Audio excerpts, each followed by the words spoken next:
Recently, a game genre that has been around for a long time has suddenly gained popularity among young people. That game is World Er, released 10 years ago. Originally, it was a dating simulation game targeted at female players. However, in the end, the number of male players far exceeded expectations. What makes this game special is its diverse character system.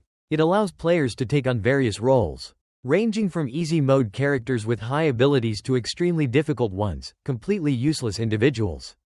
Yet among them, there is one infamous trash-tier character known for his extreme difficulty and terrible traits.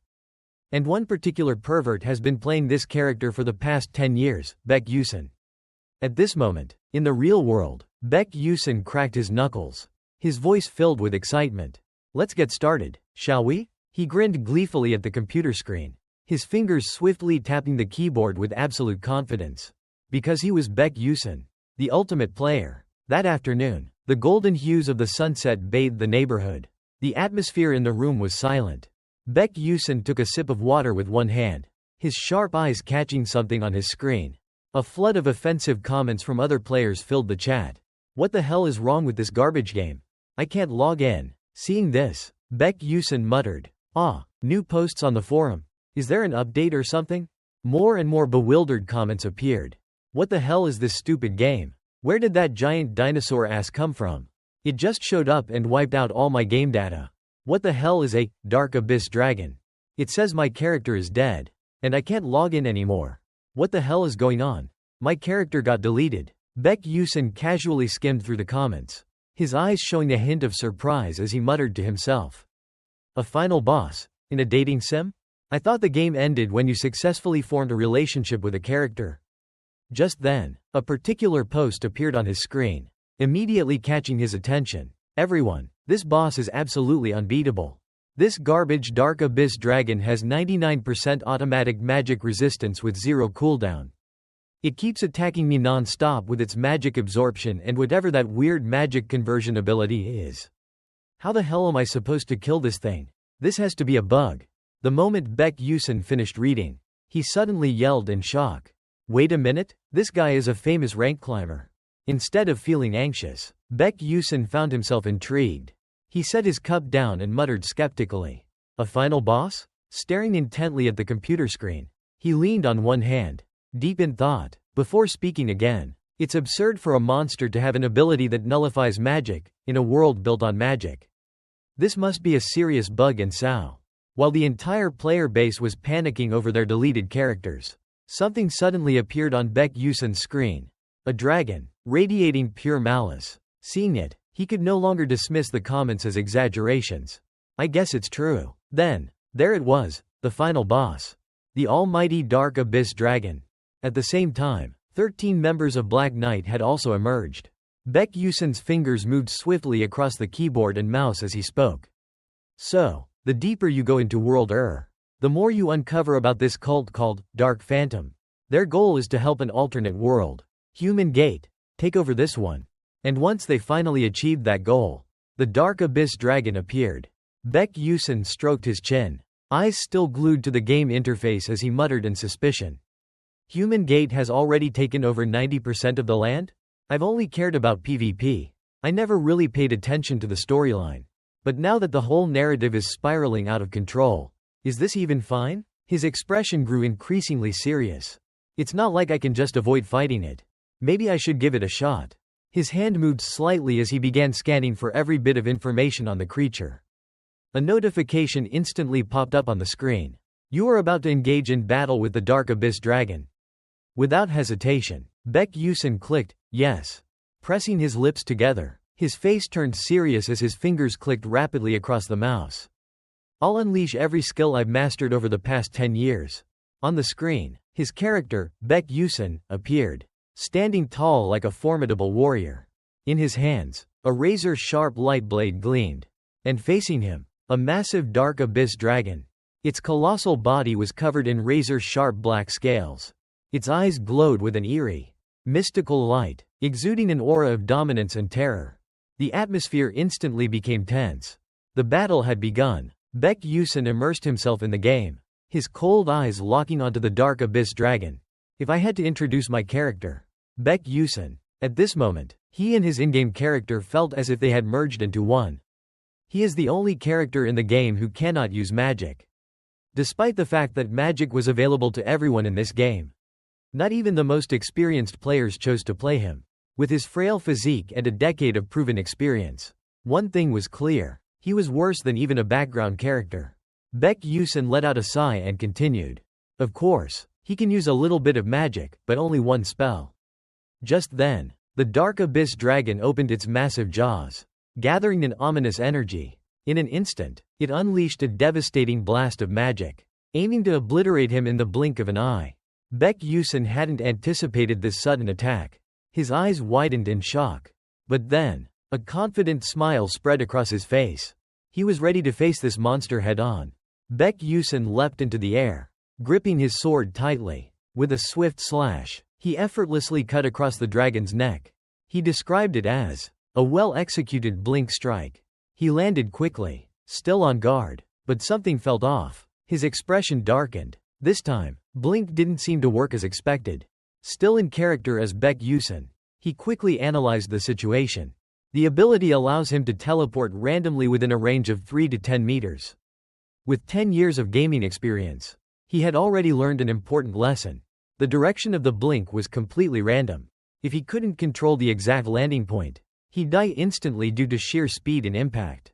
That thought forced him into deep concentration. Even worse, the cooldown time and mana cost were ridiculous. How absurd. After using the skill, the character would be immobilized for 2 whole seconds, making him an easy target for any AI opponent. That was why most players avoided using it. But Baek Yusen, confident in his mastery of the game, smirked. However, for a veteran player like me, Baek Yusen had already mastered this skill. He could control the direction and distance of his blink. Not only that, he had learned how to negate the movement penalty. The details of his character were becoming clearer.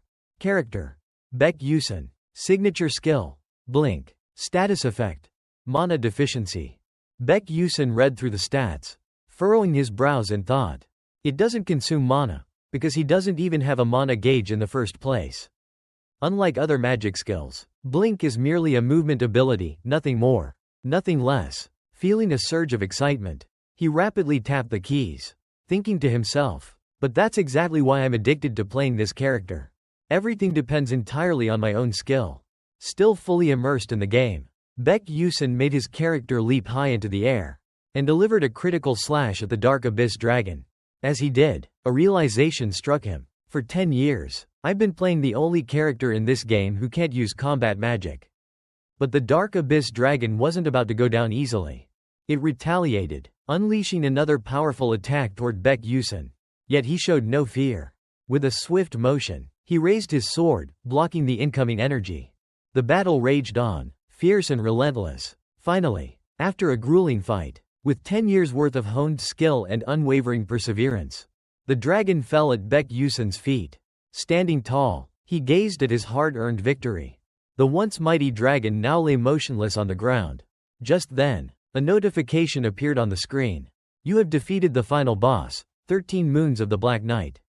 Back in the real world, Baek Yusen sat in front of his monitor, his face frozen in shock. His eyes widened as he muttered in disbelief. What, I actually killed it? It took him a moment to process what had just happened. I mean, sure, I was fully equipped with ancient relic tier items from head to toe. But my character is still trash. Even as the shock settled in, his fingers instinctively danced across the keyboard. Well, whatever. A once-in-a-decade achievement like this, I have to show off to the community. However, his moment of triumph was short-lived. The instant he clicked his mouse, a series of ominous red notifications flooded his screen. Each one bore the same chilling message. An incorrect ending has occurred. 90% of world error has been annihilated. Seeing this, Baek Yusen's face went pale. What the hell? Before he could fully grasp what was happening, another red message appeared. However, you have come the closest to reaching the true ending. He sat there, stunned, unable to form a coherent sentence. But it wasn't over yet. Another blood-red notification popped up, right before Baek Yusen's eyes. Please complete the true ending. This time, the message sent a wave of utter panic through Baek Yusen, making him shout in disbelief. staring at the notification. He suddenly felt his body being pulled into another dimension. He vanished from his room. Now, in an endless white void. His eyes widened in terror. For a moment, an eerie sensation washed over him. Then, Baek Yusun woke up in an unfamiliar room. It looked nothing like his modern gaming setup. He lay motionless on the wooden floor. A wave of dizziness hit him all at once. Groaning, he pressed a hand to his forehead and sat up, muttering to himself, "What the hell just happened?" His hands trembled slightly as he surveyed his surroundings, trying to steady his breath. He was in a rundown house. Panic creeping in, he hesitantly spoke aloud. "Where am I?" His eyes darted around, scanning every detail of the dilapidated room. Then, in the corner, he spotted something crucial. His heart leapt as he gasped in relief. A mirror. Step by step, he cautiously approached the cracked mirror. But the moment his reflection became clear, his eyes widened in sheer shock. His pupils dilated as he stood frozen, staring at himself. Time seemed to stop, because in the mirror, his face was unmistakable. It was Baek Yusun. His mind spiraled with frantic thoughts. This appearance, this is me, but just then, something strange flashed on the floor. Baek Yusun, still in shock, took a hesitant step back. A screen materialized in front of him. A notification appeared. Chapter 1. Escape from the pursuit. The words on the screen sent a wave of disbelief through him. His mouth fell open as he muttered, "This is..." Slowly, he stood up. His mind no longer wavered. There was only one possible answer. This was the opening mission of Baek Yusun. Everything, every moment, was unfolding exactly like a scripted event. A cold sweat ran down his forehead. No way. Then, as if recalling something crucial, Baek Yusun hurriedly reached into his pocket. He pulled out something, and the moment he saw it, he froze in complete disbelief. Clutched in his hand was an acceptance letter. His fingers tightened around the paper as he read it. It was an official admission letter to Stella Academy. Beads of sweat rolled down his cheek. His throat felt tight, as if it refused to let out a sound. Because this was exactly like the game's storyline. Unbelievable. But Baek Yusun's face darkened. He raised a hand to cover his expression, hiding the helplessness creeping onto his face. Yet, in his mind, one thought solidified. This is definitely the world of Angel. And I am Baek Yusun. He pressed a hand to his forehead, taking a deep breath to steady himself. For a brief moment, silence filled his mind. Then, a bold decision took root in his heart. I need to stay rational about this. Just as he was deep in thought, something clicked in his memory. That voice, it told me to reach the true ending. With years of experience behind him, Baek Yusun immediately realized, but from what I know, this game doesn't have a true ending. It only has multiple endings. Yet, in that instant, his mind suddenly worked at an unnatural speed. And then it hit him.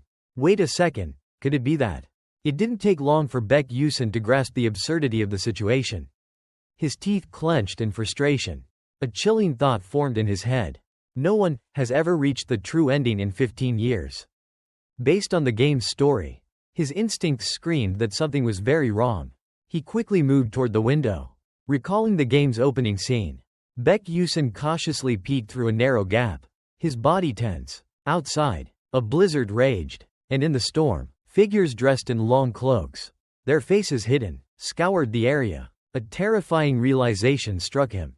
They're hunting me. The cloaked figures shouted chaotically, their voices barely audible through the howling wind. Where did that whore's son run off to? Baek Yusun's breath hitched. He immediately held his breath and pressed himself into a corner of the room. Forcing himself to stay calm, he stole another glance outside. Then, he cursed under his breath. Damn it, they're here. Just then, the leader of the cloaked men suddenly froze in place. Something had caught his attention. Like a seasoned predator, his sharp gaze scanned the surroundings. Within seconds, he sensed Baek Yusun's presence. Then, he shouted out to his men. There's a house over there. Without hesitation, he pointed straight at Baek Yusun's hiding spot. Search it. His subordinates immediately responded in unison. Hearing their voices echo closer, Baek Yusun pressed himself tightly against the door. His mind raced. What the hell do I do now? 10 years of gaming experience surged through his mind. Baek Yusun's eyes sharpened. His brain worked at full capacity, trying to calculate his next move. I can't stay here for long. His fingers clenched into a tight fist. frustration boiling within him. But I also can't fight them head on. Right now. His mind was running non-stop. Baek Yusin had to think fast. What should I do? Once again, his racing thoughts were abruptly interrupted. That damn system notification popped up again. But this time, it delivered crucial information. You can now use the blink skill. Baek Yusin read the message, his mind refusing to believe it. What? I can use blink? On the screen before him, the skill blink was now available. At that moment, his entire body began to radiate blinding light. Thoughts surged through his mind. With a body afflicted by magic leakage syndrome, a body that cannot condense mana, the only glimmer of hope I have is the one magic spell I've trained for endlessly, day and night. And now, right now, standing alone in the empty room, he stared at the notification glowing in front of him. You can now use the blink skill. Blink. 0 tier magic. Maximum range 9 meters. Mana cost, extremely high. Cooldown time 3 seconds. Baek Yusin stared at the message, his expression tense with uncertainty. Is it telling me to use blink right now? But that's only when I control my character through a mouse and keyboard. Outside, the sound of hurried footsteps pounded through the snow. The mercenary leader and his men rushed toward the house where Baek Yusin was hiding. The pounding footsteps grew louder, closer. A terrible sense of dread gripped him. His empty gaze flickered across the room. Then, his head snapped toward the window. Panic surged through him. His breath hitched. His body tensed. They were here. Shit. Baek Yusin felt heat surge through his body. A paralyzing panic that rendered him speechless. His mind screamed. There's no time left. The situation was dire. He couldn't just stand here and die. At this point, there was only one option. He had to take the risk. Outside, the mercenary leader suddenly froze, his expression twisting in fury. They had spotted him. A voice shouted out, "There he is, after him." As soon as they saw him, they charged, like a pack of hungry beasts. They pursued him. Don't let him escape. Stop right there. Baek Yusin's heart pounded, though panic loomed over him. He forced himself to stay calm. He kept running, pushing forward. His mind worked furiously. The first part of the tutorial. Escape from pursuers using blink. Then, just ahead, a wide path opened up. He might have a chance. Baek Yusin rushed toward the open path. But his mind was racing just as fast. Those pursuers are wearing enchanted boots. They're way faster than me. That meant, the only way to escape was by using blink. He was at a disadvantage. Though flustered by the idea of using magic, he forced himself to stay calm. Calm down. I've used blink thousands of times before. With 15 years of gaming experience, this skill was ingrained into his muscle memory. Behind him, the pursuers closed the distance. One of them shouted angrily, "You little brat, you're really not gonna stop, huh?" Baek Yusin glanced back, his sharp eyes narrowing in tension. They were catching up. As an experienced player, he knew blink's weaknesses well. If he miscalculated the distance and collided with an object, instant death. Before he could even fully plan his next move, the mercenary leader reached him. A massive blade swung toward him. "I'll send you straight to hell. Die." For a split second, Baek Yusin froze in terror.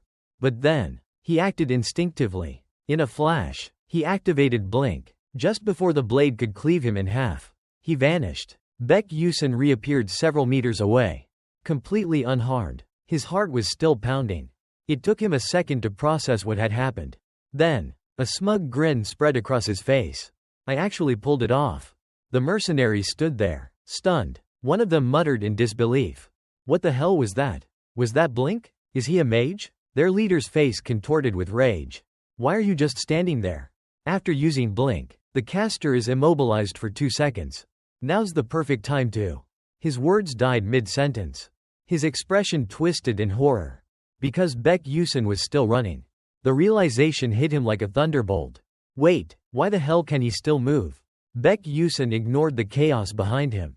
He dashed into the forest, his mind racing. He needed a strategy. He couldn't let his guard down.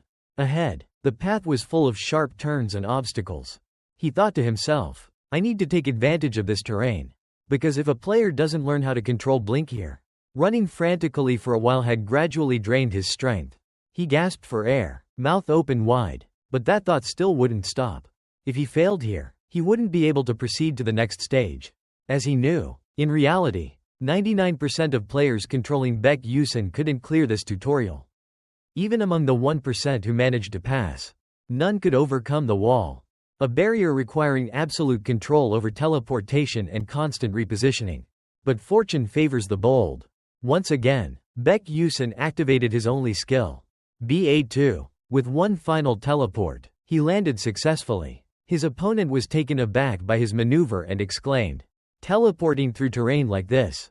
That brat is insane." Then, with a scowl, he growled in frustration, "Those capable of magic, move forward. Attack him from a distance." Following his command, the magic unit gathered, preparing to strike. Hearing this, Baek Yusin turned toward them.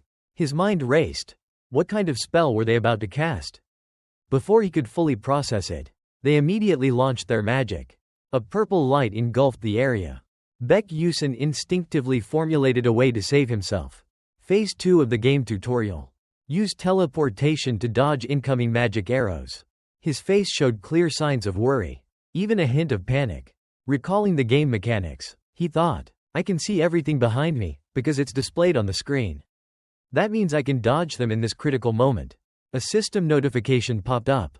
World of provides Baek Yusin with critical information. Skill. Magic leakage syndrome is now active.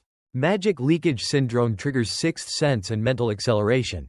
His eyes widened. Gleaming blue streaks of light rushed toward him. Magic arrows, fired by the mercenaries, meant to end him in one strike. Baek Yusin didn't stop moving. He continuously used his accumulated skills to evade the deadly arrows. But reality was crueler than he expected. At that moment, a magic arrow closed in dangerously fast, making his heart pound in fear. Without hesitation, he swiftly activated his ability. Teleport. A deafening explosion shook the battlefield. At last, he barely avoided a fatal strike. But the sheer force of the blast was beyond what he had anticipated. Baek Yusin instinctively raised his arm to shield himself. By now, the dust had gradually settled, revealing an enormous crater left by the previous explosion. Seeing its overwhelming destructive power, Baek Yusin finally regained his composure and thought, "That was close." But there was no time to stand around. He immediately took off running again, fleeing from their relentless pursuit. While running, he recalled the game's storyline and thought, "So, this is the final part." His stamina was wearing thin. Panting heavily, Baek Yusin stared ahead. Before him lay a bottomless abyss. Just a few more steps forward, and he'd be granted a free ticket to the afterlife. According to what he remembered, this was phase 3 of the tutorial. Crossing the abyss using teleportation. This cliff, even if someone had wings, it'd be nearly impossible to cross. Let alone someone as weak as Baek Yusin. But he had experienced this before while playing the game. And he had already learned from his mistakes. Standing at the edge, Baek Yusin carefully contemplated, "The only way across is to control my teleportation distance with absolute precision." The next sequence of events slowly unfolded in his mind. After this, I'll encounter a few passing mages and escape. And that will mark the end of the tutorial. But that was in the game. Right now, he had to think things through carefully if he wanted to survive. I need to cancel my teleportation spell exactly 0.1 seconds after activation, at the perfect moment. If I fail, even once, I'll die here. He stood in deep thought. Observing his surroundings, he spotted about 20 floating rocks scattered across the abyss. Looking at those massive boulders, his mind wavered. 0.1 seconds. Easier said than done. Baek Yusin couldn't come up with a foolproof plan. So he clenched his fists tightly. Frustration boiling inside him. Who the hell designed this insane challenge? Despite his inner complaints, he had already formulated a strategy. However, for a veteran player like Baek Yusin, there was one undeniable truth. Honestly, if I really had to do it, I probably could. Yet, as he stared down into the endless abyss, a new dilemma surfaced in his mind. The real problem was right in front of him. At that moment, the enemy forces had caught up to him. Pointing in his direction, they shouted, "There he is!" Baek Yusin turned to them with a cold, unreadable expression. "They're closer than I thought." Analyzing their every movement, he calculated the distance between him and them, 100 meters. But his teleportation skill needed 3 seconds to recharge. Not enough time. Baek Yusin relaxed his body, making his choice. It seemed the most viable method for survival was. With unwavering eyes, a bold and reckless thought emerged in his mind. Kill them all. Under the desolate sky, amidst the raging snowstorm, and with a bottomless abyss before him, Baek Yusun crouched behind a rocky outcrop, silently observing. Thoughts swirled in his mind. Even I think this is insane. How could I even consider something like this? I've never even fought in a real battle before. He cast a quiet glance toward the mercenaries still pursuing him. If this were a game, the system wouldn't allow me to attack my pursuers. But this was reality. As they steadily advanced toward him, Baek Yusun made a firm realization. There's no rule saying I have to blindly follow the game's mechanics. With that, he gripped his dagger tightly, assuming a defensive stance. His mind continued racing. I don't mind killing an AI. Not because they're my parents' enemies. At least, according to the story. Suddenly, Baek Yusun's gaze turned sharper than ever, fixing his eyes on the approaching enemies. He knew. They're here. I just think I can win. With the dagger hidden beneath his cloak, Baek Yusun stepped forward, revealing himself. His sudden appearance caught them completely off guard. The leader's face contorted in fury. Clenching his teeth, he growled, "It's him." Without hesitation, he barked out an order. "Capture that brat, now." The mercenaries responded in unison. "Yes, sir." Weapons in hand, they charged straight at him, ready to finish the job. One of them sneered inwardly, thinking, does he really think he can take us all on alone? What an idiot. But Baek Yusun remained unfazed. He met their arrogance with a chilling certainty. You're already dead. Standing before them, he felt no fear. Instead, he calmly calculated his next move. Target distance, 8.7 meters. Teleportation. The moment he vanished, the arrogant mercenary's smirk disappeared. He froze in place. Even the leader's eyes widened in shock, a flicker of fear appearing in his gaze as he watched Baek Yusun. At that moment, Baek Yusun teleported forward, launching a sudden attack. Without hesitation, he plunged his dagger straight into an enemy's stomach. Blood gushed from the man's mouth as he logged out of existence. The crimson stains on Baek Yusun's face remained, a mark that could never be erased.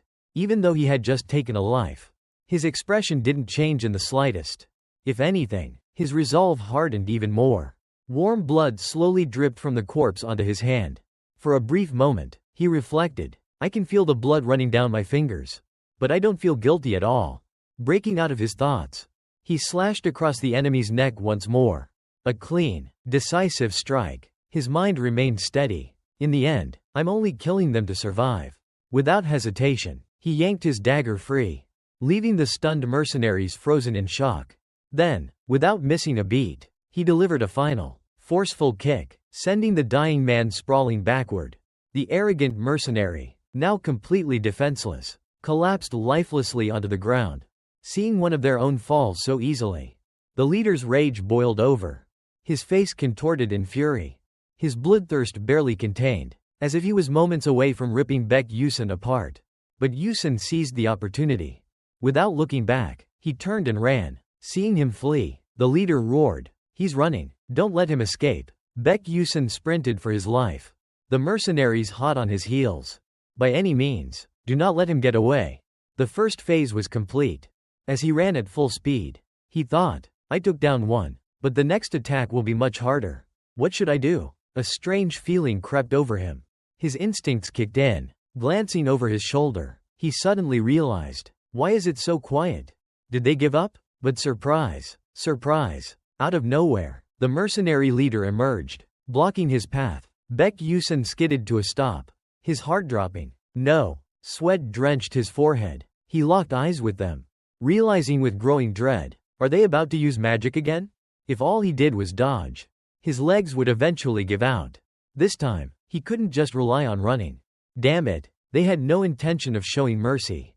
Without a moment's hesitation, the mercenaries unleashed their spells. The leader pointed at him and shouted. Now, at that instant, one of his men cast a sinister magic spell. A massive blaze erupted, hurtling straight toward Baek Yusun. The sheer intensity of it sent a wave of danger coursing through his body. His eyes widened in shock. Clenching his teeth, he frantically searched for a way to escape. The flaming projectiles shot toward him like arrows, locked onto him as their target, barreling forward like fighter jets. There was nothing he could do. All he could manage was to turn and run for his life. Even in his head, he cursed. Damn it, What kind of insane magic is this? He was practically carrying his ancestors on his back, forced to flee at full speed. Up ahead, a tree grew out of a rock formation. The moment he saw it, he felt like a drowning man grasping a lifeline. Joy surged through him. There, that's it. No time to think. Baek Yusun lunged forward, reaching out for the branch. But his strength wasn't enough. In that split second, he activated teleportation again. Just as he vanished, a deafening explosion erupted behind him, splitting the ground apart. A massive crater was left in its wake, thick smoke and dust rising into the air. The mercenary leader slowly approached, his lips curling into a satisfied smirk. He surveyed the destruction, certain of Baek Yusun's demise. That should teach him a lesson, for his arrogance and foolishness. But, as he looked down, all he saw was an empty crater. His smug grin instantly vanished, replaced by pure confusion and fear. His eyes darted around frantically. Then, panic set in. He's not here, he shouted in alarm. But in truth, Baek Yusun, dagger in hand, was already closing the distance. Only when he was dangerously close did the leader finally sense the murderous intent and snap his head around. Too late. As he stalked his prey, Baek Yusun came to a realization. There was something unusual about teleportation. Clenching his jaw, he pushed himself forward and answered his own thoughts. Teleportation preserves momentum, both before and after activation. With this knowledge, Baek Yusun shouted his skill name, then charged forward. His dagger pierced straight into a mercenary's stomach. A piercing scream echoed through the forest. The remaining mercenaries watched in horror. Their faces turned pale. One of them stammered, What the hell?" But before he could finish, Baek Yusun, like a bolt of lightning, struck again. In a single swift motion, he took down another enemy. The mercenary leader was now drenched in sweat. Beads of cold fear rolled down his forehead. In mere seconds, his men had been slaughtered right before his eyes. And now, Baek Yusun's body was completely drenched in their blood. After a few more strikes, exhaustion finally settled in. He took a deep breath. They started as a full mercenary squad. Now, only a handful remain. But even so, his battle-hardened spirit refused to waver. Baek Yusun's mind remained sharp. Only 2 left. Baek Yusun's determined gaze locked onto the remaining mercenaries. 2 left. I need to finish them off before the others catch up. The mercenary leader glared at him, his face a mixture of shock and suspicion. This guy, he's abnormal. His reaction speed is far beyond what a mage should be capable of. Raising his voice, he demanded, "Who the hell are you?" Hearing this, Baek Yusun's cold, piercing eyes fixated on him. Inside, he thought, of course my reaction time is better than most pro gamers. But that only applies to games. He stood motionless, calculating his next move. I can't keep dodging forever, especially at this close range. With that thought, Baek Yusun lunged forward like the wind. I'll end this fight as quickly as possible. Seeing him charge in, the mercenary leader grinned instead of retreating. He firmly gripped his blade and assumed a defensive stance. I've figured out your fighting style. In his mind, he arrogantly thought, this brat only relies on teleportation and daggers. As long as I protect my head and neck, he won't be able to kill me. Baek Yusun rushed forward, a blur of motion. The leader braced himself, his weapon raised and ready. With an arrogant smirk, he barked, "Come on then, let's see what you've got." Then, in an instant, he cast his spell. A wave of ice erupted toward Baek Yusun, aiming to freeze him in place. But Baek Yusun felt no fear. He confidently activated teleportation. At the same time, the mercenary leader summoned massive ice pillars, his mind overflowing with certainty. Got him. Now, let's see the look of agony on his face. But then, his eyes widened in horror. His entire body stiffened. Something was wrong, because Baek Yusun's real target wasn't him. It was the other mercenary standing beside him. Before he could react, Baek Yusun had already eliminated the last grunt. The leader stood there, stunned. He had just witnessed the precision of Yusun's blade up close. For a solid 5 seconds, he couldn't find the words to speak. Then, finally, his eyes bulged in utter disbelief. What the hell? A moment ago, you were running like a scared rat. Yet now, in contrast to his panic, Baek Yusun stood there, eerily calm. He turned slightly toward the leader, his voice flat. A moment ago? Baek Yusun let out a mocking smirk, his eyes glinting with a hint of disdain. Then, He spoke. Thanks for helping me get better at this. His words struck a nerve. The leader's face twisted with rage. Through clenched teeth, he spat. You little bastard. Don't mistake my patience for mercy. His anger had reached its peak. With a furious roar, he raised his sword high, his voice brimming with murderous intent. This time, I'll kill you. But Baek Yusin paid him no mind. Instead, he dug his feet into the ground and lunged forward. He launched a direct assault. But this time, he wasn't holding back. Both hands, two weapons. His eyes radiated pure killing intent. Without hesitation, he threw his spear straight at the enemy. At the same time, his mind raced. If I teleport now, I risk a counterattack. He'll throw that spear to make me defend my front, then strike me from another angle. Baek Yusin had already anticipated this. I won't let him get what he wants. Meanwhile, the leader grinned smugly, thinking, good, I just have to strike the moment he gets close. But before he could react, Baek Yusin had vanished from his sight. The leader's face drained of color. His eyes widened in horror. A few weak, trembling words slipped from his lips. No way. Only now did he realize something was terribly wrong. This wasn't how things were supposed to play out. Baek Yusin hadn't fallen for his trap. Instead, he had plunged his dagger straight into the leader's heart. Only in that final moment did the leader understand.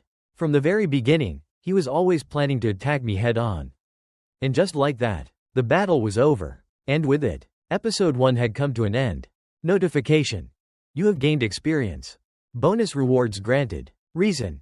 You are the only one progressing this storyline under the Celestial Project.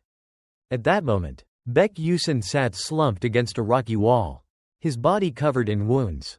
His breath was ragged, labored. With trembling hands, he reached for his dagger. Then suddenly, he froze, staring at his blood-stained hands. His mind went blank. Baek Yusin could hardly believe his own eyes. A single thought surfaced. That's right, this isn't a dream. Without thinking, Baek Yusin collapsed onto the ground. Scenes of bloodshed flashed through his mind. He couldn't help but reflect on everything. His first teleportation, his first battle, his first kill. Baek Yusin found himself trapped in silence, his own thoughts weighing him down. I killed someone to survive. But he quickly pushed the thought aside. He stood up, brushing off the dirt and blood clinging to his clothes. After a long pause, he sighed. I need to get out of here. Just as he was about to leave, he suddenly stopped, as if remembering something. Baek Yusin turned back and muttered, wait a second? His brows furrowed. He stared intently at the corpses, lost in thought. Then, as if coming to a decision, he hurried over and began searching the bodies. As he rifled through their belongings, he thought, this might be a bit immoral. But I need to be practical, I don't have any money. After a while, luck finally smiled on him. He found a bag of gold coins. His heart leapt with joy. Got it. He quickly checked the contents. Let's see, this is about 2.000.0001. Better than nothing. But his joy was short-lived. With the gold in hand, another problem arose. The cliff ahead was covered in thick, icy snow. And beyond it, a bottomless abyss waited for his next step. Dragging his tired feet through the frozen ground, Baek Yusin found himself standing at the edge of life and death. I have to cross this cliff. As he was deep in thought, a voice suddenly called out from the distance. Is anyone there? The unexpected sound caught his attention. On the other side of the abyss, a group of people stood, shouting in his direction. Upon seeing them, Baek Yusin narrowed his eyes. That must be the group of mages from the tutorial. Seizing the opportunity, Baek Yusin raised his hand high and shouted back. I'm here. A voice from the other side responded. There's no bridge nearby. Can you cross on your own? We're on our way. Among the strangers, one man turned to his companions and reported. Hold on, he says he can make it across. A voice, presumably Kai's, questioned. But to cross this cliff, he'd have to be at least a rank B knight. Can that kid really do it? The first man hesitated before replying. I'm not sure. Suddenly, the boy stopped mid-conversation, his eyes widening in shock. Everyone around him let out a unified gasp of surprise. Before their eyes, in the blink of an eye, Baek Yusin was leaping effortlessly across the floating rock formations. The two observers watched with unblinking intensity. Baek Yusin calmly used teleportation, jumping from one rock to the next with precise control. One of them murmured in disbelief. What kind of movement technique is that? Is that some kind of jump spell? Another voice immediately responded. That's teleportation. At that moment, Iso Moon stood silently, his gaze fixed on every movement Baek Yusin made. The red-haired student spoke up again, still skeptical. Teleportation? But teleportation shouldn't allow for such precise control over distance and direction. Yet, as they watched, Baek Yusin perfectly calculated each teleportation step. Still unconvinced, the red-haired student muttered, How is he doing that? But then, his jaw suddenly dropped in shock. He had spotted something trailing behind Baek Yusin. His voice trembled as he asked, Who are those two? Are they with him? Before he could process the situation, his expression twisted in fear. On the far side of the abyss, several mercenary mages still remained. One of them, his face twisted with murderous intent, was silently preparing a dark magic spell. A moment later, a black projectile shot forward, aimed directly at Baek Yusin. The group on the other side cried out in alarm. Hey, watch out! Hearing the warning, Baek Yusin immediately turned around, his mind erupting in curses. Damn it, if he wanted to stay alive, he couldn't afford even a second of hesitation. With split-second reflexes, he teleported away, narrowly avoiding death. Barely catching his breath, Baek Yusin turned back to assess the situation. What he saw, a massive crater, like a gaping volcano, left in the wake of the explosion. With just a glance, he immediately recognized the culprits. The same mercenary bastards from before. This is bad. Baek Yusin quickly found a stable footing, his mind racing. Teleportation needs another 3 seconds to recharge. Dodging every spell is impossible. He turned to scan his surroundings, calculating his next move. I need to find another floating rock to land on. But before he could react, his eyes went wide in fear. Another hidden mage had been waiting for the perfect moment. The enemy had used his distraction to launch a sneak attack. But thankfully, Baek Yusin's heightened senses kicked in just in time. Detecting the incoming danger, he dodged at the last possible moment, escaping death once again. As the surge of power merely brushed past him, it was already enough to make him lose a few precious strands of hair. But it didn't stop there. The impact of the magic was too immense. The force was so overwhelming that the rock beneath his feet couldn't withstand it and shattered apart. Too sudden, he couldn't react in time and simply plummeted down. Yet, in his mind, he was still fully aware. I'm falling. However, the aura of the protagonist wasn't going to let him die so easily. In just an instant, Baek Yusin twisted his body midair and swiftly scanned his surroundings. Damn it, he cursed internally. The distance was too far. All the floating rocks were out of his reach. But now, there was no other choice. Baek Yusin began to release his power, making a desperate gamble in hopes of landing somewhere safely. When he was only centimeters away from the rock ledge, he immediately activated Blink technique. His wounded hands, filled with cuts and bruises, finally managed to grab onto the cliff's edge. Dangling midair, he couldn't help but let out a relieved thought, I'm alive. But before he could even catch his breath, a fiery surge of power erupted from below, racing towards him with the intent to burn him alive. At this moment, his mind was still trying to process the situation, or maybe there was no need to anymore. That fire was shooting up like a missile, far too fast to escape. In that split second, Baek Yusin had already accepted the 99% chance of his own death. I'm going to die. Just as he was staring death in the face, a sudden flash of blue power surged from nowhere. Boom! That mystical blue force effortlessly obliterated the terrifying dark magic from the enemy mages. After the intended collision, all that remained was dust and mysterious emerald-like stones scattered around. Baek Yusin still clung tightly to the rock, but his eyes were filled with doubt. What kind of magic is this? He pondered. An ice spear wrapped in lightning? Who could possibly merge two elements into a single attack like this? His eyes widened further at the realization. Not only that, but they also calculated the perfect shooting trajectory, without wasting any mana. Who could execute such a flawless attack? At that very moment, all the mages below turned their gazes toward Iceman, because she was the one who had cast the spell. She had countered the mercenary mage's dark magic, and saved his life. At that moment, the two mages, having witnessed their formation being completely shattered, were not only shocked but also filled with a hint of fear.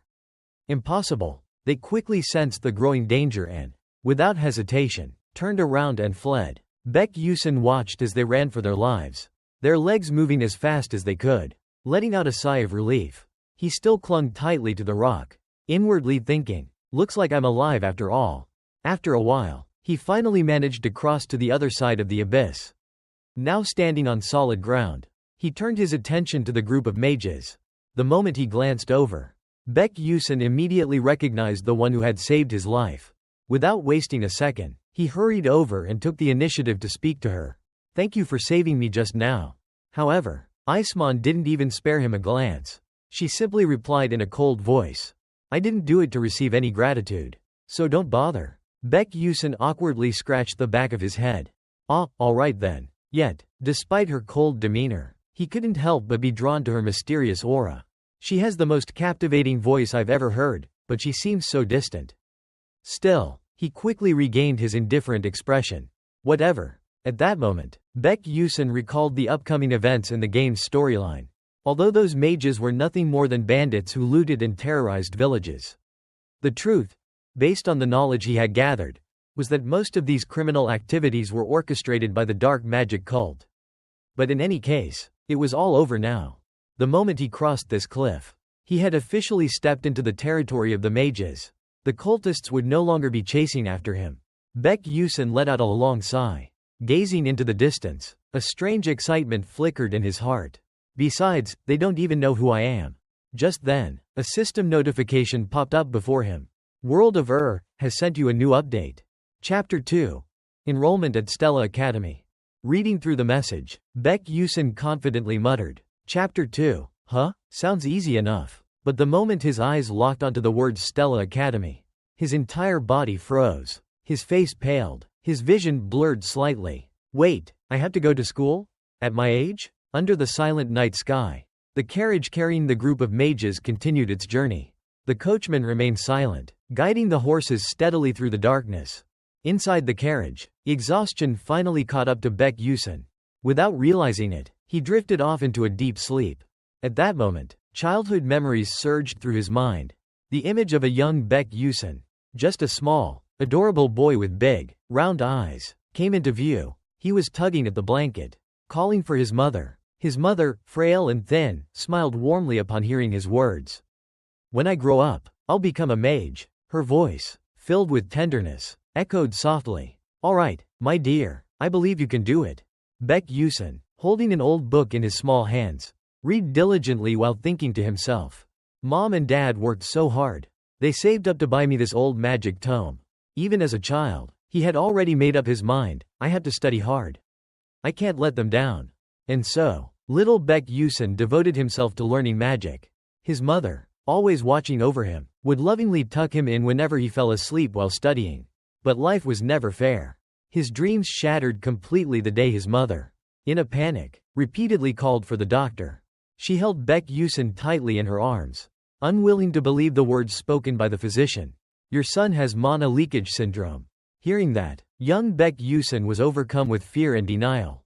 No way. At that moment, his past and present blurred together, as if he had fully merged with the character in the game. Why were these memories rushing back so vividly? Baek Yusin couldn't distinguish reality from illusion anymore. He questioned himself. Or was it that the image of his younger self, sobbing uncontrollably, had surfaced once again? The sight of that crying child jolted him awake. His head throbbed violently, feeling as if it would split open. Dazed, he glanced at the sunlight streaming into his face and muttered to himself. It's morning already. The red-haired man sitting across from him spoke up. Oh, you're awake? I was just about to wake you. Then, in a casual tone, he added, we'll be arriving at La Joicha, the satellite city of Acnium, soon. After some time, the carriage continued its journey before the lead rider called out. Let's stop here for a break. The passengers got off one by one, stretching and chatting among themselves. Baek Yusin stepped out and stretched his arms, shaking off the stiffness from the long journey. But then, he suddenly felt a strange gaze on him. Turning his head, he realized Iceman had been staring at him the entire time. The moment their eyes met, she abruptly turned away without saying a word. Baek Yusin blinked in confusion, then let out an awkward chuckle. Cold as ever. He mused to himself, looking around at everything as he continued to rest. Baek Yusin reassured himself. Everything still seems fine. Maybe I was worrying too much. He felt relieved that this timeline was closer to the modern era rather than the medieval age. With 15 years of gaming experience, he knew that while magic existed in World R, safe cities had trains, airships, and even transportation gates established to facilitate travel across long distances. Turning to look at the carriage, he thought to himself, right now, I'm on my way to Leroy's-Cha to board an airship. Baek Yusun envisioned a vibrant, colorful city, Leroy's-Cha, located along the route to Iconium. However, the real story would truly begin in Akashium, the city of magic. At that thought, he also pinpointed the school he would be attending, a place surrounded by legendary magic towers, knights, mages, and the 5 prestigious academies of Acnium. Among them, the academy that boasted the strongest mages and the most outstanding students was none other than Stella Academy. Leaning against the carriage, Baek Yusun reflected, that's why Stella Academy is a gathering place for geniuses and nobles from all over the world. Ending his brief recollection of Acnium, he fell into deep thought. But seriously, how did Baek Yusun even get into that place? As he pondered, a sudden realization struck him. Wait, I still haven't checked my own abilities yet. Without hesitation, he summoned his system panel. Status information. Mana Leakage Syndrome, Stage 1. Power. Plus 0.3%. Agility. Plus 0.5%. Perception. Plus 10%. Sixth Sense. Consumes mental energy to activate. Detects mana within a 12-meter radius. Activates perception acceleration when danger is detected. Automatically triggers when sensing imminent threats. After reviewing his status, he secretly felt relieved. Sixth sense and perception acceleration. If not for these abilities, he probably would have died long ago. Recalling everything, he came to a realization. This is a physical curse. A condition that prevents him from accumulating mana within his body, mana leakage syndrome. Just as described in the original story, this was a pre-existing curse bound to Baek Yusun. Although it was undoubtedly a disadvantage, this condition granted him enhanced mana detection through his sixth sense.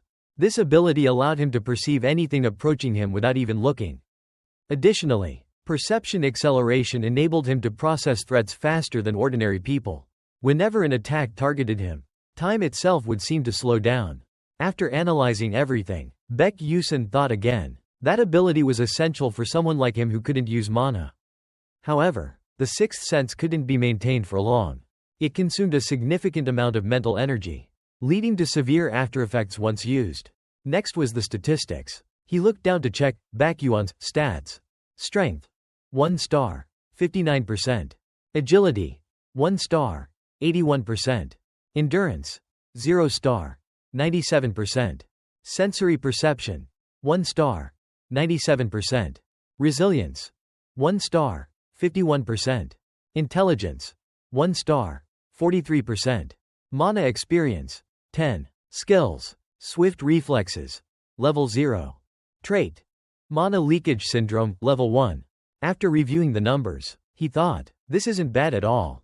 Baek Yusun's original sensory perception was quite low, but it seemed part of the stats had been influenced by his own personality traits. As a seasoned player, he already understood that in the world of there wasn't just a single level system. Each stat had its own ranking. Skills were measured in levels, while stats were categorized using the star system. Baek Yusun recalled that the maximum rating for any stat was 9 stars. But in reality, no one had ever reached that level. This made him reflect. I've been playing this game for over 10 years. Even at my peak, my highest stats were only 8 stars in sensory perception and resilience. He tapped on the system panel to inspect further. From now on, I should invest in sensory perception to enhance my sixth sense and reaction speed. As for endurance and flexibility, I can improve them through other means. Looking at the updated stats. Sensory perception. 1 star. 97%. Resilience. 1 star. 51%. Intelligence. 1 star. 43%. Feeling intrigued, he thought, that's done. After finishing the adjustments, he calculated further. But the real issue now was mana leakage syndrome. If I don't find a way to deal with this, I won't survive for long. I need to upgrade it into natural physical constitution as soon as possible. Standing in the vast sky, Baek Yusun kept contemplating how to improve his mana leakage syndrome. The key was at Stella Academy. That means I have no choice but to go to Stella. If I want to prevent the apocalypse and cure this syndrome. He let out a helpless sigh. Resigned to his fate. I really don't want to go there. If only there was some way to help me right now. Just then, the system notification appeared. You have missed several notifications. Surprised, he thought, I've never seen this before. Before he could tap to check, someone called out to him. Hey, let's go. Snapping back to reality, Baek Yusin responded. Okay, I'm coming. He turned around and got on the vehicle. Deciding to check later. Unbeknownst to him, Iso Moon had been watching him the whole time. She silently observed his every move without saying a word. Scene transition. The final airship took off, heading straight for Stella Academy. The captain's voice echoed through the announcement system. The ship is now departing for Agnirium. Passengers, please take your seats. At that moment, a purple-haired noble caught sight of Baek Yusin glancing around. With a look of disdain, he sneered and whispered to his group. Look at that guy, staring around like a lost kid. First time on an airship. Huh? Must be some countryside bumpkin. His voice was deliberately loud enough for Baek Yusin to hear. No idea why Stella Academy even allows these countryfolk in. He scoffed. Baek Yusin heard it all but remained silent, enduring the insults without saying a word. Instead, he just let out a quiet sigh. His reaction startled the noble, who didn't expect such an indifferent response.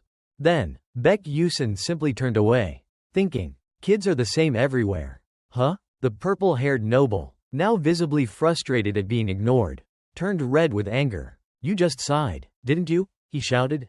Muttering under his breath, he clenched his fists. That lowly brat. Unwilling to let it slide, he stormed after Baek Yusin, yelling, Hey, stop right there. But suddenly, the atmosphere shifted. People around them stopped paying attention to the noble. Instead, they began whispering about something else. Annoyed, he turned back and barked. What the hell is going on? Then, he froze in shock. A girl with long platinum hair, adorned with luxurious jewelry and accessories, was gracefully making her way toward them. The surrounding crowd immediately recognized her and exclaimed, Princess Bijayon. Hearing that, Baek Yusin turned around in confusion. Did he just say Bijayon? The girl with platinum pink hair and deep crimson eyes was none other than Bijayon Adelibiz, the princess of the Adelibiz kingdom. She walked proudly, ignoring the murmurs and whispers around her. The purple-haired noble stepped forward to greet her, hoping to make an impression. However, she responded with nothing but a cold, sharp gaze before brushing past him without a word. He froze on the spot, his confidence crumbling as he stammered. Unable to say anything, Bijayon continued walking towards the staircase, toward where Baek Yusin was standing. She left behind a group of dumbfounded nobles, their faces filled with disbelief. As she passed by Baek Yusin, he made an observation. So this is the villain of this world, Bijayon. She was one of the main characters in this game. Her existence was always in conflict with the female protagonist. And no matter what path the player chose, her fate was sealed. She would always die in the end.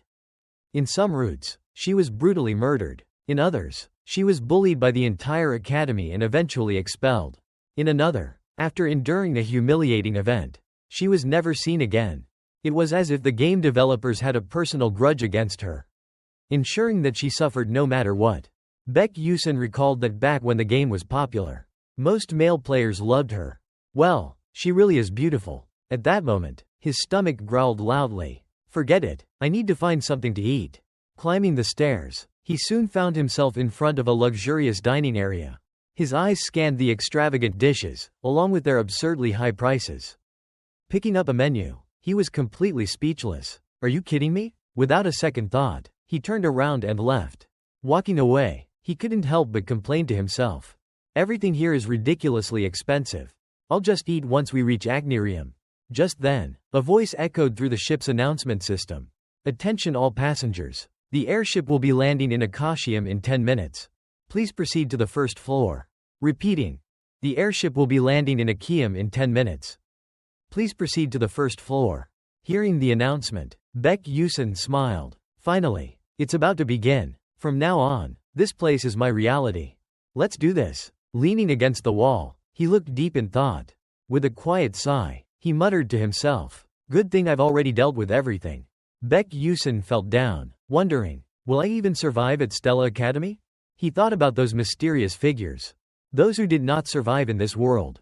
Baek Yusin gazed out the window. If only there was something that could help me right now. At that moment, he suddenly realized, oh right, I haven't checked that notification yet. The system panel appeared. Content Latio project has sent you a special reward. A downgraded version of the items you used in the game. 2 downgraded versions of the skills you acquired in the game. 3 ESP points. Baek Yusin rested his chin on his hand, deep in thought. At least this system has a bit of human decency. Now, which one should I choose? He hesitated between Reflex and Lightning Flash. As if reading his mind, the system immediately responded. According to search results, the rank of these items is too high and will be downgraded. He continued to ask, what about Superdimensional Blink? Skill search result. This skill is an upgraded version of Blink and cannot be obtained. However, you can use your reward to slightly enhance the Blink skill. Hearing this, Baek Yusin froze. So it really has to be downgraded. Huh? The system continued. Due to the lack of narrative energy, we cannot fully materialize it. He frowned. What do you mean? The system responded again. The force that drives the progression of the story is called narrative energy. If you continue to uncover the hidden stories within the story, the energy will accumulate. At last, Baek Yusin understood. So basically, you guys can't give me overpowered items because I'm just a newbie. Right? The system remained silent. Baek Yusin continued. What about the crested glasses? Another silence. Then the system finally replied. System verification complete. The item can be provided. Alright, I'll take it. As soon as he spoke, a green light flashed in his hand. A pair of ordinary-looking glasses appeared. Baek Yusin examined them, deep in thought. I never thought the day would come when I'd actually have to wear these. The crested glasses were an item that stored all the information he had gathered while playing the game. In Er's world, one couldn't recall or access information about monsters they had hunted or knowledge they had acquired. Because of this, players had developed countless items to store information in their own ways. And now, he had one of them. Baek Yusin thought for a moment, then put on the glasses. As soon as they settled on his face, the lenses lit up. Once again, the information panel appeared. Crested glasses, description. Can't remember what you ate last night? Don't worry, these glasses will record every detail you've ever seen. Special feature, crested archive. Sealed folder. Requires intelligence power to activate.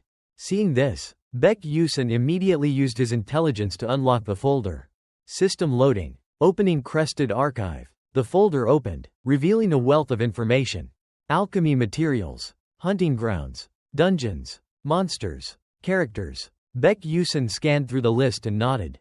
This is good enough. He blended into the crowd. This place was exactly like the real world, which meant he couldn't openly discuss what he could do with the system. However, with these glasses, he could regain about half of the abilities he once had. Closing the folder, he walked forward, lost in thought, until a voice caught his attention. Hey, is that ISO? Up ahead, a girl stood surrounded by murmuring voices. You mean the eldest daughter of that traitorous bastard? They whispered among themselves. God, how does she even dare show her face here? Get her out of here. Baek Yusin narrowed his eyes.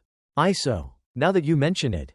One of the crested glasses features was the ability to register or check character information within the story. With that in mind, he activated the system and examined her profile. Character information, ISO Moon. Fake hero, half-blood mage. Drinks pickle juice before eating pizza. Eldest daughter of Zack Moon. Her uncle's death led to the downfall of her family. Baek Yusin blinked. Wait, she's a fake hero?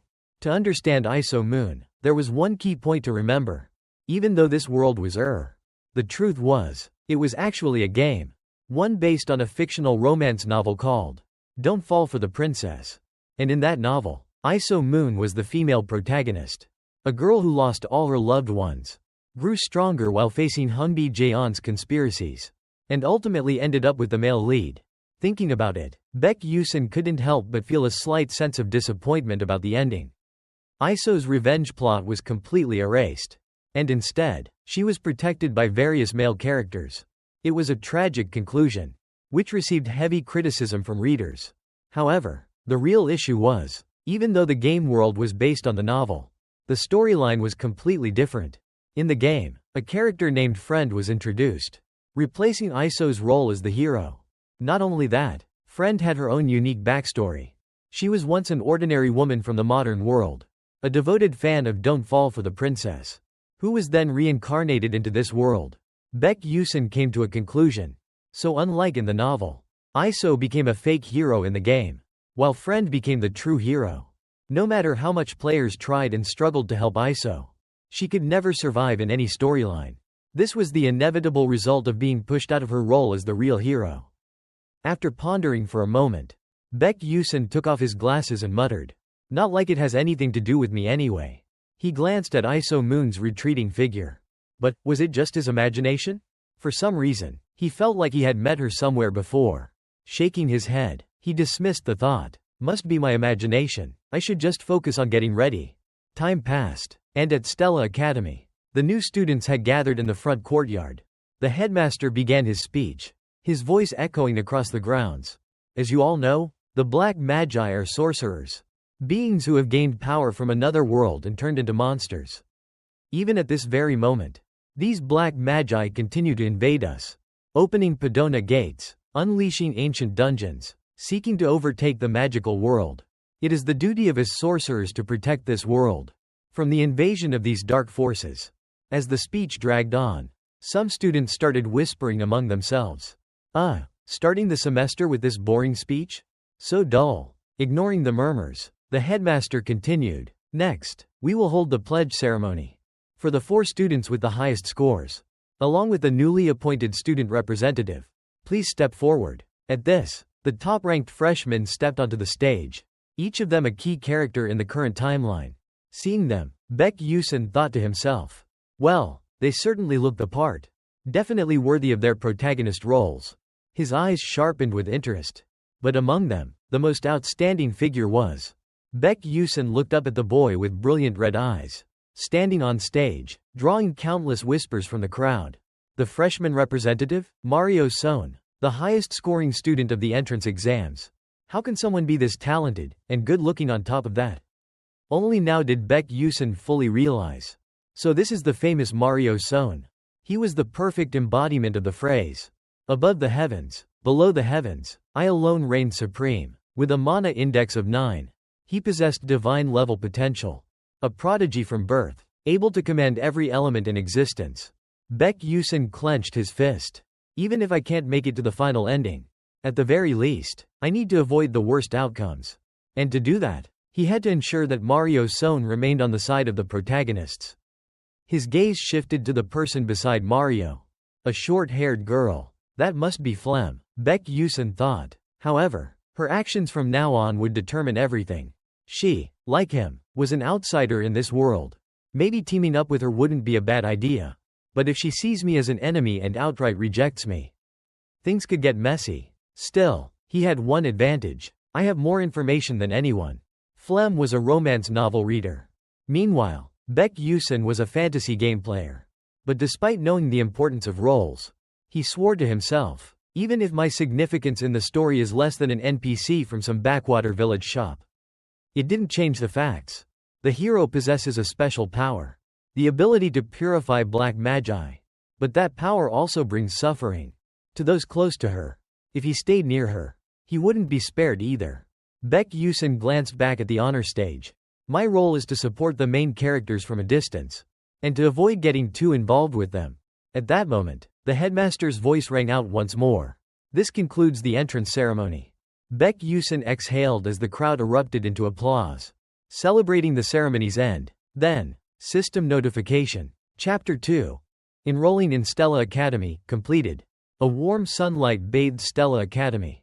Its magical halls now filled with students. The new recruits had all taken their seats. Baek Yusin let out a small sigh.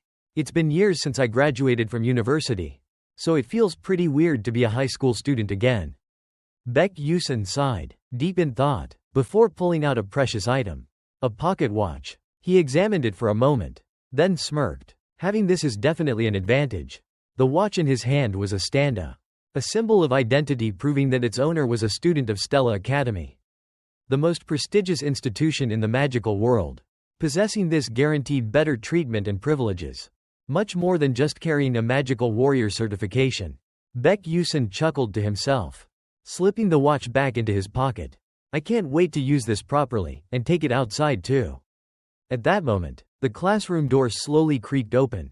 A loud sound shattered the silence. A stern-looking professor entered. Professor Lee Han-won. In his hands was a thick stack of test papers.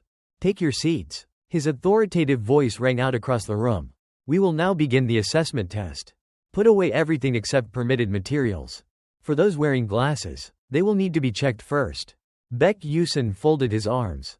So right after the entrance ceremony, we already have a test? Stella Academy's curriculum was far harsher than even the toughest universities in Korea. On the first day of school, students were already thrown into an exam. This was the placement assessment, a test that determined class rankings. Professor Lee Han-won stood at the podium, his voice firm. Begin. Baek Yusin looked down at the exam paper and immediately froze. What is this even saying? He was completely lost. The questions were insanely difficult. Unlike the entrance exam, this placement assessment was notorious for its brutal difficulty. The results would sort students into different classes. F class for the lowest rank. A class for the average elite. S class for the absolute prodigies. The classroom was silent. All the students were completely focused on their tests.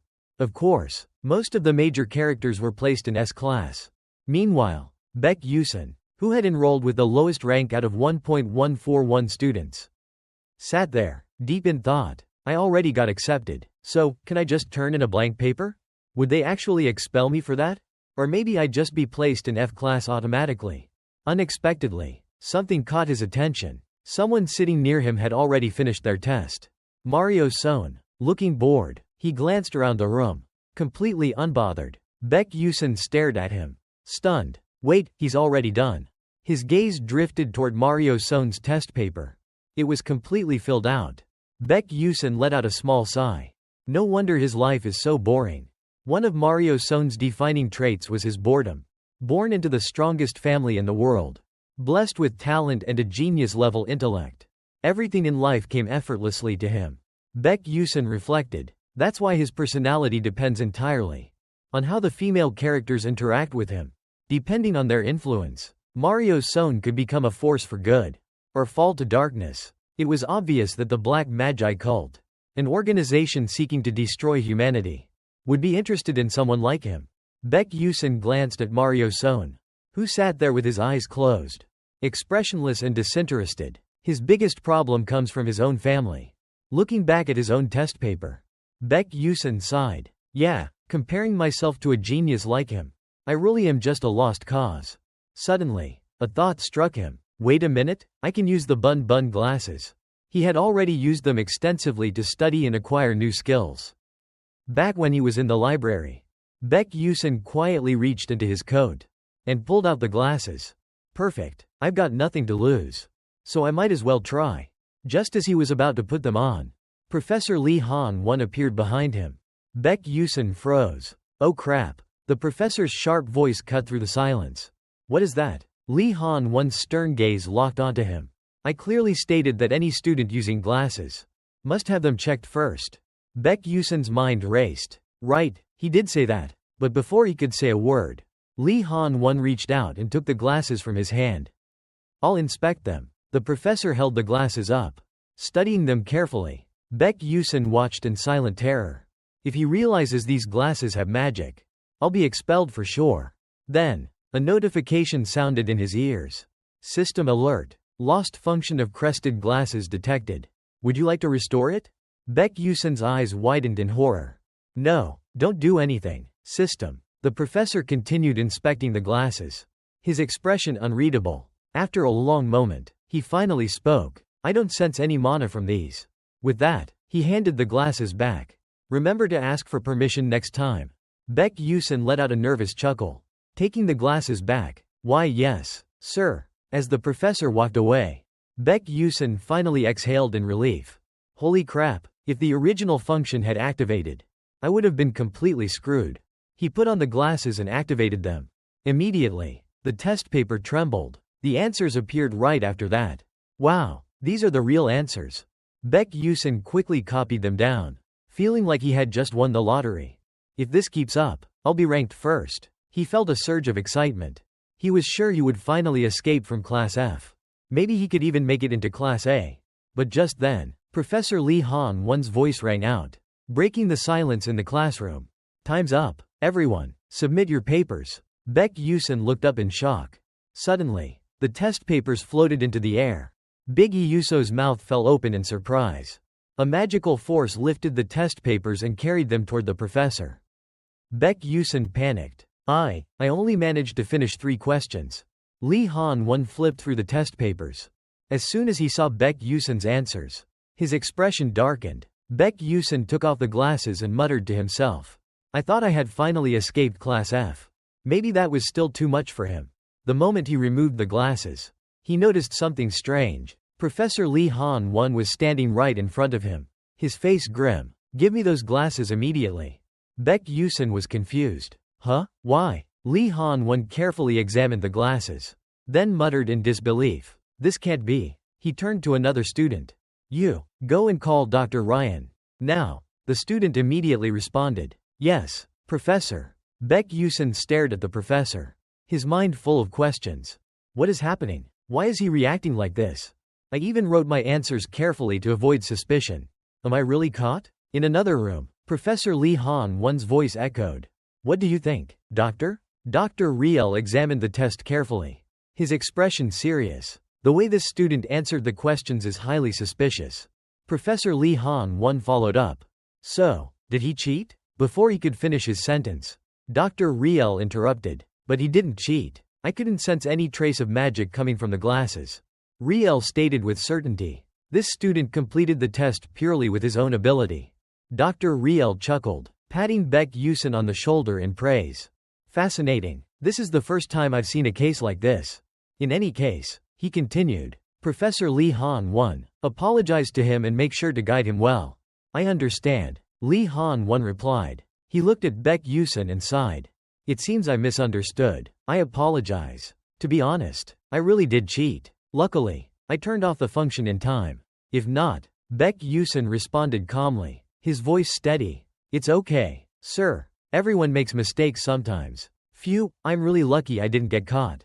Morning at Stella Magic Academy. The academy was peaceful in the morning. Inside Professor Lee Han-won's office, he sat at his desk, working alongside Dr. Riel. They were reviewing the test papers of the new students. Lee Han-won picked up a paper and read the first question. The answer was correct. His expression was serious. Suddenly, a voice called out. Oh, Professor Lee Han-won. Professor Eden Timond approached with a gentle smile. Are these the entrance exam papers for this year's students? Lee Han-won nodded. Yes. She seemed excited. I heard that this year, there are an exceptional number of outstanding students. Lee Han-won looked up and replied. It seems so. There's Hungbi Jaeon, from the most prestigious family specializing in fire magic. The Princess of Adelibiz, the Kingdom of Flames. Then there's Jeremus Kevin, who, at only 12 years old, was chosen as the crown prince of the Steven Empire because of his magical talent. Not to mention, he's the prince who defeated all of his royal siblings in the battle for the throne. And from the greatest magic tower in the world, Full Moon Tower, comes the heir of the Hegarian magic lineage. Professor Eden Timond smiled. I heard that preparing the test questions was especially difficult, because so many students came from prestigious magic families. This year, there will certainly be some interesting challenges. Lee Han-won responded. I'm glad you're looking forward to it. After speaking, he turned his attention back to the test paper in his hands. Just as Professor Eden Timond had said, this year's class ranking exam contained new types of questions. The first 3 questions were incredibly difficult for an average student. Each of those 3 questions had hidden intentions. They tested adaptability. Would the student recognize an unsolvable problem and have the awareness to skip it to move on to the next question? Secondly, how would students solve a problem that had never appeared in textbooks before? Lee Han-won was still lost in his thoughts. The era of learning magic through mere theory and memorization had ended. Now was the age of competition, creative thinking, and quick judgment. However, these questions did not require students to provide an answer. In reality, more than 1.000 out of 1.141 students had left these questions blank.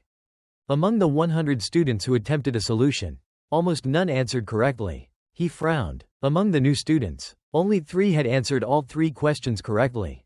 The first was Ma Yu Son, a national genius, though viewed as a comet with an unclear background. The second was Flem, who had been admitted with multiple recommendation letters from the headmaster. Despite being a commoner, his talent was nearly on par with Ma Yu Son.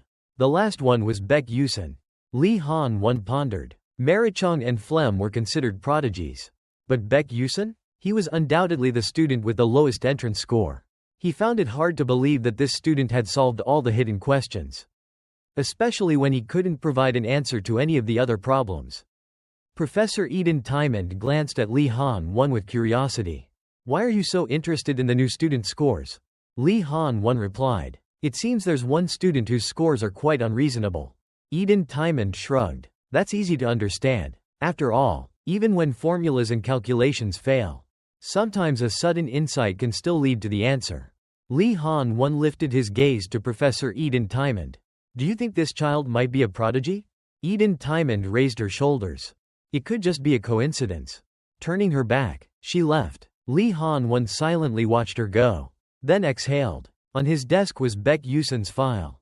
Beneath it, a small note stood out with neatly written words. "Admitted by special recommendation due to exceptional skill in blink control." Lee Han Won mused. So, the child specially admitted by the headmaster was truly different, wasn't he? The corner of his lips curled up slightly. A student specializing in combat magic with advanced teleportation skills. Lee Han Won looked at Baek Yusun's photo. "We'll find out soon enough whether this was just a coincidence or if that boy is truly special." The students were gathered, chatting excitedly. Everyone was both thrilled and anxious. "I heard the class rankings will be announced today. I'm so nervous. I wonder which class I'll be placed in. My mom told me that if I don't get into Class A, I shouldn't bother coming home." Standing not far away, Baek Yusun sighed in frustration. "Seriously? I can't believe I had to check the rankings myself. In the game, I could just see it with a single click." Students crowded tightly around the ranking lists. Suddenly, someone noticed Baek Yusun. "Wait, is that Baek Yusun?" He stood silently as whispers about him spread. "I heard he got a score of 1 in the magic assessment test. How did someone like him even get into Stella? I'm starting to question Stella's standards." Ignoring the murmurs, Baek Yusun slowly stepped forward to check the rankings. "Whatever, they can say what they want. I'll just check my class and leave." Thinking about his disastrous test, he naturally looked at the lists for Class E and Class F first. "It's fine," he reassured himself, scanning the list calmly. But then, wait, my name isn't here? Class F's list had no mention of him at all. He felt as if lightning had struck his mind. Could it be because I only completed 3 questions? Am I getting expelled? No way. Am I doomed? Just then, voices rose from another part of the crowd. "What? Why is he here? There must be some mistake." Baek Yusun instinctively glanced in their direction. A group of students stood in front of the class ranking list, their voices filled with discontent. "Yeah, even Uslack from the Baleland Marquis family, ranked 29th, got into Class A. Kai Lova, who scored perfectly on the theory test and ranked 17th, also made it in. So why is he here?" Baek Yusun frowned in confusion. "What's going on? Something feels off, should I check?" Then, his eyes landed on the list. There it was. His name. Baek Yusun froze, completely stunned. "What? Why is my name here?" His body tensed, his mind unable to process it. "No way, what is happening?" The most special ranking, the one every student dreamed of achieving. Class S, where the most exceptional students of Stella Magic Academy gathered. Unlike other ranks that had multiple classes, Class S had only one class with just 41 students. Baek Yusun furrowed his brows. "Why am I in Class S? This must be a mistake, I'm going to lose my mind. This means I'll be meeting the main characters more often." He pondered. "Getting involved with the main storyline will only shorten my lifespan. I need to change classes." Without hesitation, he turned and hurried away. "I'll just do my best to stay invisible." "Yeah, I can do that." Lost in his thoughts, he didn't notice a girl standing not far away, her gaze fixed on him. She parted her lips as if about to say something. Inside a dimly lit room, a tense atmosphere filled the space. Smack! The sharp sound of a slap echoed. Hong Bi-jeon was being struck by her mother, Hong Jio, a professor specializing in fire magic. Her mother's face twisted with fury. "You got 3 questions wrong? Even I Sao, the Duke Moon's daughter, got 2 right." Hong Bi-jaeon collapsed onto the floor, enduring the harsh words of her mother. You couldn't even answer questions that insects could solve? You're worse than a bug. Remember that, and fix your mistakes. Hong Jio's voice grew sharper. Do you understand, Bi-jaeon? With a hollow expression, Bi-jaeon replied, Yes, mother. Hong Jio's piercing eyes bore into her daughter. Then, she smirked and continued, Listen carefully, Bi-jaeon. Her tone turned cold and threatening. You will not follow my path. Banished from the kingdom, left with nothing but this foolish professor's position. You will not become a disgrace to the entire kingdom. Suddenly, Hong Jio crouched down, lifting Bi-jaeon's face with her hand, her fingers pressing against the red mark left by the slap. Your only purpose is to be more useful than your sister. As she spoke, a cruel smile spread across her lips. Her voice dripped with mockery. You understand what I mean, don't you? Hong Bi-jaeon, her face filled with despair, muttered lifelessly, I understand, mother. After Hong Jio left, thoughts flickered in Hong Bi-jaeon's mind. I don't understand, I've lived and handled everything the way I was taught. But magic I've never learned. Spells I've never known. Formulas I've never been taught. Why? Tears rolled down her cheeks. Why? Why does mother always torment me? The scene shifted to lecture hall S.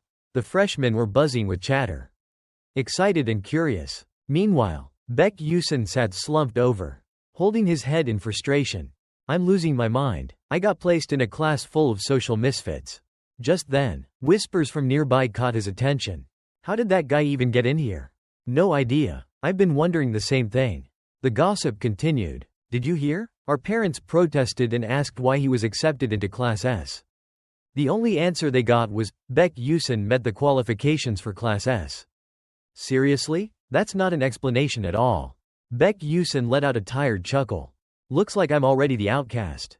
He stretched his arms, trying to relax. These guys have been training hard since childhood. And now some idiot like me suddenly gets to sit with them. Of course, they'd be upset. But it doesn't matter. Class rankings are reassessed every exam period. Even Class S isn't exempt from that. Some students drop in rank every term. Suddenly, a thought struck him. Now that I think about it, there was a student from Class A who later got promoted to Class S. I should look for them later. He glanced around the hall. This is surreal. These game characters are standing right in front of me. In a few years, most of the students in this class will become world famous. And about 5 of them will betray the magical world. His eyes landed on one student. Yusan is one of them. Then, he turned his gaze to Flem. If Flem could stop that from happening, it would be for the best. Just as that thought crossed his mind, the door swung open, and Professor Lee Han-won entered. Everyone, take your seats. Baek Yusun looked up in surprise. Professor Lee Han-won began his introduction. Nice to meet you all. Some of you may already know me, but I will introduce myself anyway. His expression was stern. I am Professor Lee Han-won, the instructor of Class S. The new students couldn't contain their excitement and began whispering among themselves. That's the legendary Professor Lee Han-won. The number of dark mages he has hunted down is in the 4 digits. Right? They call him a rank 7 magic warrior. He's on a completely different level. The murmurs were quickly interrupted by the professor's voice. Silence. Everyone. The room fell quiet as he continued. It seems that everyone here is exceptionally talented. And we also have one specially admitted student. He paused before continuing. As you all know, this academy is dedicated to training combat mages. As magic warriors, you will undergo an intensive 3-year education. I do not expect you to keep up immediately. But I do expect you to show me your very best during that time. His voice grew heavier. Any questions? No one raised a hand. Seeing this, Professor Lee Han-won nodded in satisfaction. Good. Then, let's begin. Before he could finish his sentence, the door suddenly swung open.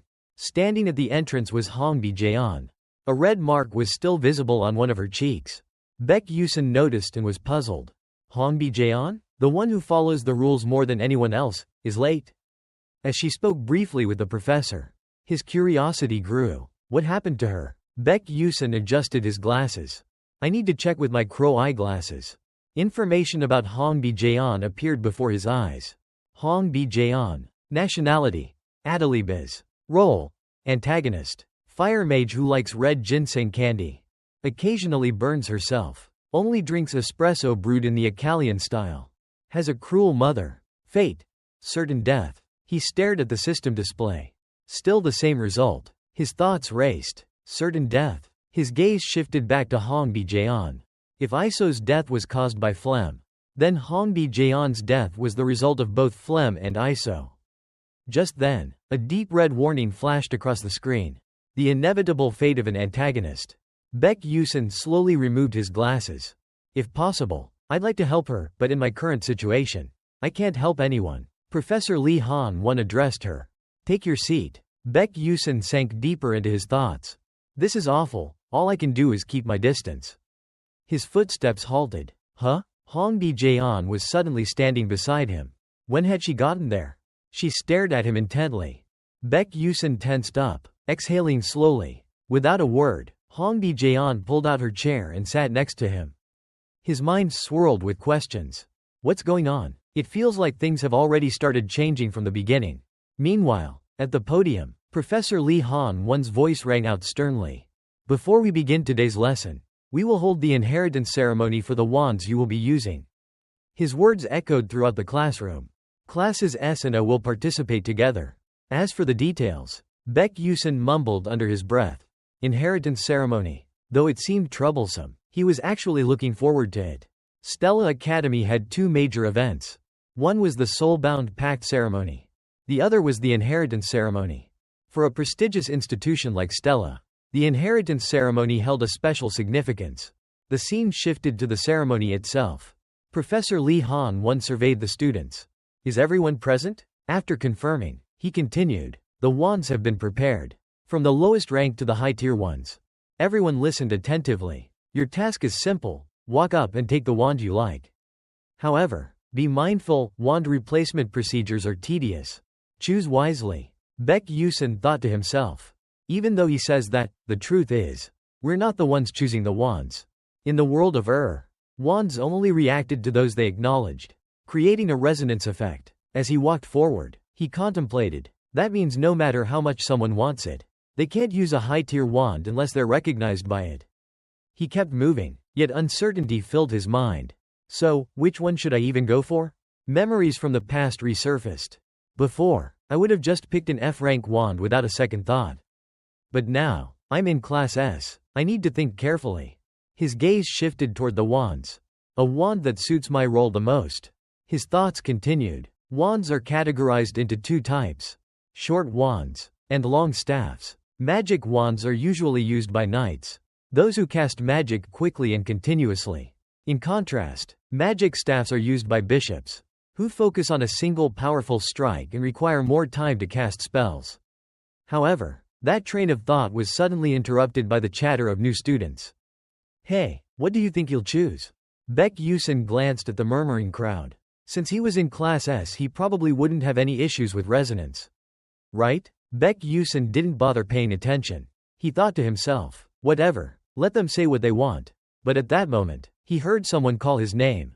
Baek Yusin was startled. He turned and asked, who are you? The unfamiliar student smirked and replied, me? I'm Uslak. Baek Yusin frowned. Who? That was the first time he had heard that name. Then, Baek Yusin simply said, alright, so what? Uslak asked, which staff are you planning to choose? Baek Yusin shrugged and replied, I'll just pick one at random. Uslak sneered, you should choose one that suits your status as a commoner. Baek Yusin was slightly surprised to hear those words from him. Uslak continued taunting, don't cause any trouble or be a nuisance to the professors. Baek Yusin simply walked past him and said, yeah, you too, don't stir up any trouble.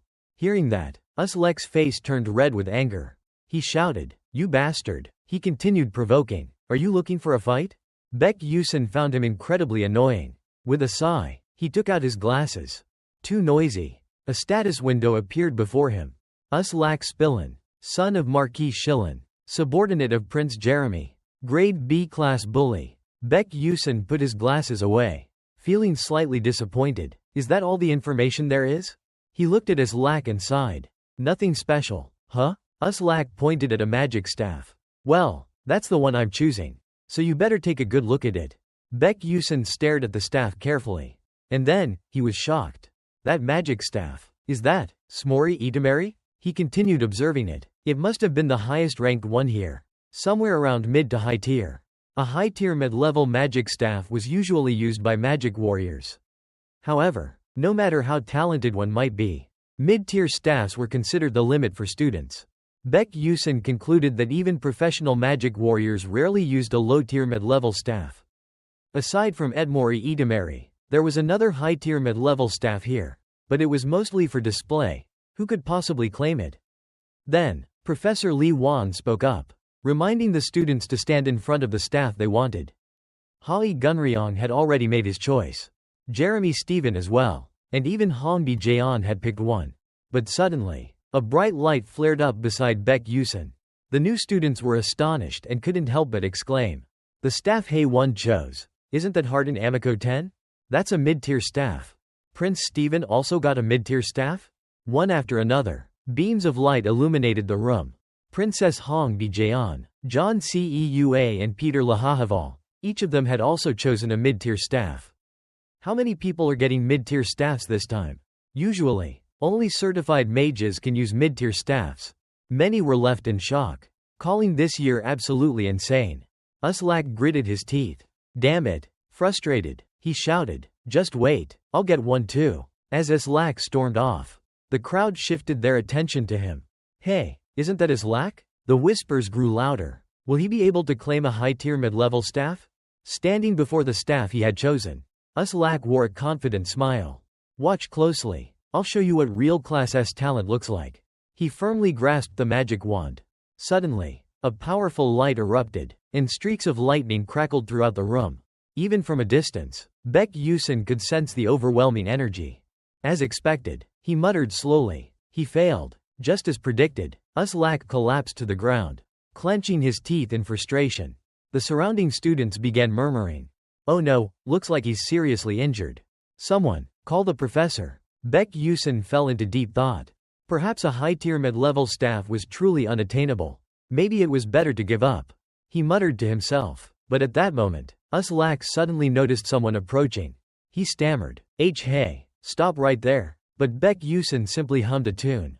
Unbothered, Ma Yusin stepped forward. The owner of that staff has already been decided, he declared. He stood proudly, his arrogant expression only enhanced by his striking red eyes, making him appear even more extraordinary. His boldness caused a stir among the crowd. That's Ma Yusin. Is he really going to try and claim that staff? They watched as he lightly placed his hand on the staff. I don't believe he can actually claim Edmori Entamari.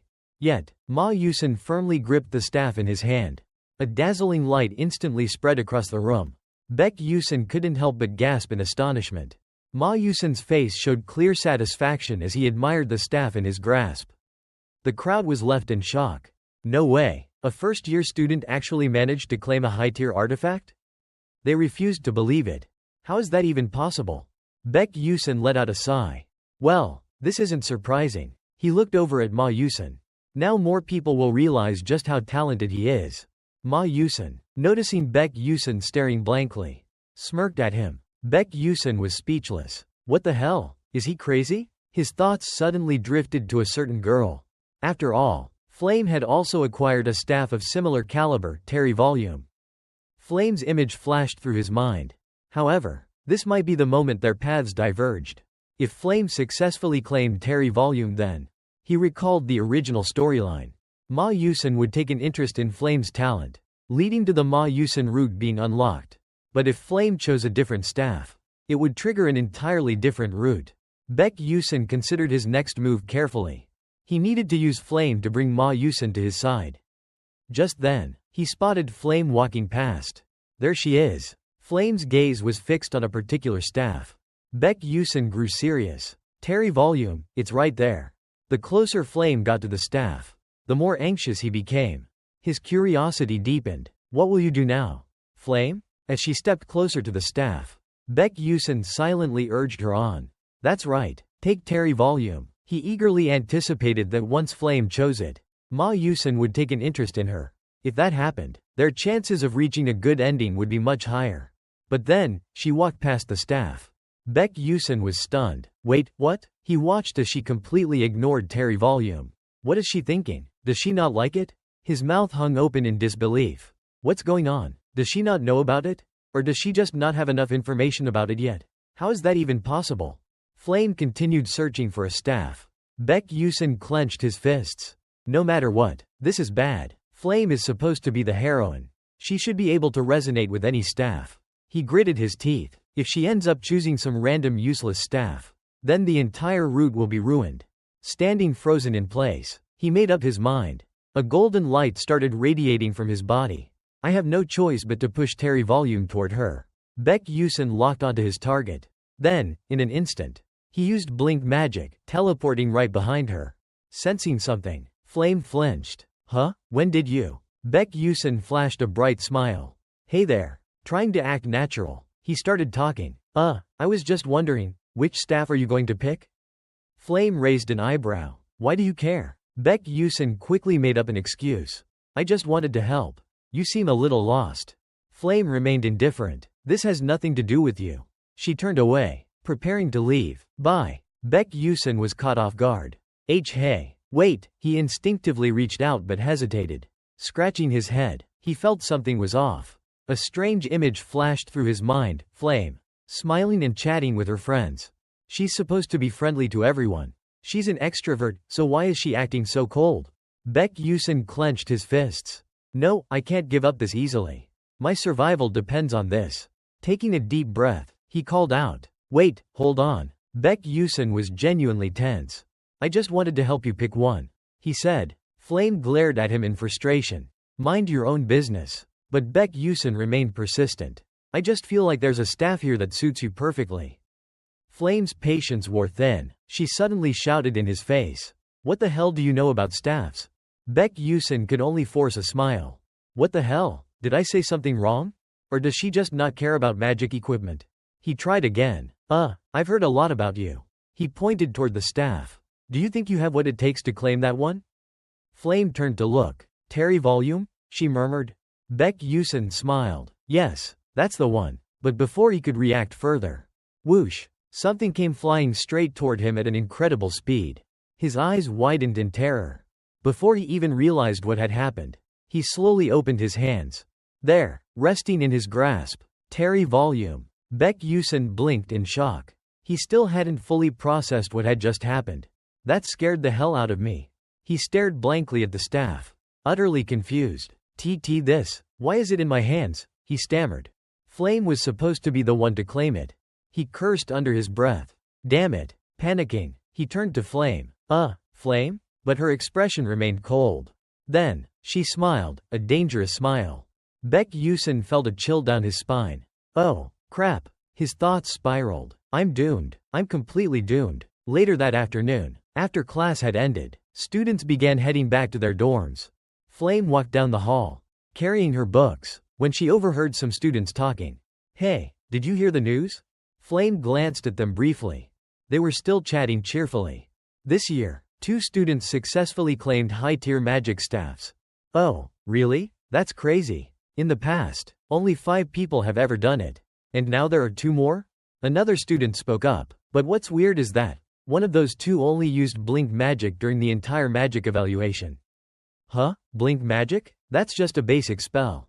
How is that possible? My parents always told me blink magic was useless trash.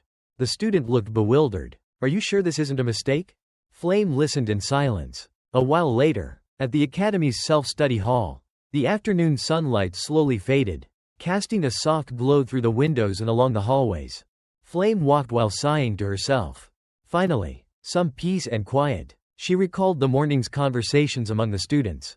That was all they had been talking about all day. No matter where she went, the news of 2 students successfully claiming high-tier staffs had spread rapidly. But I just can't understand it. She replayed the moment in her mind, when Baek Yusin had taken the magic staff. She had been genuinely shocked. There's no way, he actually got Terry Volume? Who even is he? Meanwhile, Baek Yusin himself was just as confused. I've read this novel 3 times before arriving here, but the name Baek Yusin never appeared even once. Flame struggled to stay calm. That staff, no one was supposed to be able to claim Terry Volume, let alone resonate with it so easily. She gritted her teeth. The image of Baek Yusin holding the staff, smirking like he was showing off, flashed through her mind. Was he trying to flaunt it at me? Shaking her head, She quickly pushed the thought away. Why am I even thinking about this? At that moment, a voice called out from behind her. A group of her classmates spotted her and greeted her cheerfully. Flame, are you heading to study as well? Hearing them, she turned around with a gentle smile. She replied playfully, you guys think I'm a bookworm or something? The blonde girl in the group chuckled. Well, you always say you don't have anything else to do, so you just study. Flame immediately denied it. That's not true. The brunette girl tilted her head in confusion. But Flame, why do you always call us kids? We're the same age, you know. Flame hesitated for a moment before answering. It's just a habit. I've always been treated like an adult where I grew up. She smiled outwardly, but deep down, she was uneasy. Now that I realize I'm inside a novel, I can't just act like a normal kid. Just then, another voice cut through her thoughts. So, are you planning to study alone again today? Flame turned to the red-haired girl who had just spoken. She quickly recalled, her name was Jackie. Right? Huh, her vibe is kind of similar to mine. Waving her hands, she quickly replied, no, actually, there's a supplementary meeting coming up, so I was just heading there. Flame smiled. Anyway, I'm off. Seeing her leave, the others waved her goodbye. Alright then, let's grab coffee next time. Flame walked away but didn't forget to glance back and wave one last time. As she strolled down the hallway, she mused to herself. Girls at this age, she was so lost in thought that she didn't notice what was in front of her. It's quite difficult to be a student at this age. Then, bam, she had walked straight into someone, bumping into them hard enough that she had to rub her head from the pain. The student she ran into turned toward her and called her name. Flame? She looked up and recognized the person. Hey One Ryang. He immediately asked, are you okay? Flame nodded. I'm fine. But Hey One Ryang wasn't convinced. He studied her carefully and asked again. Your face looks a bit pale. Is something wrong? Flame was surprised. Is he worried about me? Still, she shook her head. No, it's nothing. Hey One Ryang continued. I see. Are you heading to study? Flame returned the question. What about you? Going to Class S's special training session again? Hey One Ryang gave her a determined look. I can't afford to slack off on daily training. The two of them went back and forth in conversation.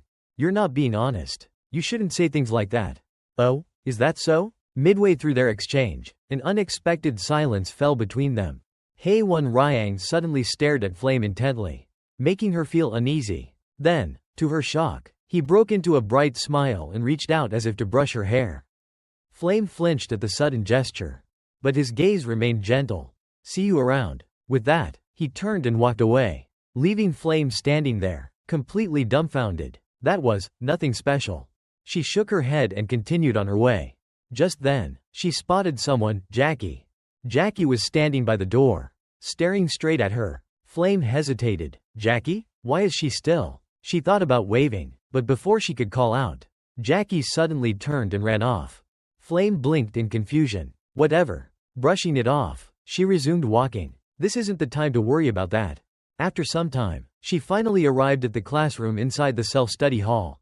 Standing before the door, she took a moment to think. A special supplementary meeting. Flame recalled the events in the original novel. In this meeting, Iso and Hong Bi-jaeon will be present. Watching the heroine and the antagonist face off this time will be crucial. Flame hesitated for a moment before pushing the door open and stepping into the classroom. She entered slowly, her gaze sweeping across the room. She thought to herself, all the important figures are here. Looking up, she saw Kai standing at the podium, looking somewhat flustered. Observing the scene, she noted that the one leading the session was Kai from Class A. He looks like he just came back from somewhere. She mused. Flame then walked over to her seat. This was a supplementary meeting for students who needed to improve their grades. Yet, as she glanced around, she noticed that most of the attendees were from Class S. As soon as she sat down, she turned her attention to the lower section of the room and was surprised. Maru-san is here too? Maru-san, the one considered the protagonist of this world, was known for his keen interest in Baek Yusun. Flame's gaze shifted toward Baek Yusun. This is definitely not a coincidence. Baek Yusun, however, wasn't doing anything except focusing on the infamous 3 hellish questions. Is she clenching her fist? Flame wondered. Right from the start, Baek Yusun seemed to know that if he could answer those questions correctly, he would secure a spot in Class S. Flame pressed her lips together in confusion, her eyes darkening with a hint of sorrow. A thought suddenly surfaced in her mind. If Baek Yusun truly knew everything in advance and acted accordingly, then he's dangerous. As she pondered, her gaze remained locked on his calm expression. At that moment, Yusun let out a tired sigh. He wasn't just unhappy, he was actively avoiding Yusun's beaming smile. Someone, please take this guy away, he silently pleaded. Yusun then smiled brightly and asked Ison, why are you here? You don't really need to listen to this stuff. Do you have some special reason? Ison turned to him with an awkward smile. Haha, no, not really. But deep down, he was thinking, it's just because my grades are terrible. That's why I have to attend this class. Ison narrowed his eyes, staring at Yusun, seeing him grinning so cheerfully. He couldn't help but feel puzzled. Since when did this guy take such an interest in me? Just then, a voice cut through the idle chatter. That's enough talking. Kai, standing at the front, officially started the meeting. Today, we'll be discussing the ranking test issues, he announced. He continued, as you all know, this test had a particularly difficult section, so difficult that people call it the 3 hellish questions. The room fell silent as everyone listened attentively. Seeing Jupiter and a few other talented individuals, Kai forced an awkward smile. And I will now proceed to explain them. Deep inside, he was cursing. Damn it, why are these people here? I just wanted to boost my own reputation by helping out these foolish nobles. Something suddenly caught Kai's attention. He noticed Yusun's serious expression and thought to himself, no, this is actually my chance. Rumor had it that Yusun had the lowest entrance exam score. A sly, calculating smirk crept onto Kai's lips. I've decided. I'll show him that I'm better than him. Kai picked up a textbook and walked over to the blackboard. First, this is how I got the correct answer, he said as he began writing. While explaining, he added, this is actually a trick question. It's designed to lure people into answering incorrectly. The students below were diligently taking notes. Kai continued his lecture confidently. At that moment, Yusun smiled. Observing Ison's focused demeanor, he suddenly asked a question that made Yusun look up. What do you think? Do you think he's doing it right? Yusun turned and met Yusun's gentle expression. Ison, however, felt completely baffled. What the hell is he talking about? He's asking me if I think Kai is right? I don't even understand what he's teaching up there. And what even are these 3 hellish questions anyway? Ison didn't answer but instead turned away. Deep in thought. Well, honesty is a virtue. So, he casually responded, no, I don't know. Upon hearing this, Kai immediately froze. Yusun had spoken a bit too loudly, causing the entire class to hear. A murmur spread through the room. What, did Yusun just say Kai was wrong? A classmate whispered in surprise. Kai's eyes widened in shock before his expression twisted with fury. He clenched his teeth as he noticed all eyes shifting toward him. Yusun, confused, glanced around. Huh? Why is everyone looking at me? Kai, seething with anger, crushed the piece of chalk in his hand. His voice sharp. He demanded, are you saying I was wrong? Yusun froze, staring up in shock. Kai curled his lips into a sneer. Well then, Yusun, he said, eyes narrowing in challenge, why don't you come down here and solve it for everyone yourself? He stood there, silent and bewildered. Ison's face turned pale as his body tensed in shock. What the hell is this? What kind of situation is this? His gaze shifted to Yusun, who was beside him. Yusun was beaming, giving him a thumbs up while whispering, you got this, Ison. Ison clenched his fists. He's definitely doing this on purpose. With a deep sigh, he stepped onto the podium. Fine, I'll just do it. Flame kept her eyes on him the entire time. Even Hongbi Jaeon was watching closely. Ison picked up a piece of chalk and began writing on the blackboard. As he stared at the equations, his mind drifted to the 3 hellish questions. To Yusun, these weren't complex problems, they were more like riddles with wordplay. In his head, he pictured the question scenario. For example, a wizard chants a spell, oh, Mother Earth, please shed tears. Then suddenly, the amount of dust doubles. Why does that happen? The answer was simple. As he thought about it, a smirk formed on his lips. The dust is crying. No, not at all. It's just undergoing a separation process. With that realization, Ison ran a hand through his hair. Feeling exhausted. These questions are ridiculous, but to them, they're a big deal. Who even came up with this nonsense? He glanced up again. Seeing Kai's furious expression, he thought, this guy treated it like a math problem. Something splits apart when it cries. What kind of logic is that? Looking over Kai's written solutions, Ison couldn't help but internally remark. His method is wrong, but somehow, he still got the right answer. Lucky. But if he encounters a similar question, he won't be able to solve it. Turning to Kai, Ison spoke bluntly. I can't exactly teach you how to solve it, but I can tell you where you went wrong. Kai's eyes widened. Ison continued. This question refers specifically to the earth. But what if it were water? Or wind? Would your method still work? Kai hesitated, stunned. Then, I'd use a different method. He stammered. Ison pressed further. So, you'd have to use multiple methods for the same type of question? Kai stiffened, his jaw tightening as he clenched his teeth. Yusin showed no mercy in exposing the truth. You only got the answer right by sheer luck. He said. That's not the response the question setter was looking for. Realizing he had been completely seen through, Kai faltered, struggling to find words. That? His mood plummeted, and after a moment of hesitation, he begrudgingly admitted, you're right. Ison suddenly felt like he had gone a bit too far. Did I just strip away his confidence? Wanting to ease the tension, he calmly reassured Kai. Anyway, here's how you should approach it. He then began explaining the correct method. Kai immediately took out his notebook and started writing. The students behind him also followed suit, attentively jotting down notes. Flame, watching from above, was taken aback. She stared in disbelief. How is this possible? Everyone is writing down what he's saying. Even the two most talented girls in the class sat quietly, listening. Ison and Hongbi-jeon, who should have been debating the topic, were now completely absorbed in Yusin's explanation. Flame couldn't shake off a lingering sense of unease. Is this really okay? As the sky darkened in the west, Yusin packed up his books and waved cheerfully at Ison. See you tomorrow, Ison. He grinned brightly, his smile as radiant as a blooming flower, and then walked away. Ison sighed, waving back half-heartedly, but as soon as Yusin disappeared, he buried his face in his hands. Damn it. If I get tangled up with someone like Ma Yusin. Tomorrow. Forget tomorrow. I don't want to see him ever again. Ison sighed in frustration, staring at his empty hands. Maybe it's because of my phone. He walked off, lost in thought. I can't use it anymore. But somehow, I ended up catching Ma Iw Soul's attention. Why does he keep approaching me? Before this, aside from Flame, no one else ever used it. As this thought crossed his mind, he suddenly noticed Hongbi-jeon standing at the entrance of the classroom. She stood there motionless, as if waiting for someone. Seeing her, Ison's mind clicked. Isn't that Hongbi-jeon? Is she waiting for someone? But he dismissed the thought and kept walking. Not my business. I should just head home.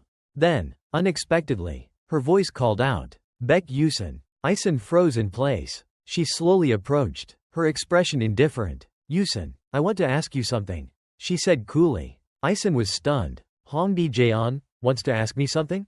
He hesitated before responding. What is it? She crossed her arms and questioned him. Why didn't you explain how to solve it earlier? Hearing this, Ison was momentarily speechless. It's not that I didn't explain, it's that I couldn't. How do you explain a riddle that doesn't make sense? Thinking that she must have misunderstood something, he tilted his head, rubbing his neck. There was just nothing to explain. Hongbi-jeon remained silent for a while before finally responding. I see. She crossed her arms again, her expression unimpressed, and even seemed slightly accusatory. You just didn't want to reveal it in front of everyone, right? Ison blinked in surprise. What? No, that's not it. Before he could finish, she suddenly made an offer. Then let's make a trade.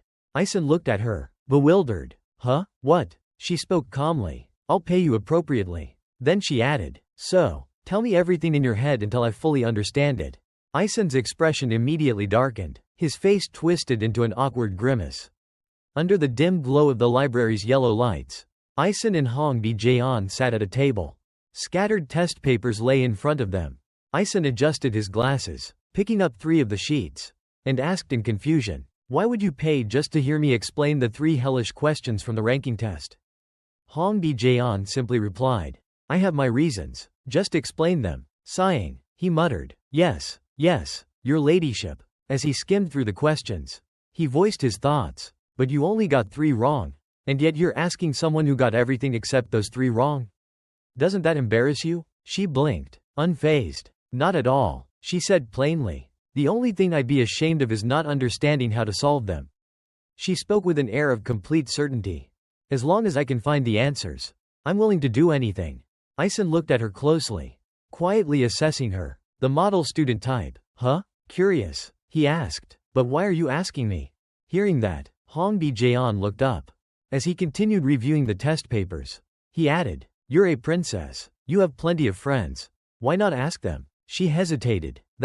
Then, she calmly analyzed the current situation. In this entire test, out of 1.141 students, only 3 people answered all 3 of the 3 hellish questions correctly. Including you. Ison's eyes widened in shock. What did you just say?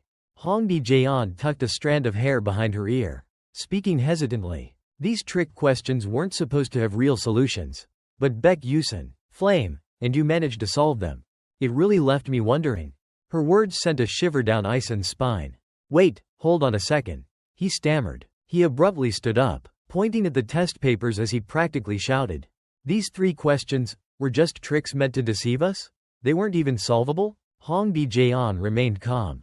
That's right. Didn't you realize it while you were answering? Ison quickly regained his composure, sinking back into his chair. He silently cursed at himself. I must be crazy. No wonder I got into Class S. But then another realization hit him, making his mood plummet. And that's why Flame tried to stop me. As he met her curious gaze, he suddenly felt lost. I don't know the specifics of this world setting. I didn't even know those were trick questions. But Flame is different. From what Yusin had gathered, she was a book transmigrator, someone who had read the entire novel. Even if she wasn't familiar with the game's story, she still knew everything about the novel's setting. That obviously includes those 3 deceptive questions. He fell silent, lost in thought, but because an extra character, one who didn't exist in the original novel, had appeared, Flame had no choice but to accept Ison's existence. That must be why she acted the way she did. Hong Bi-jaeon noticed his shifting emotions and asked, "What's wrong?" Ison sighed, exhausted. Nothing. Furrowing his brows, he thought for a moment before reminding her. Don't forget, you said you'd grant me a request if I helped you with the answers. She nodded quietly. I know. Ison leaned forward, finally stating his request. My request is simple. Turn my magic staff into a demonic sword. Hong Bi-jaeon blinked, startled. A demonic sword? Ison shrugged casually and explained. It's simple because blacksmiths in your kingdom can do it easily. She looked at him, clearly surprised. But only low-ranking mercenaries use that kind of weapon. Why would a mage like you need one? Ison folded his arms, answering nonchalantly. It just suits my taste. But deep down, he thought, no way I'm telling her it's because of my defect. Yusin, impatient, asked bluntly. So, can you do it or not? Hong Bi-jaeon fell silent, thinking for a moment before finally relenting. Of course, that's as easy as pie. Ison felt a wave of relief. Good. Ison reached out, pointing to a specific line on the test paper. Alright, I'll explain how to solve this one first. Then, with an indifferent tone, Yusin spoke. My method is to change perspectives. Hong Bi-jaeon glanced down, puzzled. Change perspectives? Exactly, he affirmed. Ison knew Hong Bi-jaeon's biggest weakness. She relied too much on magic theory. Even while wielding a staff, she couldn't fully unleash her power because she treated magic like a textbook lesson rather than an adaptable skill. It wasn't until her second year that she realized this, after suffering a crushing defeat at the hands of Flame, collapsing in humiliation before her. Now, sitting across from her, Ison knew exactly what he needed to do. I can't reveal too much to her yet, he thought, but I can at least set her on the right path. So, he leaned slightly closer and asked, Tell me, have you ever heard of nonsensical riddles? Baek Yusin carefully considered his approach before continuing. Let me ask you something, he said, his tone casual as he looked at Hong Bi-jaeon. Do you know what a senseless question is? Hearing that, Hong Bi-jaeon tensed slightly, interpreting his words differently. I think I've heard of it before, she muttered. Baek Yusin maintained his composed demeanor and explained. I'll give you an example. What is something that's between one knee and another knee? She stared blankly for a moment before hesitantly answering. The back of the knee? Baek Yusin shook his head immediately. Wrong. The answer is, and. Hong Bi-jaeon blinked, confused. What? Why? Baek Yusin chuckled and explained. I asked, what is between a knee and a knee? Remember? Hong Bi-jaeon sat in silence, processing his words. Then, suddenly, her expression darkened. With a sharp glare, she shot him a look that could kill. Baek Yusin, feeling slightly alarmed, quickly raised his hands in defense. All right, don't look at me like that. He chuckled, trying to lighten the mood. Just relax and think about the question again. Looking at the red marks covering her test paper, Baek Yusin analyzed the situation clearly. These questions contain formulas and approaches you've never seen before. That means you have to solve them using pure creativity. But how can you memorize creativity? Hong Bi-jeon froze for a moment. Seemingly deep in thought, she lowered her gaze, her eyelashes trembling slightly. Then, with a calm, indifferent tone, she muttered, I still don't have the answer I want. Baek Yusin smiled easily. Of course, he continued, learning magic techniques and incantations is important. That statement caught Hong Bi-jeon's attention. But for a mage, he added, the most crucial thing, especially in your current situation, is to see the world from a perspective beyond your imagination. Magic can evolve from the smallest changes. Then, without hesitation, he pointed out her flaw. But you only think about things the way you've always seen them. Baek Yusin reminded her, spells aren't just something you memorize and then forget. Calmly, he stated, you might be better than me in analytical thinking and judgment. But then he pointed out the biggest gap in her abilities. But you lack the most important quality of a mage, creativity. At that moment, her hands trembled slightly under the table. A dark aura radiated from her entire being. Baek Yusin felt sweat trickle down his temple. Oh no, her expression is terrifying. Scratching his head awkwardly, he forced a grin. You understand everything I just said, right? I know it's a bit complicated. Hong Bi-jeon seemed to calm down a little. She looked up and responded. Of course I do. Baek Yusin kept his awkward smile intact, cursing himself internally. Great, I have no idea what I'm even saying anymore. Still, he said cheerfully, I'm glad you understand. Now, let's begin. At that moment, Baek Yusin suddenly posed a question. What animal can walk, but people still say it can't walk? Hong Bi-jeon hesitated, unsure of the answer. She repeated the question to herself. What animal can walk, but people still say it can't walk? Unable to come up with a response, she gave up. I don't know. Baek Yusin grinned. The answer is a cow. Hong Bi-jeon furrowed her brows. Before she could question it, Baek Yusin threw out another riddle. Why doesn't a bed work hard? She frowned. I don't know. Because it's always lying down on the job. Hong Bi-jeon blinked, unimpressed. Before she could protest, another question followed. What happens if glue, an axe, and a leopard join a race? Her enthusiasm was clearly dying out. Still, she repeated the question in a monotone voice. I don't know. Baek Yusin cheerfully explained. The axe will roll away, while the bag, bow, and the scissors, ko, are stationary items, get it? They won't move because they're stationary. Hong Bi-jeon's body trembled slightly. Seeing this, Baek Yusin hesitated, suddenly feeling uneasy. She furrowed her brows, pressing her lips together as if suppressing her frustration. Then, out of nowhere, Hong Bi-jeon abruptly stood up. Baek Yusin froze for a second. Oh, I may have pushed her too far. He could tell she was on the verge of exploding at any moment. But if he wanted to help her see things differently, he had to keep going. So, forcing himself to continue, he quickly threw out another question. What does a cloud say to the ocean? He hesitated but pushed forward. I mean, what could a cloud possibly say to the ocean, when raindrops are falling? She remained silent, making him even more anxious. Please, just answer something. And then, suddenly, tears fall into the sea. Hong Bi-jeon spoke softly. Baek Yusin was momentarily stunned. Then, breaking into a bright grin, he said, that's right. Realizing she had guessed correctly, Hong Bi-jeon beamed, her smile lighting up her face. Baek Yusin found himself pausing. Wow, this is the first time I've ever seen her smile, both in the game and in real life. Resting his chin on his hand, he chuckled, as expected of a princess. Your creativity is beyond normal.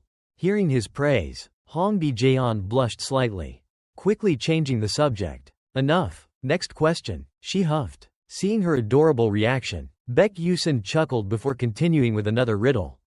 By the time night fell over the ancient academy, most of the students had already left their classrooms. Baek Yusin, too, was finally making his way out. His face clearly showed signs of exhaustion. Dark circles had formed under his eyes. Letting out a long, tired sigh, he muttered to himself, I just spent 3 whole hours asking meaningless riddles with Hong Bi-jeon. His mind replayed the absurd conversation they had just shared. I can't believe she actually took everything I said seriously. Looking straight ahead, Baek Yusun reflected on the girl. A beautiful, intelligent, yet quiet mage. There's no doubt, Hongbi Jaeon is a prodigy. But as he continued walking, he thought, her biggest weakness is her rigid way of thinking. And even though she was technically a villain, taking advantage of that flaw made him feel just a little guilty. Baek Yusun made up his mind. He had to quickly turn Teriel into a magic sword. Only then could he accomplish much more. Well, it's not like I have no other options. Looking up at the houses glowing in the night, he thought to himself, that's enough thinking. I need to hurry and buy the book I need. Not long after, Baek Yusun arrived at a quiet, deserted street. Glancing around, he muttered, is it around here? I don't quite remember. Then, as he looked up, his eyes lit up. He had found the place. A grin spread across his face. There it is. The sky had darkened completely. Below, an old, cracked building stood, its wooden frame worn by time. Inside, cobwebs covered the shelves, untouched by visitors. Yet, beside those webs, a meticulously arranged bookshelf stood, filled with various books. Carefully stepping inside, he took a look around. Yeah, this place is really ancient. His gaze then shifted downward, to the bookstore owner sitting behind the counter. They exchanged silent greetings with a simple nod. But Baek Yusun knew something else. This bookstore owner had a peculiar habit, pretending to be asleep while secretly observing customers. His face was hidden beneath a solemn hood, watching every move of those who entered. A thought crossed Baek Yusun's mind. This nameless bookstore holds something special. The records of Mela, a student who graduated as the top scholar of Stella Academy 15 years ago. And those invaluable notes were hidden somewhere in this very place. He imagined how it would appear in the game. A system notification would pop up with a simple button. Would you like to study this subject? Yes, no, but in real life, it wasn't that simple. He needed the actual book. For a straightforward subject, he only needed a basic textbook. But depending on the quality of the book, his stat boosts would vary. A vision of glowing books flashed through his mind. Looking at the stacks of books piled on the shelves, he reflected, at first, I bought books from well-known bookstores. But then I realized, the truly valuable books aren't found in stores with fancy signs. Baek Yusun wandered through the rows of bookshelves, scanning every corner. If I can study magic engineering techniques from Yahello's notes, I'll definitely get a perfect score. Stopping before a row of books, he whispered, if I just use Kin Chao Mao, that should be enough to get a perfect score. But that won't help me develop my own techniques. Then, he suddenly noticed something. His steps halted. A small blue book at the end of the shelf caught Baek Yusun's eye. There it is. He stepped forward and reached out to grab it, only to accidentally brush against someone else's hand reaching for the same book. Surprised, he turned his head to see who it was. The owner of the other hand was Iso. She was holding another book in her arms, looking at him in confusion. Do you know me? She asked curiously. Baek Yusun answered honestly. Of course, you're pretty famous. Didn't you know? Iso quickly registered who he was and responded. I remember now. You were in the supplementary class. Your name is Baek Yusun, right? Hearing that, Baek Yusun was taken aback. Huh? She doesn't remember the entrance ceremony?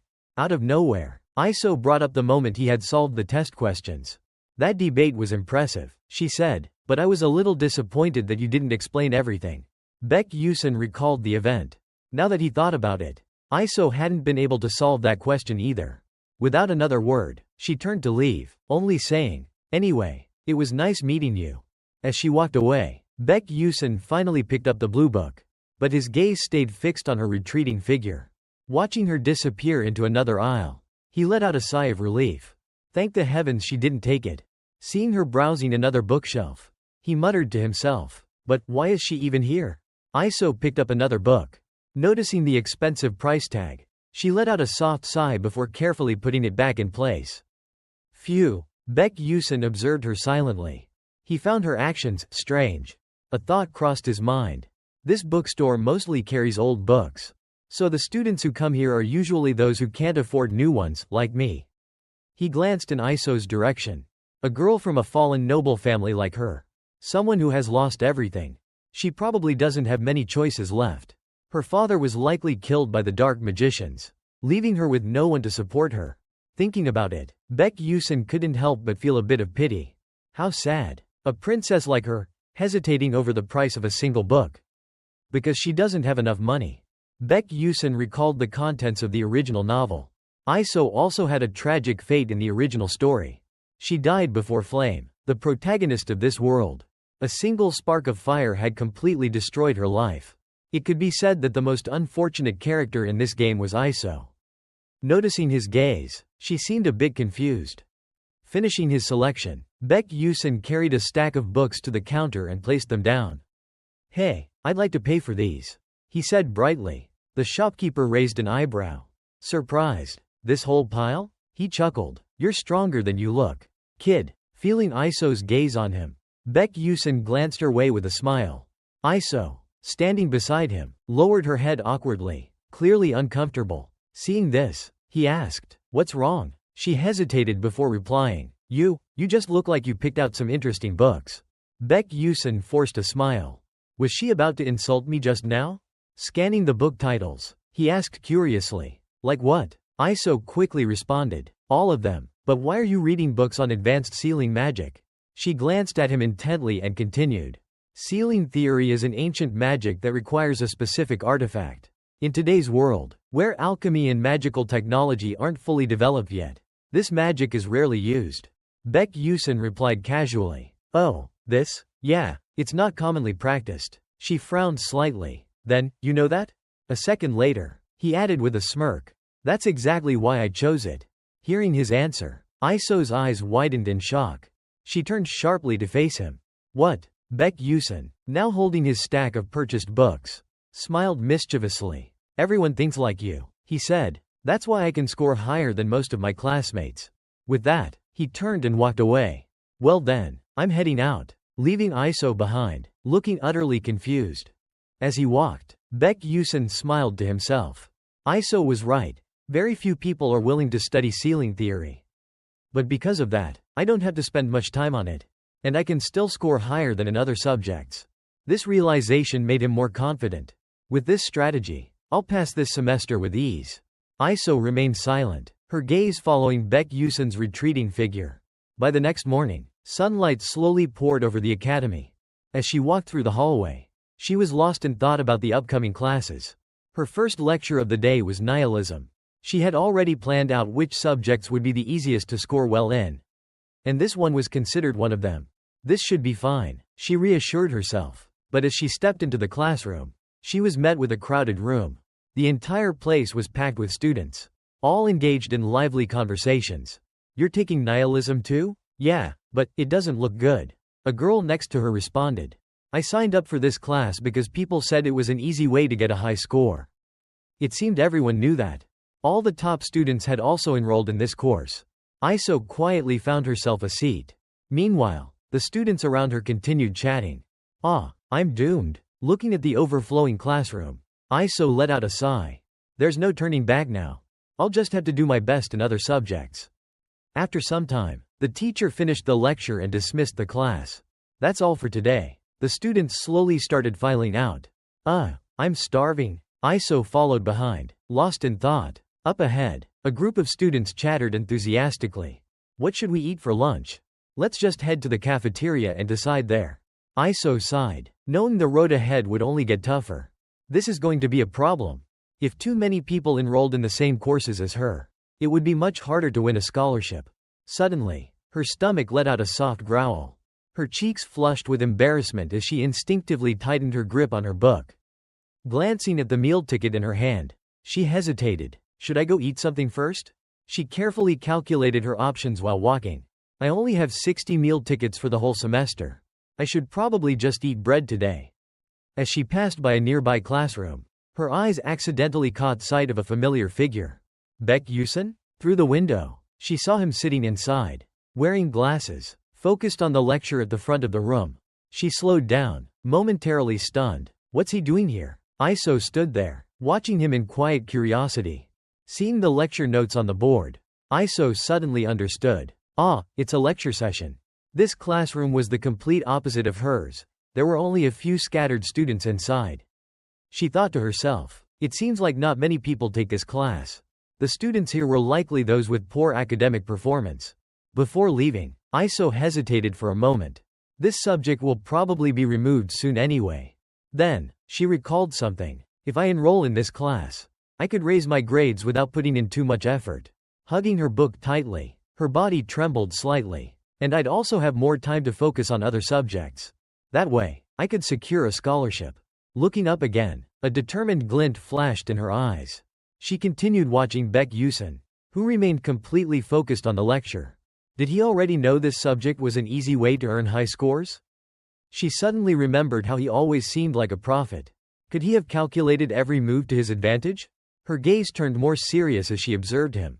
Then, without another word, she walked away. No, I'm overthinking this. It's just a coincidence. Outside, the gentle morning sunlight bathed the academy grounds in a soft glow. Inside the classroom, the professor continued lecturing. You all must already know about the origins of magic. He began. This was Professor Layton, a researcher of divine magic. He explained, the first mage, Bach, was the one who spread magic across the world. Humans and other races gradually learned how to wield it. He went on to describe the mage's accomplishments. He taught the elves nature magic. At those words, the students visualized the graceful and serene elven race, deeply connected to the natural world. And to the dwarves, he taught material magic. Images of dwarves wielding sharp, masterfully crafted weapons appeared in their minds. He gave them the ability to forge extraordinary weapons. And to humankind, he granted elemental magic. Finally, after spreading his knowledge, he ascended to the heavens. The class remained silent. Even Baek Yusun sat there, staring blankly at the board, lost in thought. How the hell am I supposed to survive these 3 years? With a pained expression, he scribbled notes into his notebook. Going back to school at this age is pure torture. He sighed, recalling his past self. Back then, I could just skip all of this by pressing a single button. Baek Yusun let out a frustrated sigh. Still, this lecture is actually pretty important. I might find some clues about the true ending. Then, he reminded himself, but that's just speculation for now. A sudden thought crossed his mind. He glanced sideways, suspicious. Has Iso always been in this class? Seeing her sitting next to him, he was surprised. I don't remember any main characters taking this class. But after thinking about it for a moment, he dismissed the thought. Whatever. Turning his focus back to the lecture, he listened carefully. Human curiosity didn't stop at elemental magic. Professor Layton explained. He pointed to a diagram on the board. Mages began traveling across the world, secretly learning magic from other races. But even that wasn't enough for them. Then he continued. Yet, they could not discover anything beyond that. The first mage left behind the 12 divine moons and disappeared, abandoning everything. At this point, he looked at the students and asked, does anyone here know about the 12 divine moons? Iso spoke up, answering confidently. They are known as the guardians that maintain the balance of power across the continent. It is believed that they were scattered across the land to fulfill their mission until 1,000 years ago. Layton nodded in agreement. Correct, they possess unique powers to protect the continent. He then elaborated on the structure of different magical forces. For example, the Great Moon of Summer, the sixth moon, burns with an eternal red flame. A crimson octopus, surrounded by streams of blazing energy, is said to reside within it.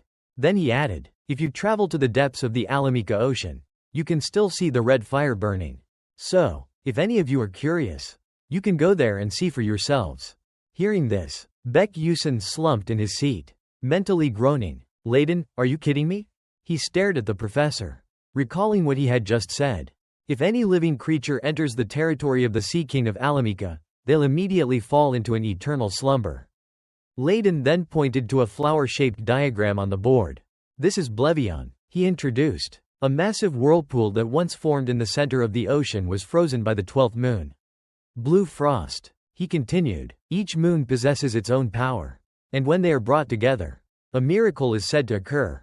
At that moment, a student raised their hand and asked, what kind of miracle? Placing his hand on a book, Layton replied nonchalantly, no one knows. They fell into slumber 1,000 years ago. Hearing this, Baek Yusun agreed with the professor's statement. In the past, he had fought against at least a few divine moons while playing the game. But even then, he had only encountered 5 of them, through limited time events. Baek Yusun recalled those days when he used to sit glued to his computer screen. Thanks to his dedication, he had gathered information from other players in the gaming community. No one had encountered more divine moons than I did. His gaze darkened with deep thought. If my guess is correct, then the 12 divine moons are linked to the true ending. No one has found the true ending in the past 10 years. That means the answer must lie in content that no one has reached yet. He pondered. Even after countless life or death battles, I only managed to find 5. Calculating his next move, he thought, but I don't have a choice. If I want to witness the true ending, I have to start over and do everything again. Meanwhile, in another part of the academy, flames burst toward a wooden training dummy. A white-haired professor observed the battlefield and spoke with a calm yet firm voice. Strength is not everything. Holding a magic staff, the professor reminded the students. No matter how powerful your attacks are, they are useless if they don't hit the enemy. This was the fire magic class taught by Professor Hongil. The students raised their staffs, launching fiery spells at the targets. Suddenly, the professor's sharp eyes narrowed. A powerful fire spell shot toward one of the wooden dummies. The moment it struck, an explosion erupted, sending thick smoke billowing through the air. Hongil calmly observed the aftermath. Then, her eyes widened. As the smoke slowly cleared, the training dummy remained completely unscathed. The students stood in stunned silence, watching. Finally, the professor spoke coldly. Too weak. Her gaze turned toward a particular student. Hong Bi-jaeon. Sometime later, Hong Bi-jaeon sat on a bench. Exhausted and disheartened, she thought to herself, I've disappointed mother again. Nervously rubbing her hands together, she felt suffocated by the weight of expectations. She must be so tired of me by now. Just then, a voice called out, making her flinch slightly. Princess. Standing in front of her was A.C. Soang. With a bright and friendly smile, A.C. Soang asked, Are you alright, Hong Bi-jaeon? The two sat together in silence. Sensing the awkward atmosphere, Asuong spoke up with admiration. You're incredible. Hearing that, Hong Bi-jaeon looked at her, confused. What do you mean? Asuong, sitting beside her, continued praising. Your magic is the same type as mine, but yours is far stronger. Why is that? Hong Bi-jaeon responded flatly. I can't even hit my target properly. Asuong smiled brightly, trying to encourage her. But your magic is amazing, it looks so cool. Then, she added, actually, I've heard about you since I was little. At that moment, Hong Bi-jaeon remembered. Oh, right, she's also a fire mage like me. If she recalled correctly, the cheerful girl sitting next to her was Asuong. She tried to recall more details. There had been rumors about a new generation fire magic prodigy, someone with an exceptionally strong magical presence. Hong Bi-jaeon instinctively compared her to herself. Even so, she's nothing compared to my magic. Her face darkened slightly, and with a serious tone, she said, Your aim is impressive. That remark made Asuong a little uncomfortable. But if you trained more, she said, I wouldn't be able to match you at all. Hong Bi-jaeon suddenly stood up. With a proud and almost arrogant tone, she declared, I've had enough of talking with trash. Then, with a somewhat indifferent gaze, she glanced at Asuong. Still, talking to you was somewhat helpful. Without waiting for a response, she turned and walked away, leaving behind only a short goodbye. Asuong lowered her head slightly, her expression unreadable, but when she lifted her gaze again, her eyes carried a deep, unreadable intent. The warmth from earlier had vanished. Not long after, the sky turned to a golden dusk. A door opened, revealing a quiet, elegant room where potted plants thrived in the soft light. Entering inside, Hong Bi-jaeon let out a tired sigh. Phew, a soft voice spoke. Princess Bi-jaeon. Standing formally in the room was her personal guard, Ea Taran, with an expression as unreadable as ever. He greeted her with a respectful yet slightly cheerful tone. Welcome back. The tea and ginseng sweets have been prepared. He gestured toward the neatly arranged table. Hong Bi-jaeon acknowledged him with a simple, thank you. Taran lowered his head slightly before reporting.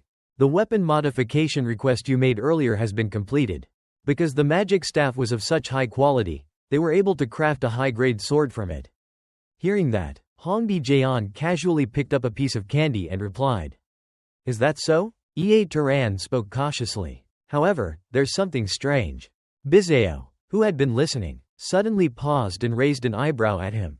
What do you mean? Hong Bi-jeon narrowed her eyes and responded slowly.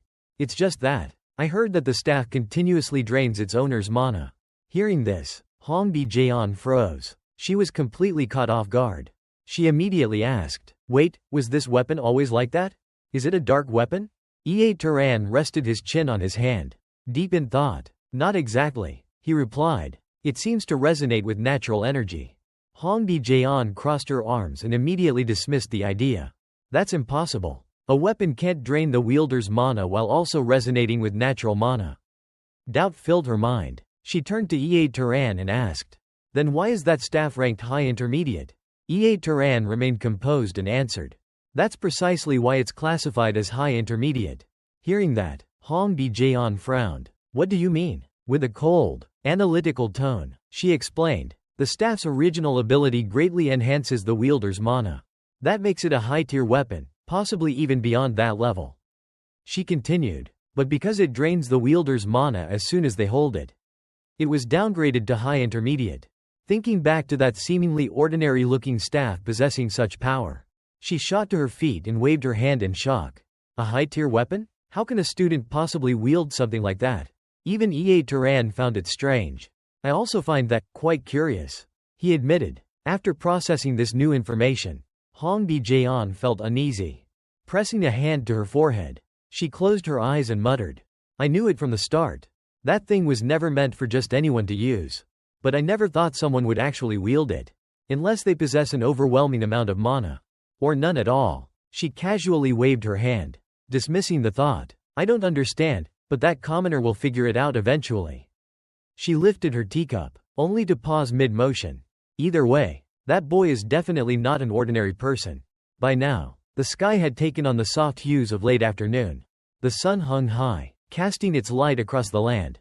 A few days passed since the semester began, and students continued attending their classes as usual. Baek Yusin sat quietly, attentively listening to the teacher's lecture. Attack magic requires more precision in its application than other types of magic. That's why mana guidance class is a mandatory course. The teacher standing at the front, his hair worn by the years, was Professor Kalim, an expert in mana guidance. A few seats away sat Iso, fully focused on the lesson. Listening intently, she absorbed every word he spoke. From this point forward, Kalim continued, "Your dueling matches will incorporate mana guidance. You will learn to aim and attack with precision." Picking up a piece of chalk, he drew a large circular diagram on the board, resembling a wheel. Then, pointing at it, he turned to the students and said, "Let's start by discussing trajectory formulas." He then wrote a problem on the board. From a distance of 760 meters north, Cho-Su is running south at a speed of 12.6 meters per second. What is the appropriate trajectory and estimated sight range that Aang-hee needs to hit the target on Cho-Su using water magic? The entire class fell into complete silence. Students sitting behind Baek Yusin exchanged nervous whispers. Of all the elemental attributes, water is one of the hardest to calculate. If we're not water mages, how are we supposed to answer this? Another student muttered, "Is he deliberately trying to make this difficult for us?" Baek Yusin, already feeling bored, let out a long yawn. Why are these classes so ridiculously hard? Unfortunately, his careless action didn't go unnoticed.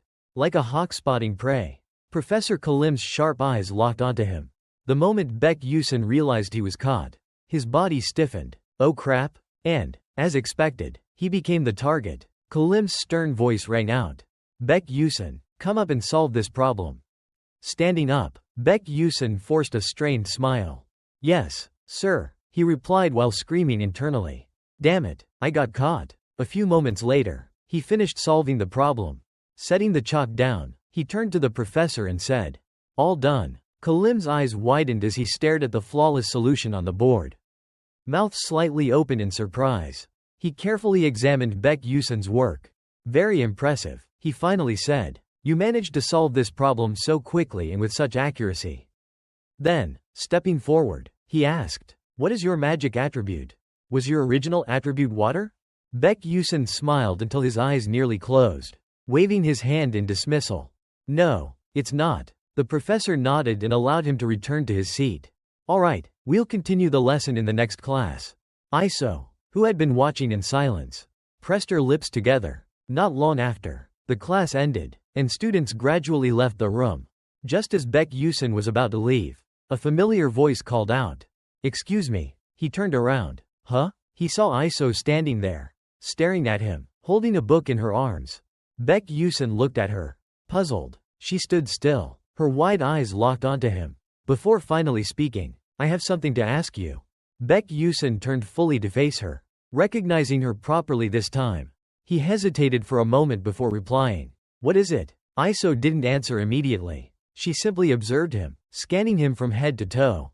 Her mind was filled with countless thoughts. While watching Baek Yusin, she became certain of one thing. If we ignore his grades, this guy is definitely intelligent. Maybe even on par with the top students.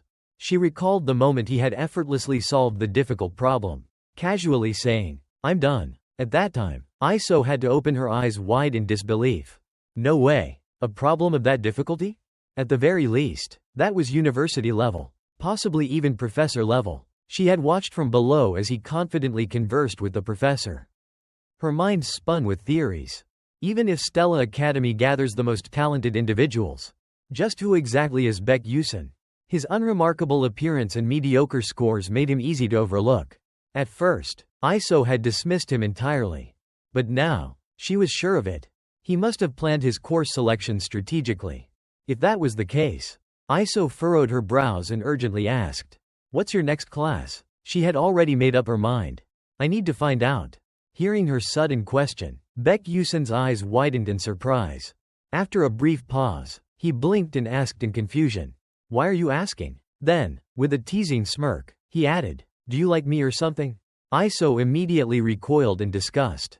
"What? That's gross." Baek Yusin smirked, raising an eyebrow. "I think I should be the one who's creeped out."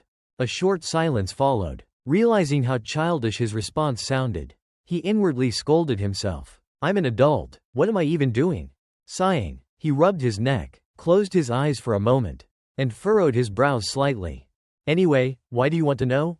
She spoke frankly, revealing her thoughts. "I've analyzed a few of the classes you enrolled in, and it seems like they're all courses where you can easily earn high grades." Hearing this, Baek Yusin froze for a moment. Now, without hesitation, Iso laid everything out. "So I'll get straight to the point. Where did you learn that strategy? Because it's extremely important to me."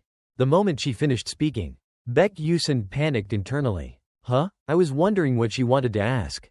But, on the outside, however, he simply waved his hand with a forced smile. "Haha, what do you mean? Learned it? It's probably just a coincidence." Sensing that the conversation was heading in a dangerous direction, Baek Yusin quickly looked for an excuse to leave. Turning toward the door, he casually tossed out, "If that's all, I'll be going now." Watching him leave, Iso widened her eyes in surprise. "Wait," she instinctively called out after him.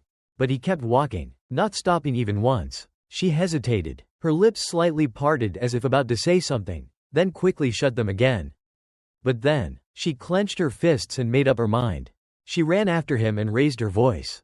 "Please, wait a moment." Baek Yusin's eyes widened in surprise. He stopped and turned back toward her. Iso hurriedly stepped closer, fumbling for words. "Just wait a second." Seeing her following him, Baek Yusin frowned in confusion. "What the hell? Why are you following me? Go learn from someone else. There are plenty of smart people around here." Then he added, "Or just copy what I'm doing. You said you already analyzed my courses, didn't you?" Iso was out of breath, panting slightly, but seeing the confusion in his eyes, she gathered her courage and explained, "Anyone who takes Lunar Saint Studies gets an automatic A+, so that class doesn't matter. But if I enroll in other courses that you're taking, it might negatively affect your grades." She stood there, eyes filled with nervous anticipation, waiting for his response. Baek Yusin suddenly felt a twinge of pity. If she failed to earn a scholarship, she would be the one who suffered most. And yet, despite her own struggles, she was still worried about his grades. Even though this is kind of a hassle, I guess a protagonist is still a protagonist. Thinking that, he silently observed her. Iso lifted her face and looked at him, putting on an adorable expression while blinking her eyes for help. "Anyway, can you suggest a class for me? A class where I can easily get a high score?" He replied coldly. "Do you think that expression can convince me?" Immediately, she touched her face, acting even more delicate, trying to win him over. "Is it not working?" That's strange. Every time I look at this face, all my worries disappear. Baek Yusin stared at her unusual expression, feeling a bit gloomy and confused. Are you serious? He asked skeptically. After teasing him, Iso giggled, her eyes curving into a cheerful smile. I'm just joking. I knew you would react like this, so I prepared a reward for you.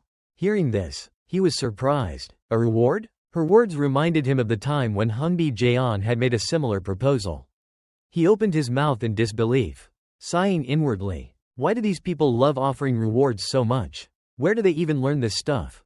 Then, Iso leaned in and asked, do you know anything about the ghost story of the seventh tower? Her question made him freeze for a moment. Baek Yusin widened his eyes and looked at her with suspicion.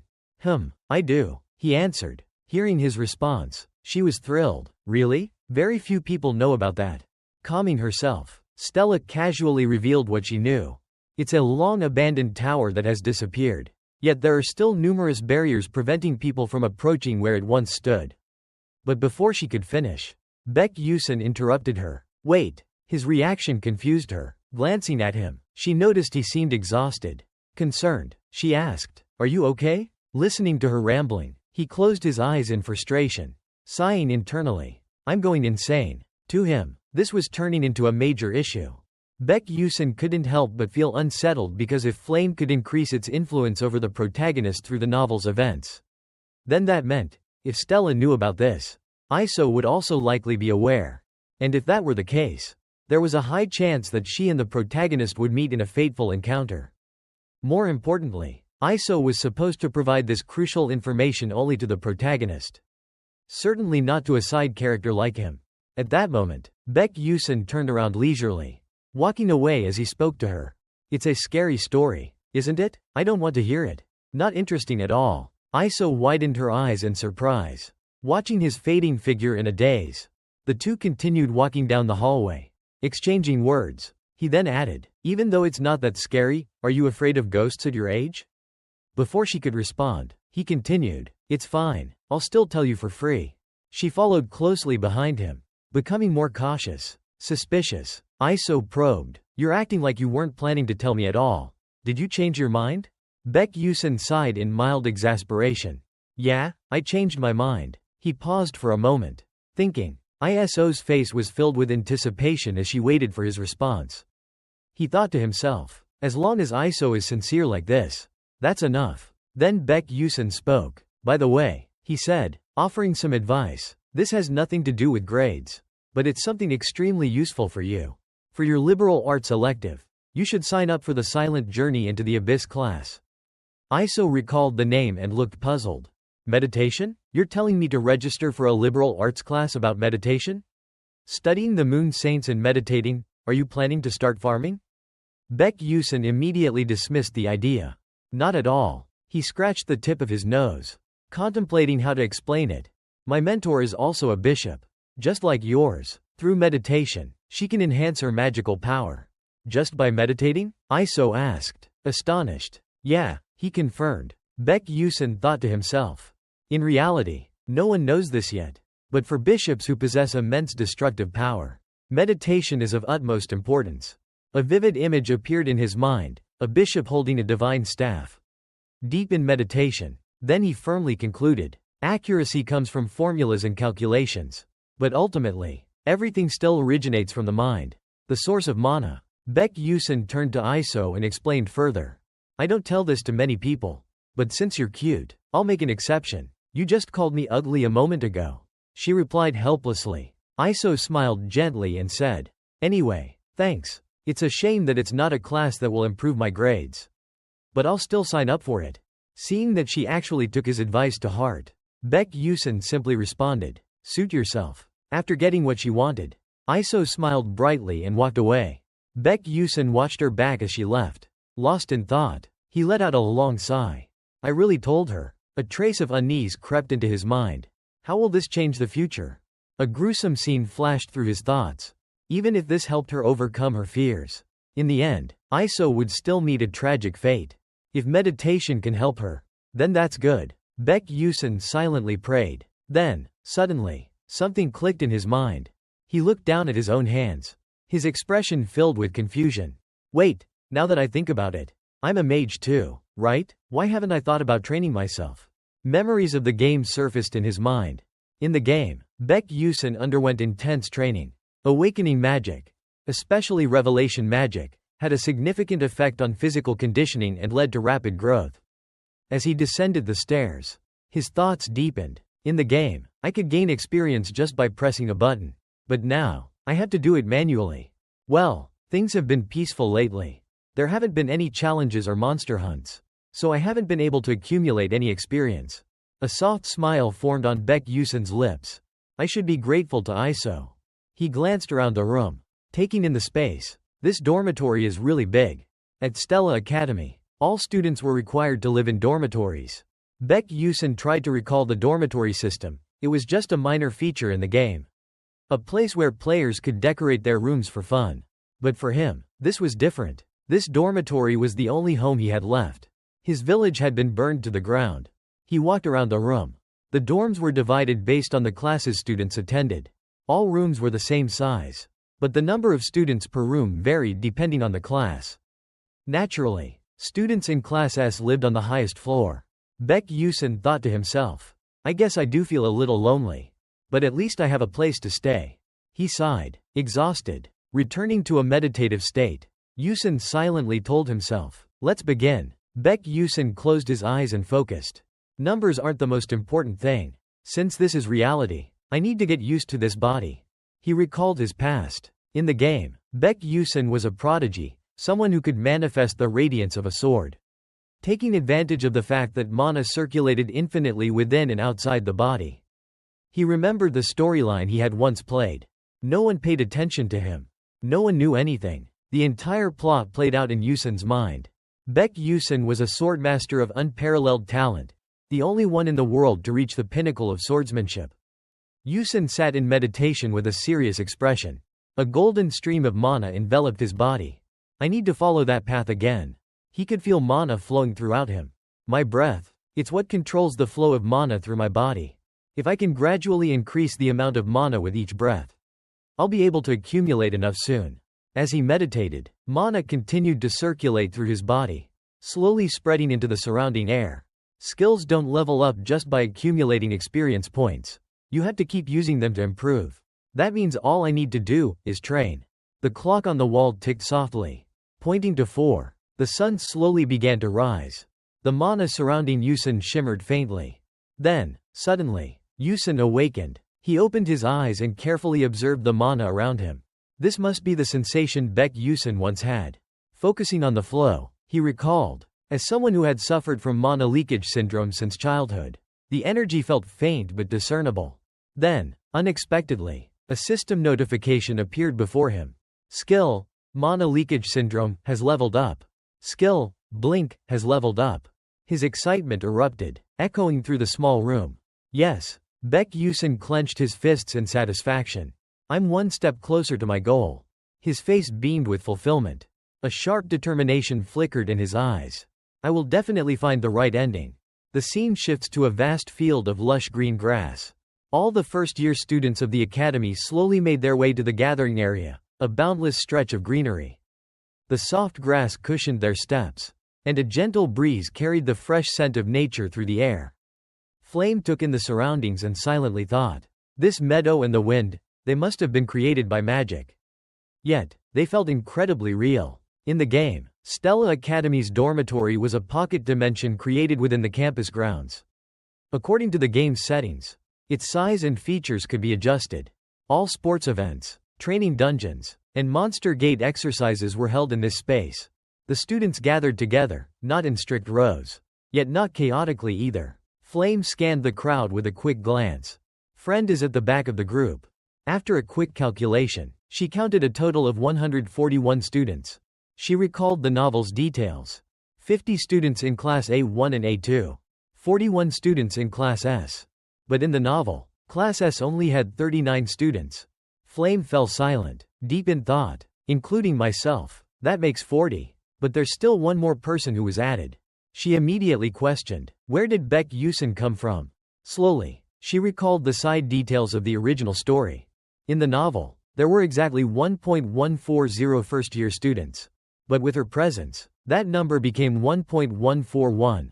In other words, Baek Yusun also exists in the novel. Flame struggled to stay calm, but concern flickered across her delicate features. I'll figure it out, step by step. It's fine, I can do this. Clenching her fists, she firmly reassured herself. After all, I'm the only one in this world who knows about the novel. Taking a deep breath, Flame stepped forward, following the other students. Class was about to begin. Suddenly, a voice rang out, catching her attention. Young Master Jenny, have you finished registering for your classes? Jenny smiled brightly. Of course, I have. The other student continued. We registered for soft magic studies because we heard you signed up for that class too. Upon hearing that, Jenny beamed, his smile practically glowing under the sunlight's favor. Really? Let's help each other out. Then, Flame listened to the entire conversation. Her expression remained emotionless as she cast a glance at the group of flatterers surrounding him. She recalled, it was Prince Jeremy. Jeremy stood out with his golden hair and his ever-present smile. In the novel, his story revolved around an unrequited love for Iso. Despite his obsession, she repeatedly rejected him, and in the end, he became a villain. Flame assessed the situation. He looks kind and friendly, but every move he makes is calculated. I should be careful and keep my distance from him. Jenny glanced to the side and noticed Flame watching them. Instantly, he flashed a warm smile and waved. Flame returned the gesture, though inwardly, she remained wary. There's no doubt, he's extremely handsome. I can see why so many people flatter him. But my suspicions about him haven't changed.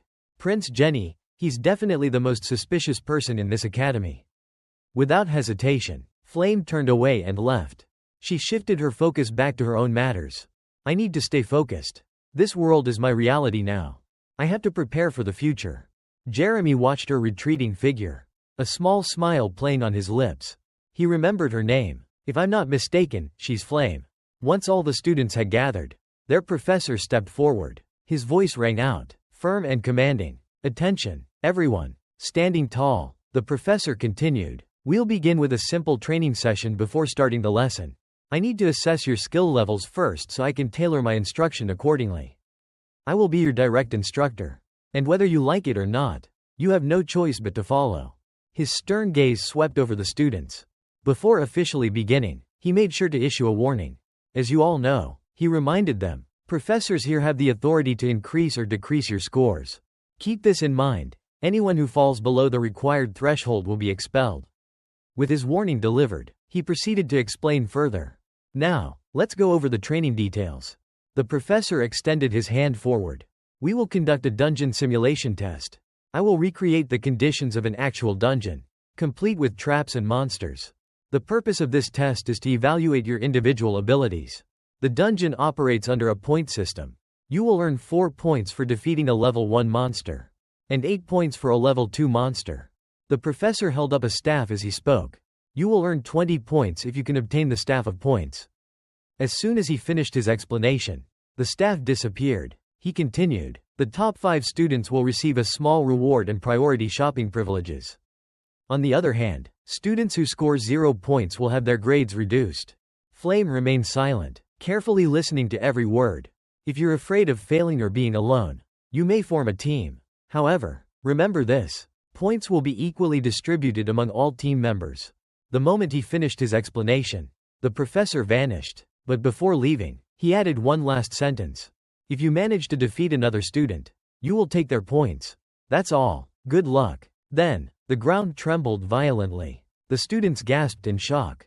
A panicked voice cried out, what's happening? More screams followed. Suddenly, massive tree branches burst from the ground, breaking through the earth. Flame's eyes narrowed as she quickly analyzed the situation. These enormous branches, they're spreading everywhere, just like in the Jack and the Beanstalk dungeon map. A vast forest of intertwining trees took shape, creating a grand and overwhelming landscape. All the students stood frozen in place. The sudden transformation of the dungeon left everyone hesitant, afraid to act recklessly, while others rushed to form teams. Flame remained still. She gripped her weapon tightly, determined. All right, it's time to move. Just as she was about to leave, a voice called out from behind. Flame. She turned to see Jackie. Jackie smiled and asked, are you planning to go alone? Behind her, a few other students waved in greeting. Flame hesitated for a moment. She glanced at Jackie, calculating her options. Teaming up would offer advantages, but going solo meant she could earn more points. Having made her decision, she politely declined. Sorry, but this time, I want to try going alone. Jackie narrowed her eyes slightly and grinned. Her voice carried a hint of mock amusement. Oh, I see. If you team up, you'd have to split your points, right? Flame simply replied. Yeah, that's right. But inwardly, she thought, that sounded like sarcasm. Before turning to leave, Flame added a final sentence to maintain harmony between them. Let's go together next time. Jackie turned slightly and replied. Sure. Flame didn't leave immediately. She paused, watching Jackie's figure retreat toward her group of friends. Observing how they interacted, Flame couldn't shake off a lingering thought. Am I just overthinking, or is she copying me? Jackie casually told her friends. Flame's going solo. One of them shrugged and replied. Oh well, her choice. Flame didn't dwell on it. It's probably nothing. It'll pass with time. 1 hour later, a small green monster lay defeated on the ground, its body bursting into pieces. Flame, after battling non-stop for an extended period, was exhausted. Phew, I'm so tired. Surrounding her were the remains of numerous low-level monsters. She couldn't help but wonder, when is this training session going to end? Something felt off. Sensing a disturbance, she murmured, huh? Suddenly, a large tree with sprawling branches lunged at her, attacking swiftly. Reacting instantly, Flame cast a spell to block its strike. The branches retreated after their failed attack, swiftly burrowing back into the ground. Glancing around, Flame analyzed the situation. Not just monsters, even the plants attack? Her expression revealed clear surprise. As expected of Stella, even their dungeon simulations aren't ordinary. She quickly calculated her progress. After an hour of monster hunting, I've collected 18 points. Not bad. But at this rate, someone could catch up just by finding a single point staff. Realizing the urgency, she left her current location. I need to keep moving. As she navigated through the dungeon, her eyes caught something in the distance. A shadowy figure stood against the sunlight. It was hard to make out any details, its form was hazy and unclear.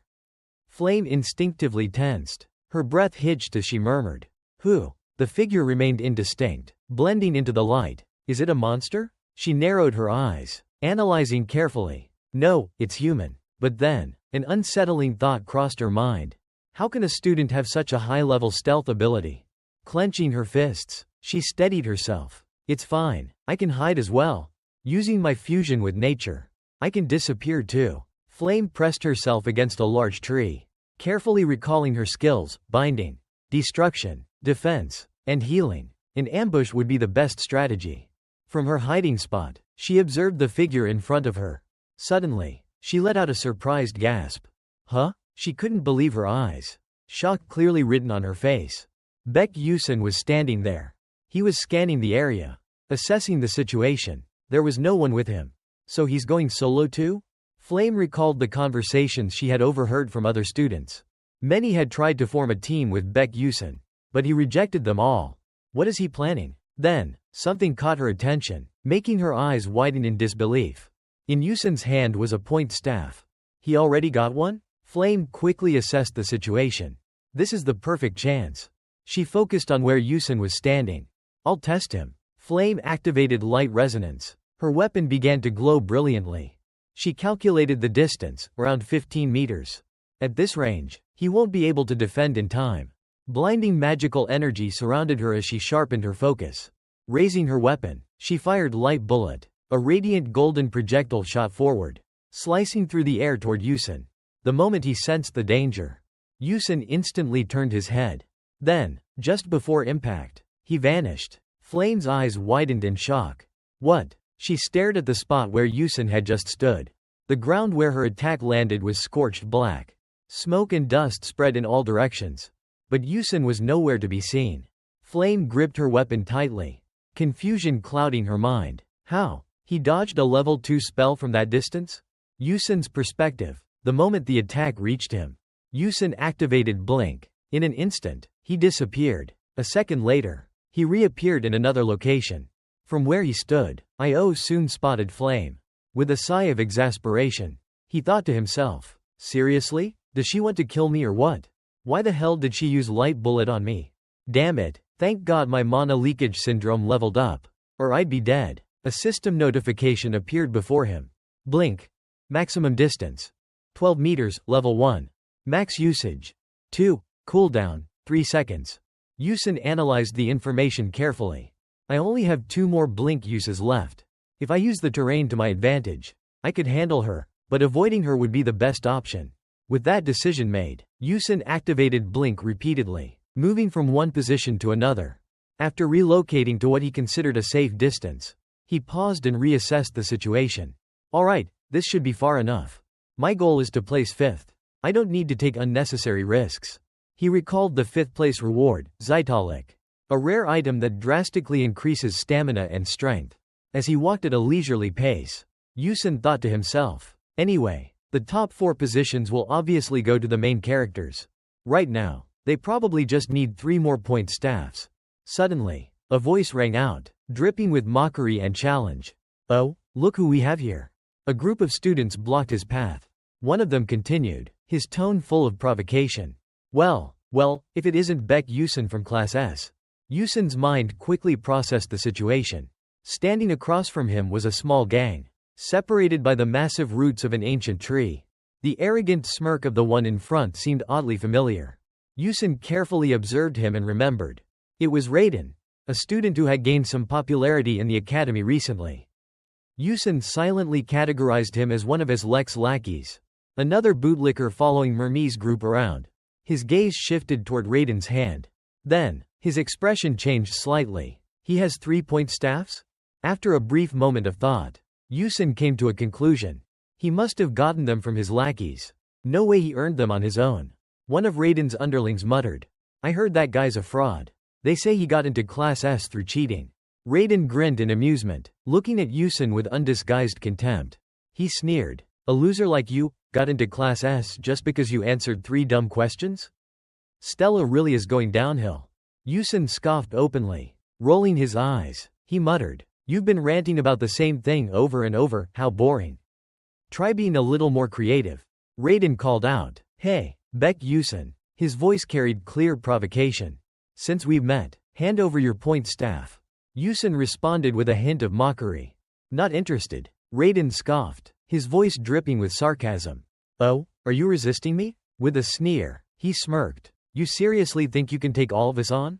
Completely dismissing Yusin, Raiden arrogantly gestured at his group. Planning to fight us with that holy middle-class staff of yours? He snickered. You can't even properly use magic, let alone a magic staff. Yusin remained unfazed, his mind calmly calculating his options. With his low-level blink, he couldn't directly fight someone from a major family like Jordan unless he had 3 blink uses. Then, suddenly, an idea clicked in his mind. He still had one strategy. His point staff. A plan quickly took shape. Taking advantage of both the staff and the dungeon's terrain. Lifting the staff slightly, he spoke in a calm, indifferent tone. Here, Raiden grinned smugly. Now that's more like it. The fish had taken the bait. Yusin smirked, and in the next instant, before Raiden could fully process what was happening, Yusin dashed forward. He suddenly appeared right in front of him. Raiden, caught completely off guard, could only let out a startled, huh? Yusin's dangerous smile flashed before him. Raiden quickly realized the situation. Without hesitation, he activated his protective barrier. A powerful shield formed just in time to block Yusin's attack. However, the barrier shattered instantly upon impact. Raiden gritted his teeth in frustration. Damn it, the sheer force of Yusin's strike left him trembling with disbelief. He clenched his jaw tightly, his thoughts burning with anger. This lowly commoner, acting fast. Raiden swung his arm fiercely, using the force of the impact to propel himself backward and widen the distance between them.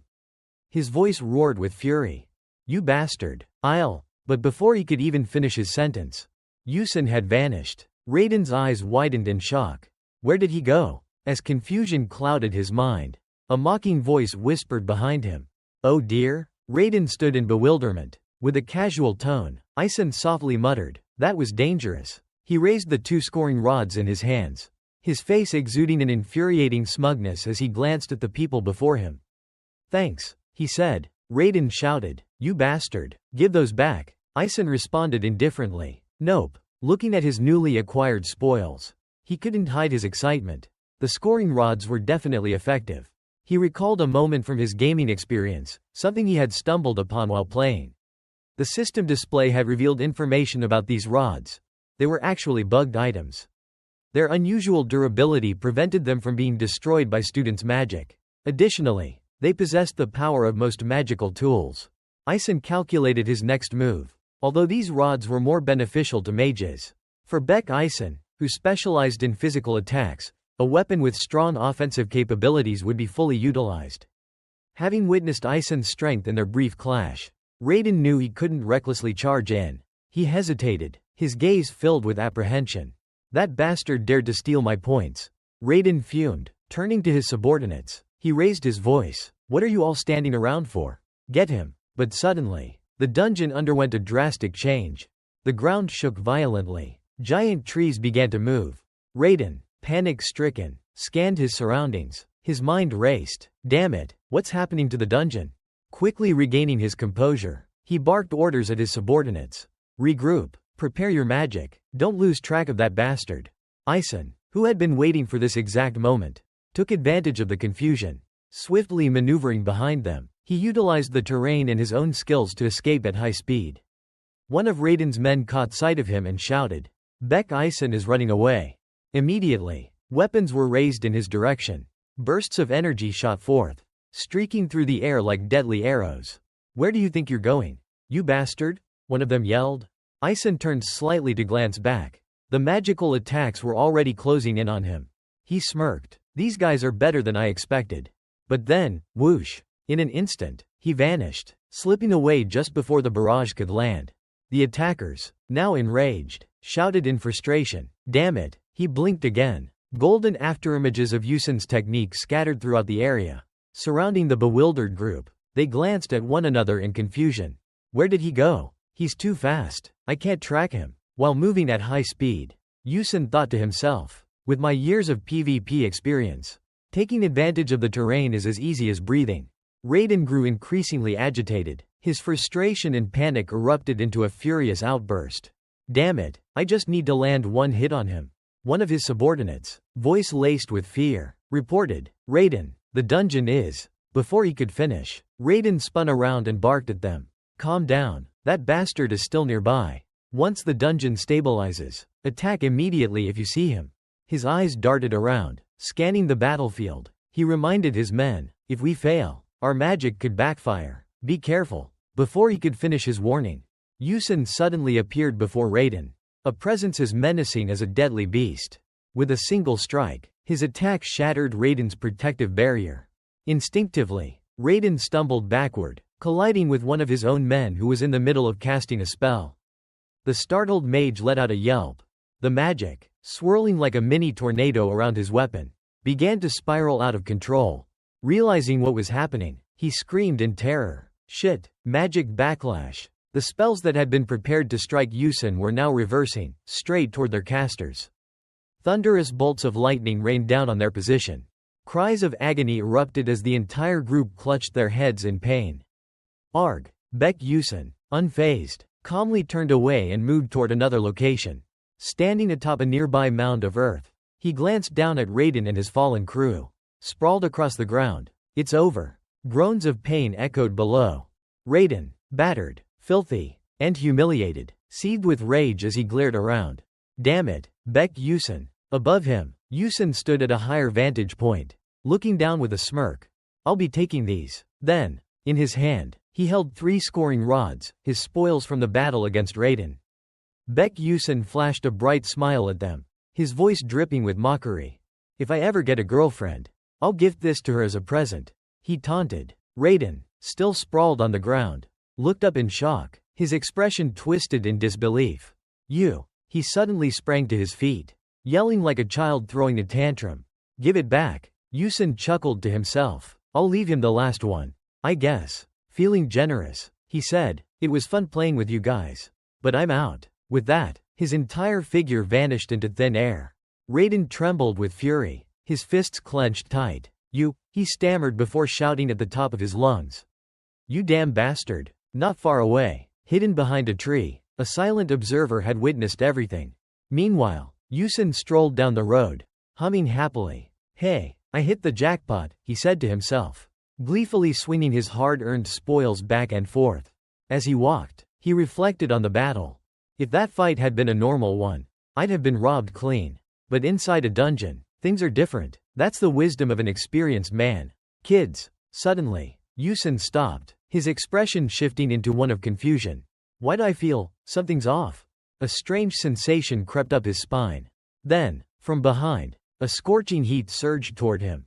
A roaring firespell, swirling like a raging tornado, came hurtling at him. Baek Yusin was still walking through the forest when he sensed something unusual again. There's something weird about this place. High above, a massive fireball streaked through the sky, blazing straight toward him. By the time he noticed it, it was already too late. A gigantic fireball shot down at him with terrifying force.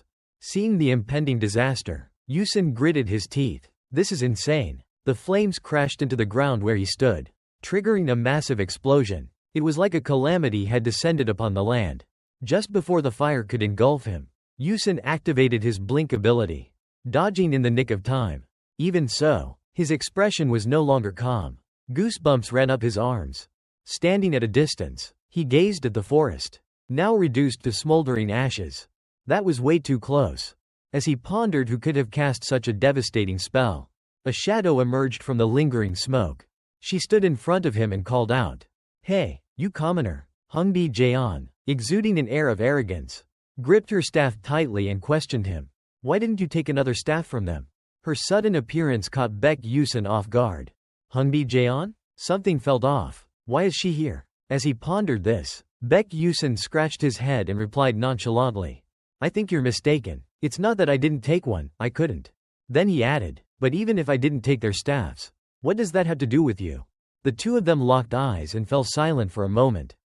Then, as if realizing something, Yusin's expression darkened. Wait a minute, don't tell me. His irritation flared as he pointed a finger at her and shouted. You were planning to take everything, weren't you? If I had taken them, you'd still snatch them all away, wouldn't you? I already taught you a lesson before. But you just don't change. Are you even human? Hungbi Jaeon placed a hand on her chest and, in a proud tone, replied, I am of royal blood. Yusin blinked in disbelief. Oh. Without missing a beat, she smirked and taunted him. Now that you know, come at me already. Her attitude made him even more uneasy. Gripping her staff, Hungbi Jaeon pointed it straight at him and declared, as a noble of the royal family, I would never stoop so low as to steal from a commoner. So instead, I will defeat you fair and square and take them with honor. Baek Yusin nearly collapsed from sheer frustration. This damned, noble pride. Does she really think bullying the weak makes her righteous? Hearing his reaction, Hungbi Jaeon looked at him curiously. Weak? She repeated, her expression serious. I saw how you toyed with those people. You fought them while refusing to use magic properly. She stated matter-of-factly. Yusin felt a bit awkward at her words. Earlier, she had been wandering through the forest alone. As she hurried forward, she muttered to herself, I have to hurry, or my mother will scold me. Suddenly, voices caught her attention. She stopped and looked in the direction of the noise. It was Raiden and his men, scouring the area. Baek Yusin ran off. Where the hell did that brat go? Hungbi Jaeon raised an eyebrow. Just then, a shadow streaked past them. It was Baek Yusin, sprinting at full speed, gasping for breath. Seeing this, she thought to herself, he's an ally of Jordan and Baek Yusul, isn't he? She glanced at herself, hesitating. Should I attack, or not? Even for her, dealing with 6 opponents at once would be no easy feat. Hungbi Jaeon gripped her staff tightly, making a decision. I'll wait until they're exhausted and then. But suddenly, something caught her attention. Her expression shifted into one of pure disbelief. Baek Yusin was wielding a scoring rod, using his blink ability to counterattack Raiden's group. Her eyes widened in shock. What the? That commoner. He's only using blink and not a single other magic spell? Yet, with just the scoring rod, he was effortlessly shattering their protective magic barriers. From her hiding spot in the bushes, Hungbi Jaeon observed with a look of disdain. Compared to me, he's still lacking a bit, but even so, he's a talent from a mage family. Toying with those opponents like that. She clenched her jaw, biting her lip in frustration. Back to the present, Hongbi Jaeon had reached her limit. Gripping her staff tightly, she thought, "Fine, I'll just burn him to ashes." With that, she swiftly chanted a spell. A barrage of fireballs shot toward Baek Yusun. Seeing the incoming attack, he tensed up. Without hesitation, he blinked away, reappearing at a safe distance. But almost immediately, another massive fireball barreled toward him. The heat was overwhelming, scorching everything around it. Baek Yusun quickly used 2 consecutive teleports to evade. Hongbi Jaeon, however, remained unfazed. She had been watching his movements closely the entire time, her expression unreadable. Once he had successfully dodged the fireball, Yusun finally exhaled in relief. Damn, that was definitely Hongbi Jaeon. That was seriously dangerous. Good thing I trained my instincts beforehand. Yet, the more she watched, the less sense it made to her. He avoided it with just 2 blinks? How? After a brief pause, she finally spoke up. This time, you're not using your baton staff either? Baek Yusun looked at her in confusion. What are you talking about? He asked. You already took my baton staff. Remember? She pressed on, her gaze sharp. Don't you recall being assigned to handle the staff modifications? Hongbi Jaeon stared at him, completely calm. Didn't everyone receive a basic staff upon enrollment? At that moment, Baek Yusun suddenly realized he had completely forgotten about it. He stammered, "Oh, right, I do have one of those." Back on his first day, he had received the staff but had stashed it away immediately. He sighed, thinking, even though I have a staff, I've never had a chance to use it, so I completely forgot about it. Seeing his half-hearted reaction, Hongbi Jaeon looked at him with disgust. You still enjoy messing with people, don't you? She scoffed. Her eyes grew more intense as she glared at him. I've been giving it my all every time, and yet this damn commoner always treats it like a game.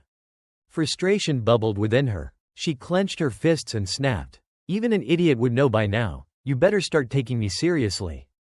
Yusun shivered at her words. What? I've always been serious. I just can't use magic. Before he could respond, she suddenly warned him. If you don't, then. Behind her, a raging sea of flames erupted. Hongbi Jaeon was ready to go all out.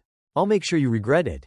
Fire surged behind her, her face illuminated by its glow. Filled with unshaken determination, raising her staff, she thought to herself, today, I'm going to crush this commoner once and for all.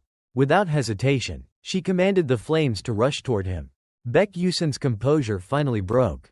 Dodging wildly, he desperately evaded the relentless barrage of fire. After countless near misses, he suddenly found himself face to face with a massive fireball. Reacting instantly, he threw himself to the ground to avoid it. At the same time, Hongbi Jaeon noticed something. Another attack was already in motion. Yusun sprang back to his feet, his eyes widening as another wave of fire surged toward him. Staring at the massive flames, he cursed internally. Damn it, even if I blink away, the attack's range is too big. What do I do? Then, from behind, he heard a crackling sound. He quickly turned his head. A nearby cluster of trees had been charred black by the fire. At that moment, an idea struck him. That's it. Wasting no time, he used blink again, teleporting to the burned area. Baek Yusun reappeared far from the oncoming flames. Looking back, the fire continued to spread, growing fiercer by the second. Now crouched behind a large rock, he let out a relieved sigh. That was too close. Baek Yusun glanced toward her, deep in thought. Although he had narrowly avoided the attack this time, it had taken quite a toll on him. Looking at her standing boldly amidst the flames, he muttered to himself, even if I try to get close to Hongbi Jaeon, the flames surrounding him will explode the moment I approach. At that moment, Baek Yusun couldn't help but recall his past encounters with fire element sorcerers. I've been through this before, so I know, his level is far beyond what I expected. The sight before him made him even more cautious. Baek Yusun took another look at her, then slowly stepped forward. If this had been flat ground, I would have been reduced to ashes within a minute. She had now noticed him.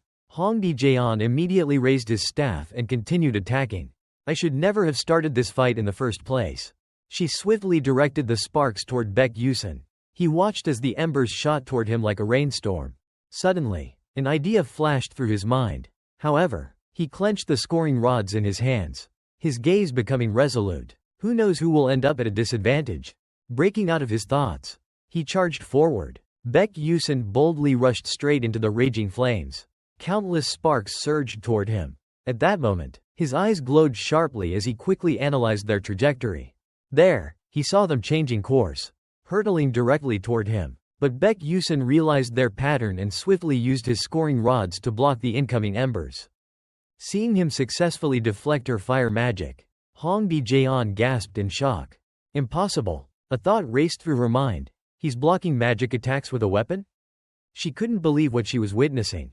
Could this really be happening?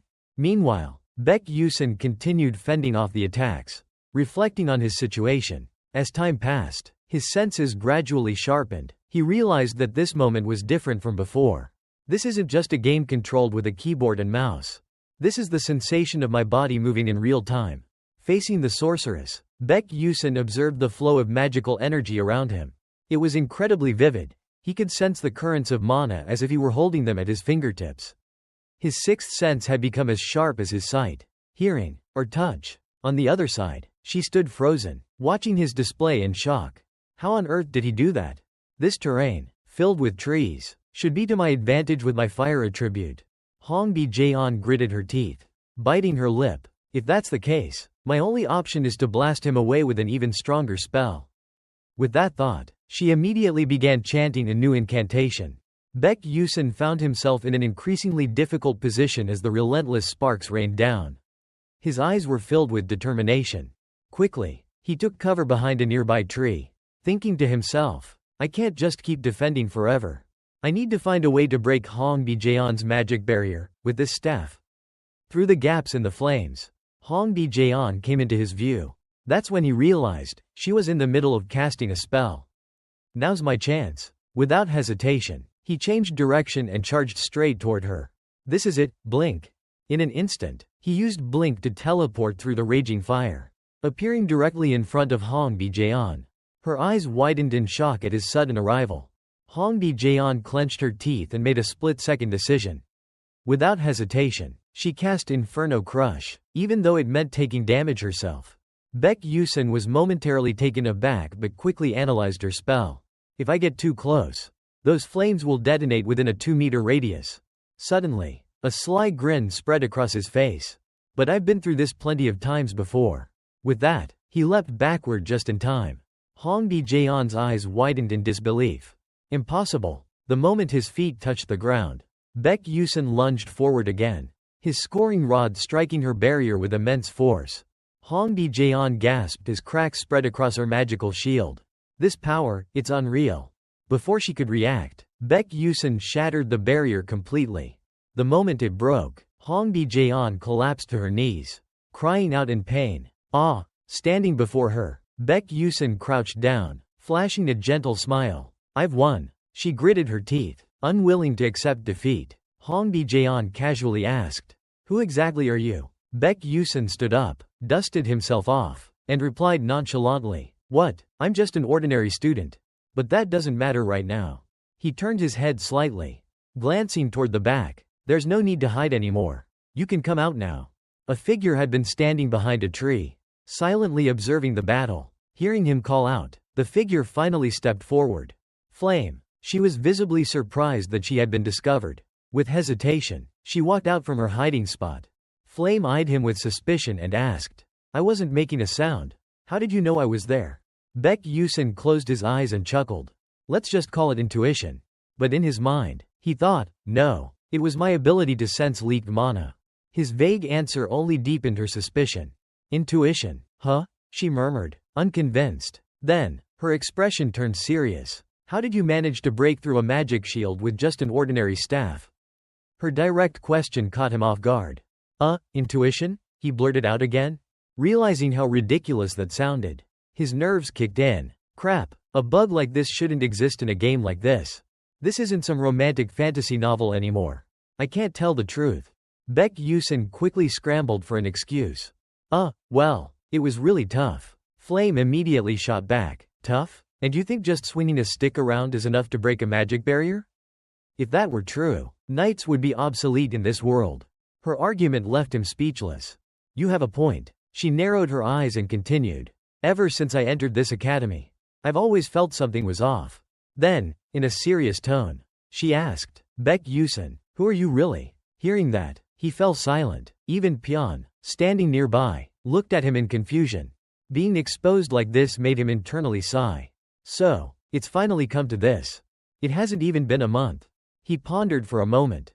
Should I just reveal my true identity? No, that's too risky. Flame doesn't trust me yet. If I tell her, it could backfire. With that in mind, he decided to dodge the question.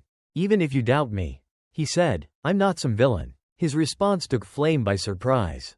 Huh? Flame sternly asked again. What do you mean by that? Baek Yusin hesitated for a moment before answering. Just as I said, I want to help you. His response left her visibly surprised. Help me? You. Before she could finish, he made his decision. Time's up. I'd like to explain more, but there's no time. See you. With that, he turned to leave. Hong Bi-jeon watched him with hesitation in her eyes. Baek Yusin told himself, all right, just walk away like this. Suddenly, Bi-jeon hurled all her scoring rods straight at his head. Thud. Ow. Baek Yusin clutched his head in pain, turning around in confusion. Hey, if you have something to say, just say it. Hong Bi-jeon smirked arrogantly. I thought you'd catch them. You dodged all my magic and traps. But you couldn't even catch this? Baek Yusin rubbed his head, thinking to himself, there's only so much my mana sensing instincts can do. Ow, that really hurt, he groaned. Then he explained, my ability to maintain my intuition depends on my mental energy. Since it's depleted, now I even have a headache. Then why did you throw these at me? He asked. Hong Bi-jeon replied nonchalantly. You won, so take them. He looked down at the scattered scoring rods on the ground. Deep in thought, is it just pride? But, if I take all of them, my score will skyrocket. Besides, these things aren't even useful to me. Baek Yusin bent down and picked up just one of the rods. Surprising her, standing up, he grinned. Alright then, I'll just take this one. You keep the rest. Without waiting for a response, he bid farewell. Alright, I'm off. As he walked away, he indulged in his own thoughts. Man, I'm such a kind-hearted guy. Always merciful to my defeated opponents. So damn cool. Meanwhile, Flame watched him go with a look of utter disdain. Does that guy have a screw loose? Hong Bi-jeon casually remarked. Probably just a commoner, his head's a bit.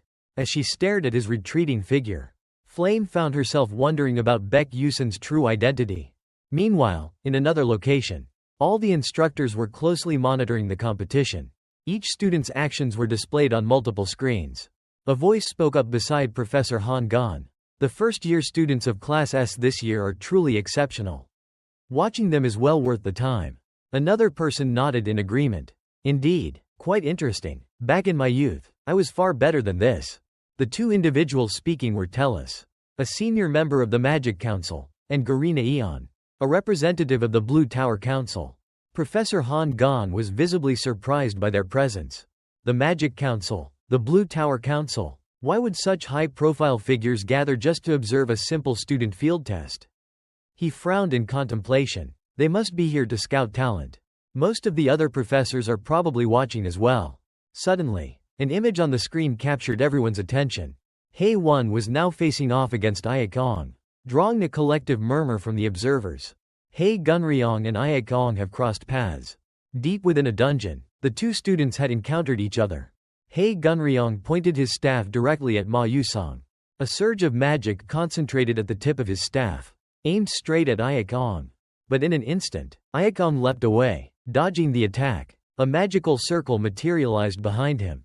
Gasps echoed among the spectators. Triple activation? A TIER3 mana boost at that age? He's only 17 and can already achieve that? Han Gan furrowed his brows in thought. Ordinarily, a magician needed to be at least 25 to reach Tier 3 mana activation. And yet, Ma Aek-ong had mastered it at just 17. That's unbelievable. Look at that. Both students were skillfully wielding 3 different elemental attributes. They clashed, each using multiple elements in their attacks. Han Gan's expression grew serious. A typical magician can only control 1 element. And even then, mastering 2 requires intense training. But 3, that's proof of an innate, extraordinary talent, one they were born with. He couldn't deny their exceptional abilities. Just then, a strange sound echoed through the screens, startling him. What was that? A monstrous growl reverberated through the dungeon. Han Gan's eyes widened in alarm. Is that a hidden monster?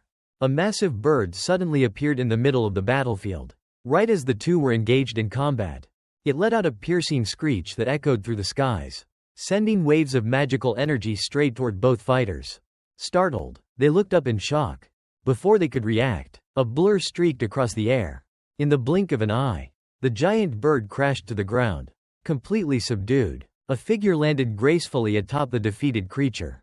Isley? She appeared out of nowhere, surveying the situation. "Oh wow, you two were fighting?" she asked casually. Standing on the motionless bird, she added with a sincere smile, "Sorry for the interruption." From outside, Han Gan observed her carefully.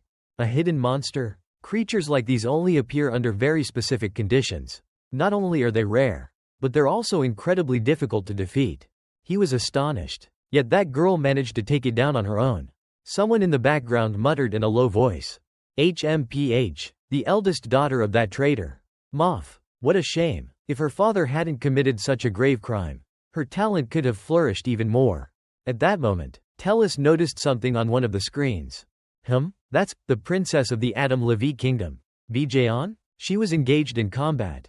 Her opponent was also displayed on the monitor. Tellus frowned slightly. Who is she fighting? His face is unfamiliar. Then, his eyes widened in shock. Wait, that magic. He leaned in, scrutinizing the image. That's Blink? Realization hit him like a thunderbolt. A deep sense of disbelief overtook him. Blink, the magic that has eluded mastery for centuries. Countless scholars had devoted their lives to controlling it. Yet, all had failed. Many were left broken, their minds shattered, or their bodies crippled. It was a spell deemed impossible to wield. And yet, on the screen before him, a mere student was using it as if it were second nature. Baek Yusen continued his battle with unwavering precision, showing no signs of weakness. Suspicion crept into Tellus's mind. Who is this boy? Before he could even ask, the professor standing beside him, Lee Han-won, answered. His name is Baek Yusen. With a tone of pride, Professor Lee Han-won continued. A very special student, one who uses Blink as his primary combat skill. Hearing this, Garena Eon furrowed his brows in confusion. Blink as a primary skill? He questioned. Standing beside him, Tellus immediately explained. It's different from the exceptional talents of Mayuseum, Hai Gunryong, or Isley. Then, shifting his gaze toward Professor Lee Han-won, he asked, but why doesn't he use any other magic? He's just playing around. If he used proper magic, this fight would have ended long ago. It makes no sense. Sensing the doubt in his voice, Professor Lee responded firmly. No, he is fighting seriously. Just as he finished speaking, the doors to the room suddenly swung open. A young man entered, his presence commanding immediate attention. He carried himself with an aura of nobility, and the murmurs of those present filled the room. It's him. Standing before them was Eltman Eltwin, his striking emerald green hair complemented by his piercing, glimmering eyes. The moment he stepped in, he spoke without hesitation. He's been serious from the start. It seems none of you noticed. His gaze flickered toward the screen where Baek Yusen's battle was still ongoing. With a slight smirk, he mused. Interesting. Watching Baek Yusen's every movement, Eltman Eltwin turned to address the room. The way this student fights reminds me of the knightly spirit, something that has long faded into history. A hushed silence fell over the room. The knightly spirit? Even Tellus was taken aback. You mean the chivalric code that vanished along with swordsmen and ancient magic? On the other side of the room, Professor Han Gan stood quietly in the corner, listening intently. His eyes remained fixed on the screen, his mind racing with realization. Yes, the knightly spirit. He elaborated. In a world ruled by magic, the knightly spirit represents the unwavering will of warriors who wield swords. They were the heroes who fought against darkness to protect the world. It is said that they once stood against demons, armed with nothing but a single blade. Meanwhile, across the room, the senior members of the Magic Council were deep in thought. In a world governed by magic, fighting with a sword should be impossible. But that student, he's wielding a magic staff, as if it were a sword. Tellus secretly glanced at him, silently acknowledging his abilities even more. If Eltman Eltwin had made such an assessment, more than that. He was the headmaster of Stella Academy, a school renowned as the best magic academy on the continent. Then there was no room for doubt. Despite his appearance as an ordinary student, few knew that Eltman Eltwin was a 9th-tier mage and one of the only 10 great sages on the continent. Tellez openly looked at Eltman Eltwin and thought to himself, if even a great sage thought that way. Scene transitioned to the exclusive training area for Class S. At this moment, the first dungeon practice test had ended. Down in the training field, the repeated sounds of strikes against dummies echoed. It was Hei Gunryong, he was practicing magic. After a period of training, exhaustion finally took hold, and he gasped for breath. Looking at the wand in his hand, frustration boiled inside him. Damn it, I'm almost out of mana. Hei Gunryong gripped his staff tighter. Trying to console himself, it was still not enough. The road ahead was still long. He had become this frustrated because, out of the 141 students who participated in the dungeon test, 39 had been eliminated. Iso ranked first on the leaderboard thanks to defeating the bird monster, while he placed second. As Hei Gunryong turned to leave the training field, he muttered. Mar Yusin ranked sixth, but he did not feel like he had won. Suddenly, he froze in place, his face filled with anger as he recalled the moment during training at the academy, when a hidden monster had appeared in the middle of his duel. He couldn't stop blaming Iso for interfering. Thinking about it only made him more frustrated, his teeth grinding in irritation. In his memories, Maria-san's image surfaced once again. From the first moment I met him, I had this feeling. Even though Mar Yusin always acted indifferent to everything, whatever he did reached a level of professionalism, perhaps even beyond that. Hei Gunryong stood frozen in place, lost in thought. Even in this practical test, he had carefully set up magic formations everywhere, meticulously calculating Maria-san's every movement. Yet, despite all his preparations, Mar Yusin had effortlessly neutralized every one of his attacks.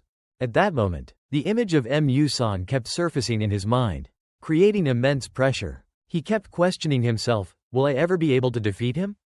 Was this wall of talent truly so high and impenetrable? Hei Gunryong remained silent, saying nothing, but deep inside, his willpower urged him forward. No, I don't have time to wallow in self-pity. I have to push myself harder. Just then, Hongbi Jeon happened to pass by the training ground. She witnessed Hei Gunryong relentlessly conjuring a massive storm with his magic. A sight that left her stunned. Hei Gunryong, he's always so composed. Why is he so frustrated today? However, at that moment, Hongbi Jeon was also casting her own magic. Well, I shouldn't be saying this out loud. But, with that thought, she conjured a blazing arrow of fire and shot it straight at one of the training dummies. It was as if she was venting all her pent-up anger onto the target. Her expression was filled with irritation. Her eyebrows furrowed. The sheer power of Hongbi Jeon's magic was undeniable. It obliterated everything in its path. A massive explosion erupted, immediately drawing Hei Gunryong's attention. Now, with her staff in hand, Hongbi Jeon stood beside him. Her face was clearly filled with resentment. How frustrating it is to have to give up my wand and only rank third. Her mother seemed satisfied with the results. But if she didn't reclaim her wand, she would surely be punished. Frustrated, she lashed out, unleashing an overwhelming surge of power that destroyed everything in its wake. In her mind, she cursed. That commoner, so arrogant, so insufferable. After that devastating strike, she exhaled heavily, as if trying to release all the resentment inside her. Hei Gunryong watched in silence, not daring to ask what had happened, only thinking to himself, Princess, is something bothering you? Having witnessed Hongbi Jeon's earlier attack firsthand, he couldn't help but realize.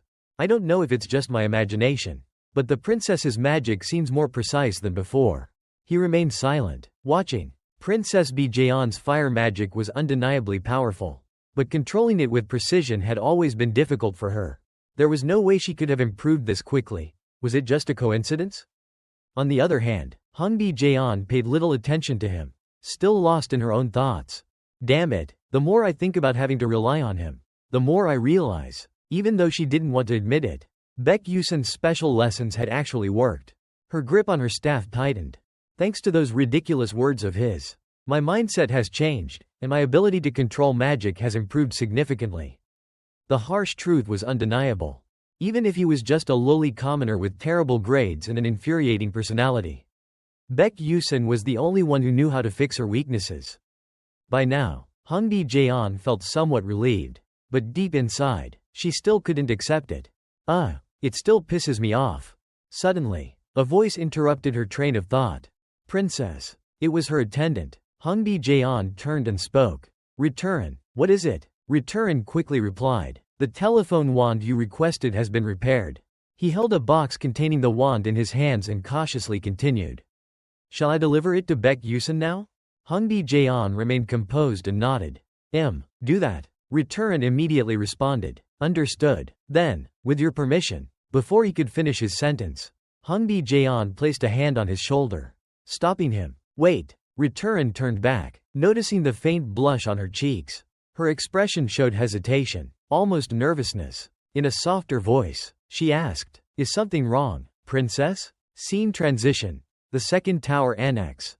The grand structure loomed before her, standing in magnificent splendor. Hongbi Jaeon stood alone at its entrance, deep in thought. I came here because I heard Baek Yusun was here. But this is the second tower annex, where the professors conduct their research. Am I really here to meet a professor? Her initial excitement faded, replaced by sudden hesitation. A blush spread across her cheeks. She wandered around for a while, hesitating over her decision. Wait, why did I even come here? I could have just given him the wand at the training grounds. But this makes it seem like I'm chasing after a commoner. Still wanting to maintain some dignity, Hongbi Jaeon made a decision. No, I should just turn back. Just as she was about to leave, a voice suddenly called out. Ah, Princess Hongbi Jaeon, what a surprise to meet a familiar face here. It was Professor Hammerin. Hongbi Jaeon respectfully stepped forward and greeted her. It's been a while. Professor Hammerin.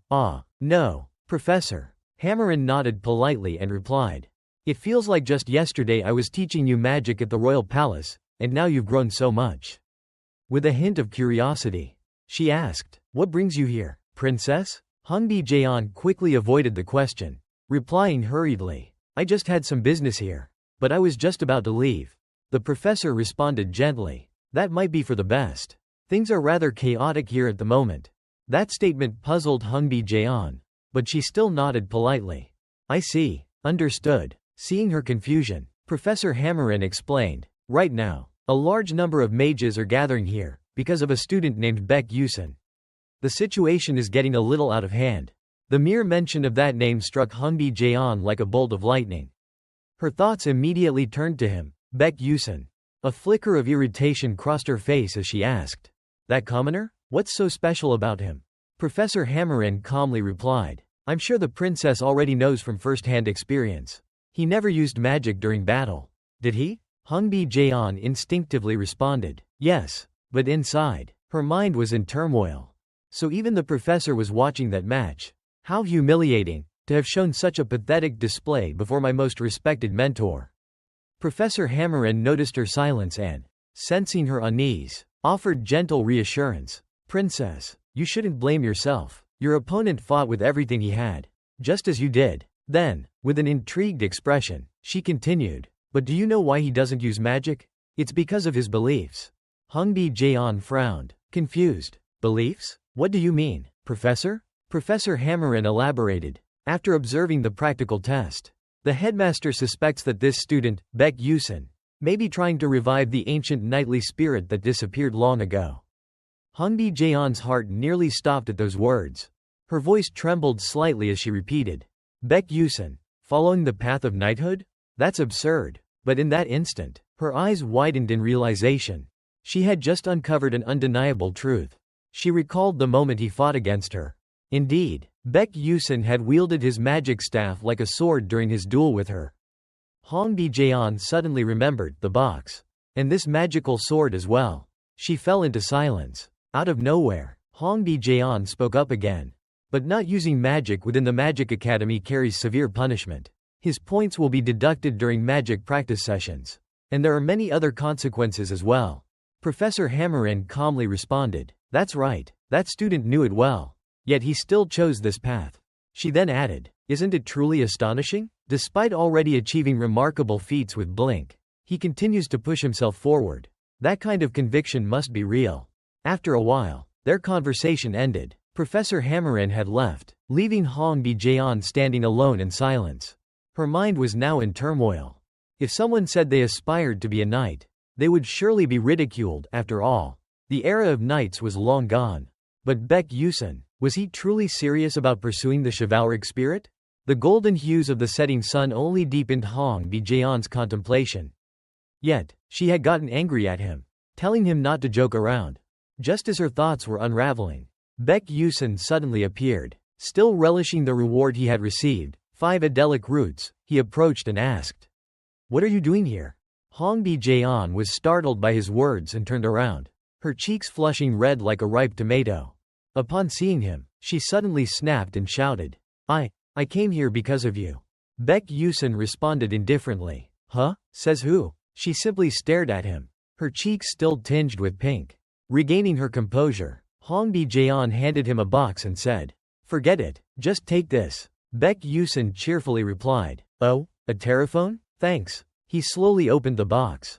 Inside was a remarkable weapon, one that left him utterly astonished. "Is this an invisible sword?" he thought to himself. As expected, Adam Levy's craftsmanship was truly in a league of its own. The princess has really helped me out too much this time. This is incredible. Even Tin would have a hard time acquiring something like this. Baek Yusun was being too greedy. "Why don't you just give it to me as well? If you sell it, you might not even get a good price for it." She coldly replied, "Suit yourself." Hearing Hong Bi-jaeon's words, he was overjoyed, as if he had won the lottery. Oh wow, that was easy. Meanwhile, she merely scoffed at him in disdain. Typical commoner, she thought. But then, her gaze softened, and she called his name gently. Baek Yusun. Instinctively, he turned to look at her. At that moment, Hong Bi-jaeon directly asked, "Are you really not going to use any other kind of magic?" That question caught Baek Yusun off guard. He didn't know how to respond. His silence only made her more flustered, her cheeks turning bright red. As he remained speechless, Hong Bi-jaeon grew increasingly embarrassed, abruptly turning away as she mumbled, Never mind, I'm leaving." Baek Yusun had no idea what she was trying to say. He simply stood there, watching as she walked away. Only when her figure disappeared from sight did he finally turn around and leave. Clutching the box tightly in his hands, his mind was filled with thoughts about other types of magic. Thinking back to earlier, Professor Lee Han-won had said something similar. Recalling that moment, Baek Yusun smirked to himself. "They say they understand how I feel, that they respect my beliefs, but it all just sounds like nonsense to me. Well, I'll just take it one step at a time." Holding the box tightly, he thought, "With this magic sword, I can at least be a little more at ease for the next chapter of my story." Now, let's take a look at this sword. By then, the evening sun had fully set, casting its glow over the academy. Baek Yusun stood in the training grounds, staring intently at the invisible sword. "Alright, let's see." He clenched his fist and channeled mana into the sword. At that moment, the invisible sword unleashed an immense surge of power. Baek Yusun could feel it clearly, his eyes widening in excitement. Inspecting the weapon in his hands, he murmured, not bad at all." But then, he suddenly fell into deep thought. If Flame wielded this, it would shine even brighter. He recalled the storyline of the heroine. Flame was a truly unique existence.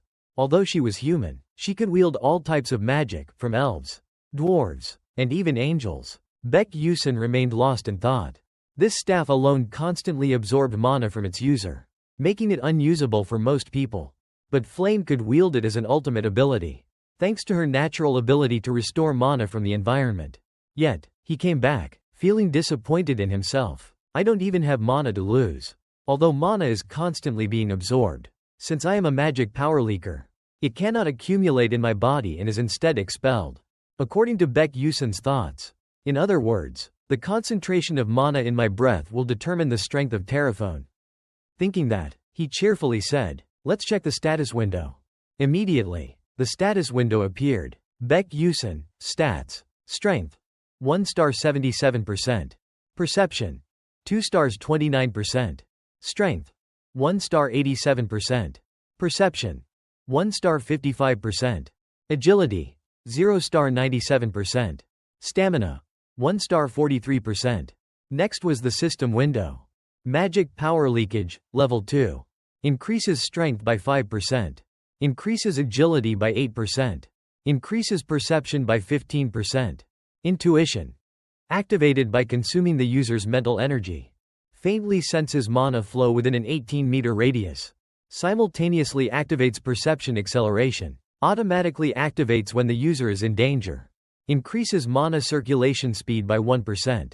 Looking at the notification window, Baek Yusun's mood lifted. After eating Edo League root, the 5th place reward from this test, I've gained a little more strength. Then, Baek Yusun quickly made a decision. Now that I have a weapon, I can directly accumulate experience. He told himself that he should also start training in swordsmanship. From now on, things will get really busy. The scene shifts to inside the academy.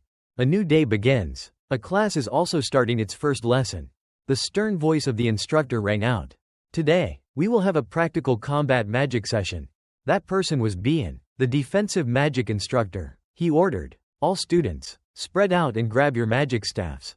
The students obeyed, each finding a spot to practice their magic shields.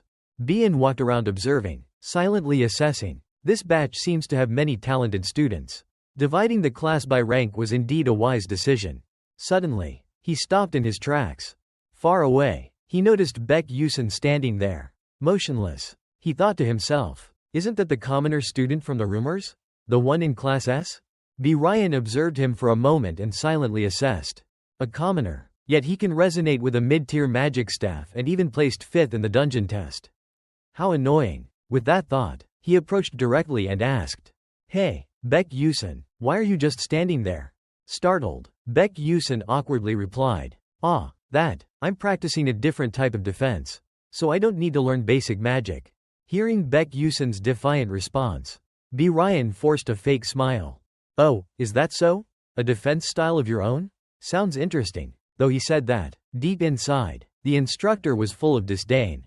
How arrogant, unless you're Princess Bai Jiayan, who is studying the inherited magic of odd and love. A mere commoner like you shouldn't be delusional about possessing some kind of special defense. He recalled something and said, Anyway, I've heard rumors that Baek Yusun doesn't use any magic except for blink. If that's the case, at that moment, Instructor B. Ryan made a proposal. In that case, could you demonstrate this so-called amazing defense of yours for the other students?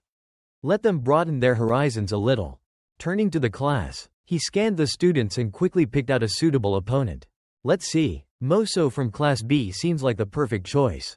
Moso was an excellent student, but his cunning and scheming nature were evident in his demeanor. It turned out that choosing an opponent for Baek Yusun wasn't random at all. It was a deliberate setup by B. Ryan.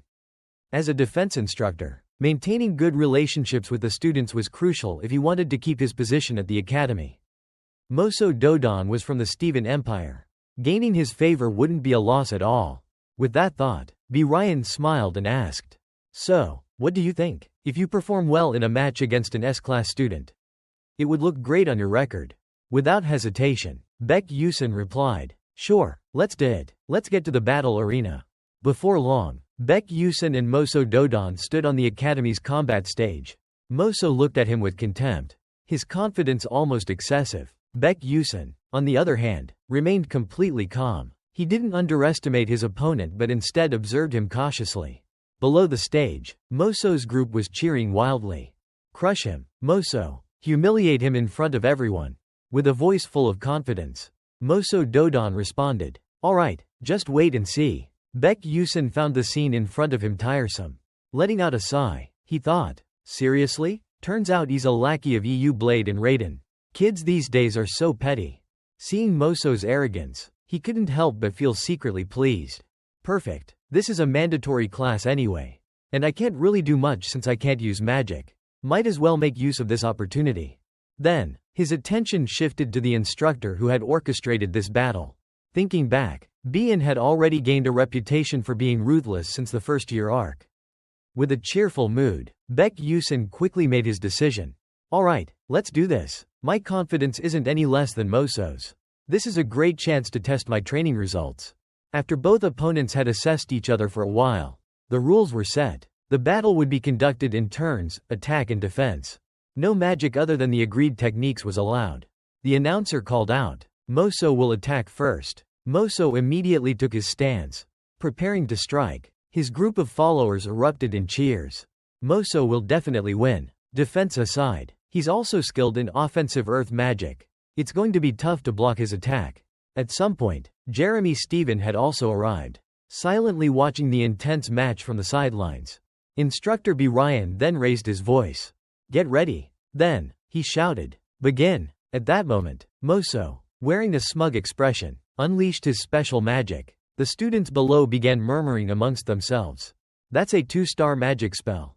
The unwritten rule in the basic magic class was that only 1-star magic could be used. Everyone started to worry. Will Baek Yusin be okay? Meanwhile, Moso Dodon sneered inwardly. A Class S kid? Let's see if you can handle my power. With that, he immediately launched his spell, Piercing Earthstone Dodon, directly at Baek Yusin. Yet, in stark contrast to Moso's arrogance, Baek Yusin remained completely composed. He was ready to counterattack. At that moment, Baek Yusin gripped his invisible sword tightly. His eyes burned with determination as he unleashed a counterattack against Moso's magic. With just one move, Baek Yusin effortlessly shattered Moso Dodon's Piercing Earthstone spell. From below, Bien broke into a cold sweat, clearly uneasy. Meanwhile, Jeremy Steven remained silent, carefully observing every movement between the two fighters on the stage. After witnessing his spell being destroyed so easily, Moso couldn't believe his eyes. His whole body trembled. What? No way. My magic, it's gone? Baek Yusin, on the other hand, remained composed, calmly analyzing everything. The female students in the audience began arguing among themselves. Did he just cut through the magic with a sword? But is that even possible? Can magic disappear just by slicing it? Even Instructor Bien couldn't believe what he had just seen.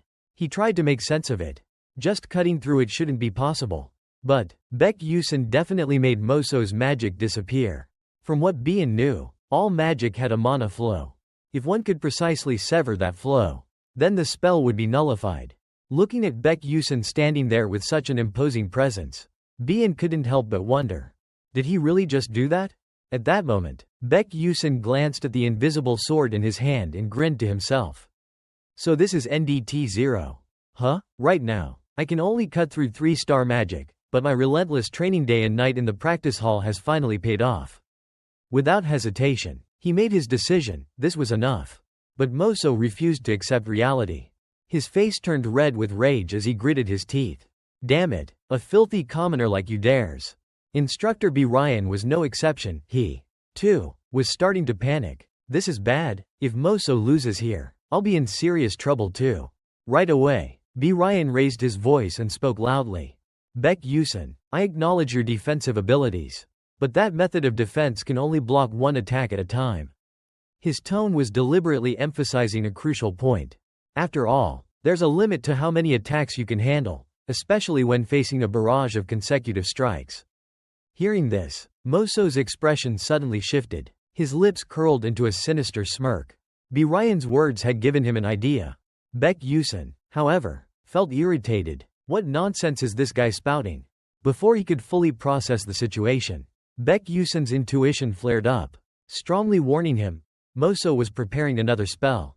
It seemed that Moso, blinded by rage, had lost all reason. His face twisted into a sinister expression as he began casting another formation. This reckless action stirred up a heated reaction among the spectators. Wait, this is going too far. That's dangerous. Why isn't the professor stopping this?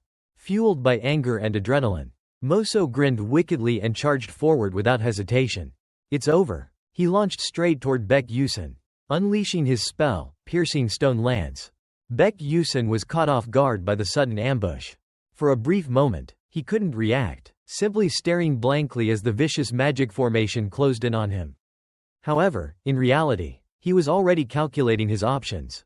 There are a total of 11 stone projectiles incoming. I can't use Blink, and I can't cut through them all. Without hesitation, he made a decision. His only option was to block all of them. With that, Baek Yusin launched his counter techniques. Seeing this, Moso panicked. His eyebrows furrowed, his teeth clenched, and his glare darkened with frustration. At that moment, he froze in place, completely speechless. His thoughts spiraled in disbelief. My strongest magic was neutralized just like that? Meanwhile, Instructor Bien was equally frustrated. Gritting his teeth, he cursed internally. Damn it, what the hell is Moso doing? If he loses, I'm finished too. Back to Baek Yusin, holding his invisible sword, he couldn't help but smirk. Let's try imitating a move I saw in a game. He executed a sweeping motion and grinned. Not bad. This technique, let's call it sword sweep.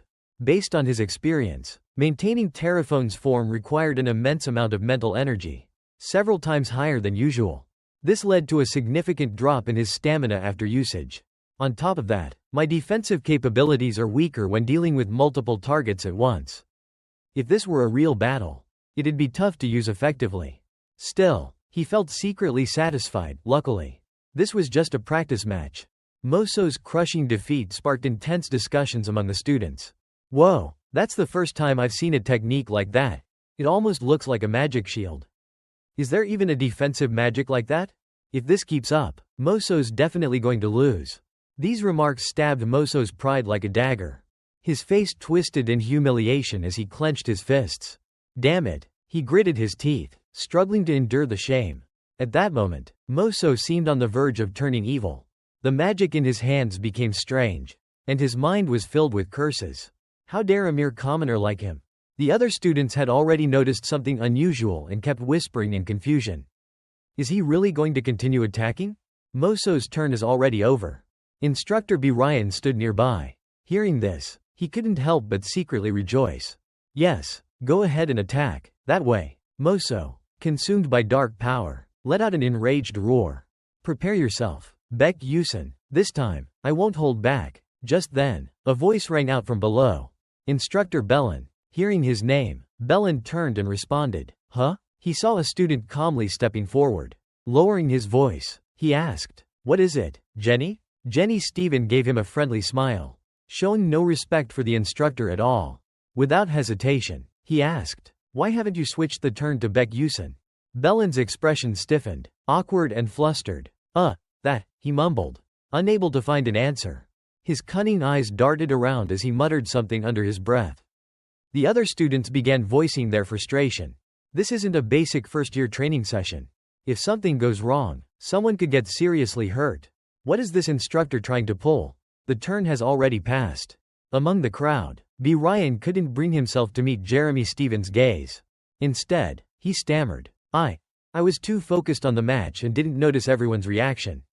Sweat dripped from his body as his eyes darted around anxiously. Seizing the opportunity, Baek Yusun shouted, I claim my turn to attack. In an instant, Moso collapsed to the ground, defeated beneath Baek Yusun's sword. The commentator's voice rang out loudly.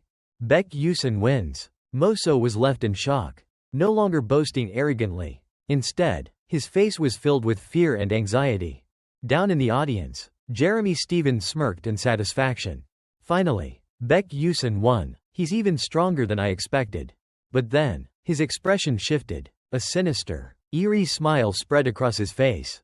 After the match ended, at this moment, in a luxurious room, painful screams continuously echoed. Bayan stood silently in a corner, listening to the miserable cries.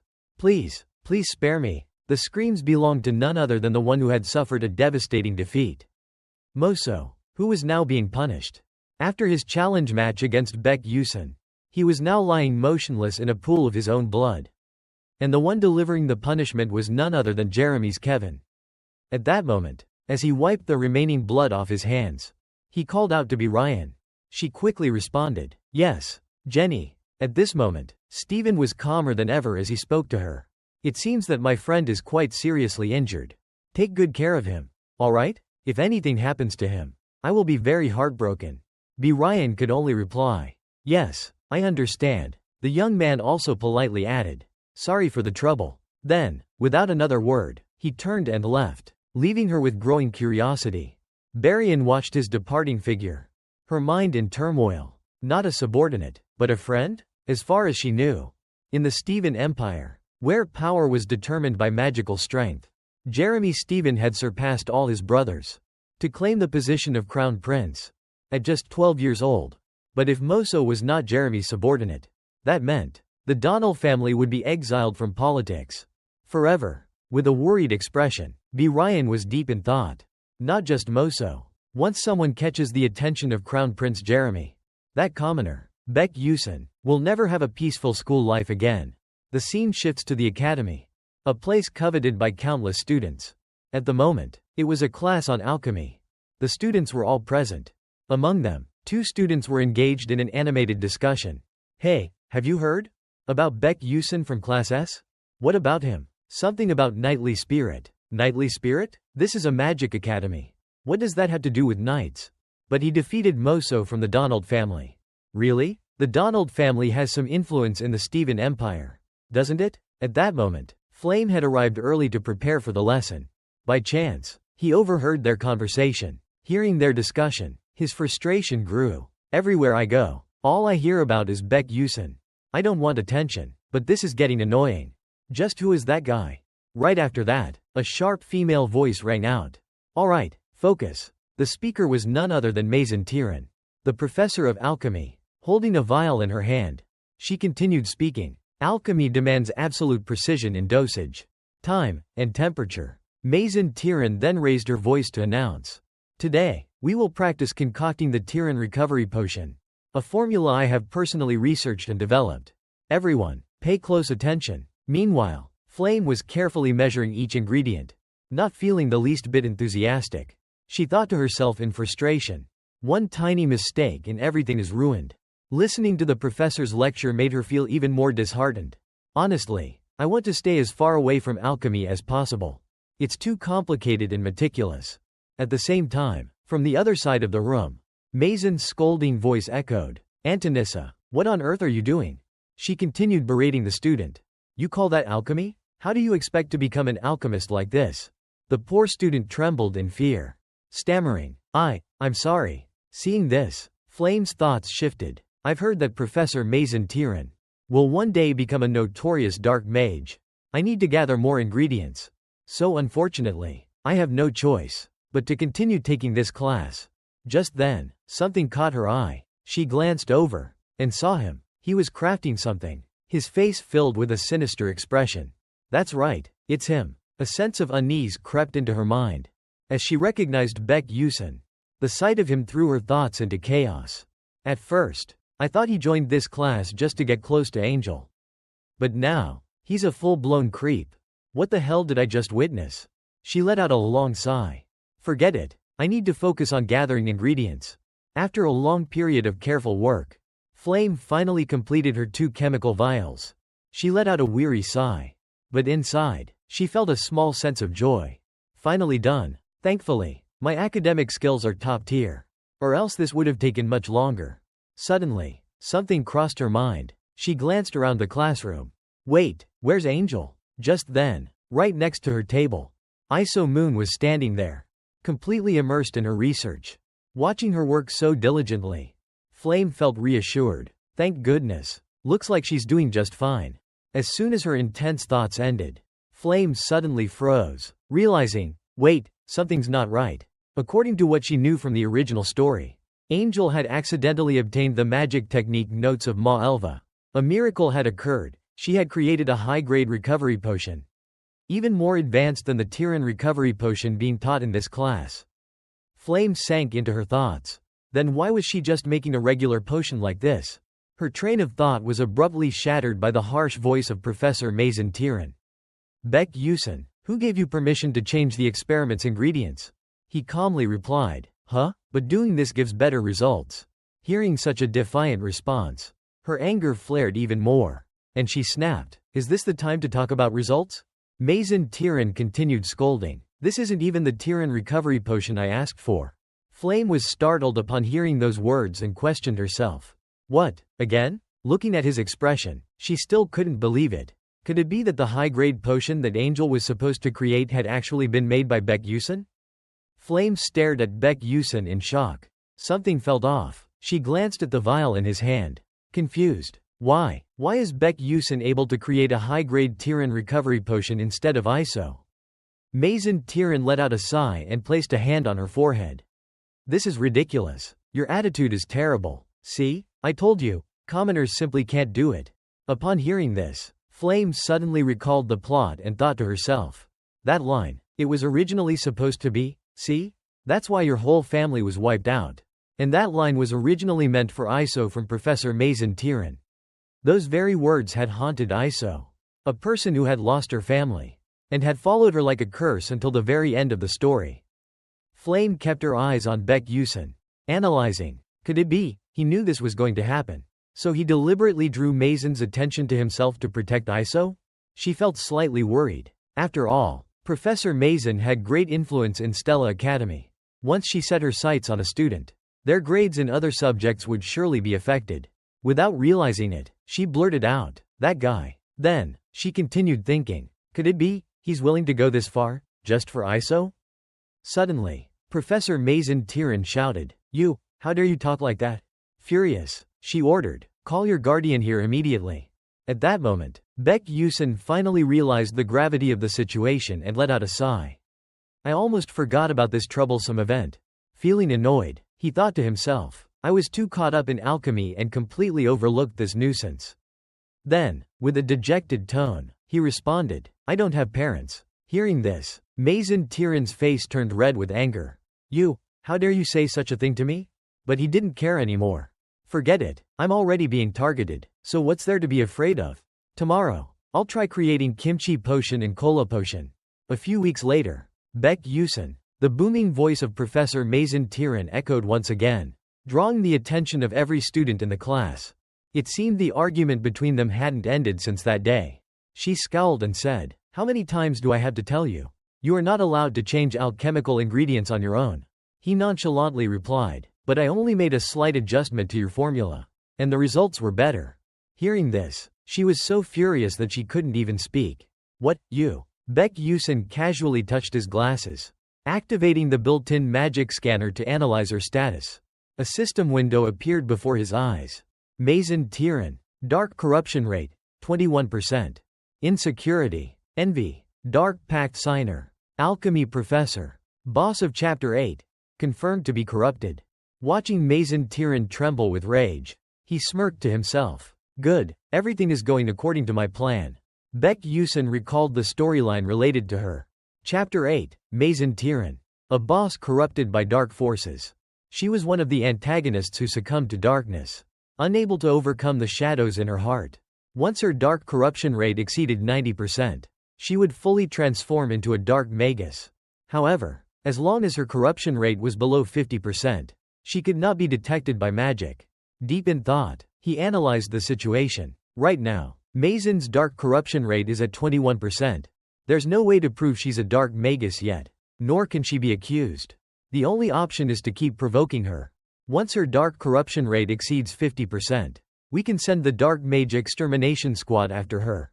If this were a case of ordinary dark corruption, there would still be a way to save her before she fully succumbed to the darkness. However, Mason had signed a dark pact. She willingly made a deal with the dark magus. The seed of the dark dragon had already taken root in her body. There was no way to save her anymore. Baek Yusun looked at her cautiously, preparing himself for any potential danger. Even though this is only Chapter 4, since she's a powerful boss, I need to prepare in advance. If I don't, she will corrupt other students, turning them into dark magi, and endanger the safety of Stella Academy. Mason Tyran crossed her arms and shot him a cold glance. "You're still as troublesome as ever," she scoffed, before threatening Baek Yusun and warning the other students. "Anyone who dares to go against me shouldn't expect high grades in my alchemy class." Hearing this, he didn't care. Instead, he just let out a sigh. "That's even better. Let her focus on me all she wants. Might as well use this time to train my muscles while doing homework." A while later, the students were divided into groups. Baek Yusun clutched his head in frustration. What the hell? I didn't expect the practical exam to be a two-person group assignment. His assigned partner didn't seem pleased either. Their expression tensed slightly as they remained silent. Even ISO Moon was no exception. She just stayed quiet without saying a word. Seeing the heavy atmosphere, Baek Yusun felt suffocated. Seriously, just look at this depressing mood. If someone walked in, they'd think we were at a funeral. He decided to break the silence first. "Nice to meet you all. I'm Baek Yusun." The other group members introduced themselves one by one. "I'm Kasahan. I'm Molly 1. I'm ISO Moff." Suddenly, Molly 1 covered his face, wailing in despair. "Our team is doomed," he explained. "I heard Professor Mason gives terrifyingly low grades to students she dislikes. It's basically the same as failing even if we take the exam." Hearing that, Baek Yusun felt guilty. "So they're struggling because of me." ISO Moon, however, immediately objected. "But we can't give up just like that." One of the students hesitated. "But," she quickly explained, When scoring the practical exam, at least 3 alchemists from the Alchemist Guild will be evaluating it. That means Professor Mason won't be able to fail us at her own discretion. Hearing this, the 2 students suddenly felt enlightened. They looked at each other, nodded, and smiled with relief. Like a flame of hope being reignited, their energy returned. Then let's give it our best shot. Thank goodness. This is actually the potion I've been wanting to try making for a while. Baek Yusun turned to look at her with a cheerful expression, startling her. Iso Moon was caught off guard but quickly turned her face away. Pretending to ignore him, she continued, "Anyway, the enhancement potion, the one assigned in this exercise, isn't too difficult. If we combine the knowledge we've learned, we should be able to make it work. The only issue is that some of the ingredients are hard to find." So, who's going to collect the ingredients? The main one is Fire Lizard Tail. Without hesitation, Baek Yusun raised his hand. "Leave it to me." Inside the room, the group buzzed with discussion about their tasks. Everyone knows that monster remains are the most important ingredients in alchemy. Right? Yeah, they need to be fresh to work properly. Of course. Alright. Iso Moon glanced at Baek Yusun briefly, thinking to herself, he seems so confident, I guess he'll be fine. Baek Yusun smiled, his mind already focused on the fire lizard. Alright, I'll bring it back in perfect condition. That night, in a secluded corner of the academy, a student went to meet Professor Mason Tiran. "You called for me, Professor?" Without a word, she handed him a piece of paper. "Take this announcement to the alchemy students in Class C," she ordered. Then, with a sinister smirk, she added, "Make sure Group 12 doesn't receive it." The student took the paper and nodded. "Understood, Professor." After he left, Mason Tiran leaned against the wall, smirking to herself. The alchemy practical exam will be conducted under the supervision of professional alchemists from the Alchemy Guild. If they witness his humiliation firsthand, his path in alchemy will be ruined forever. With a satisfied chuckle, she muttered, "Baek Yusun, I'll make sure you learn what happens to students who defy their teachers." The next day, inside Class S's training hall, Flame was practicing her magic when she suddenly heard someone call her name. She quickly turned around to see who it was. A student handed her a piece of paper. "This is for you," he said. Flame took it and glanced at the contents. "An announcement from the alchemy class? Ah, thanks." Before leaving, the student added in a hushed voice, "Oh, and don't tell anyone about this. They say if you warn someone like this, they'll actually listen." With that, he left immediately. Flame watched him walk away and sighed. "I get it. He means I shouldn't tell Group 12 of Baek Yusun, right?" Flame thought to herself. Just because they told me not to say anything, do they really think I'll listen? She unfolded the paper and read the announcement.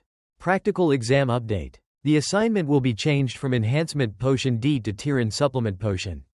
Students are advised to take note.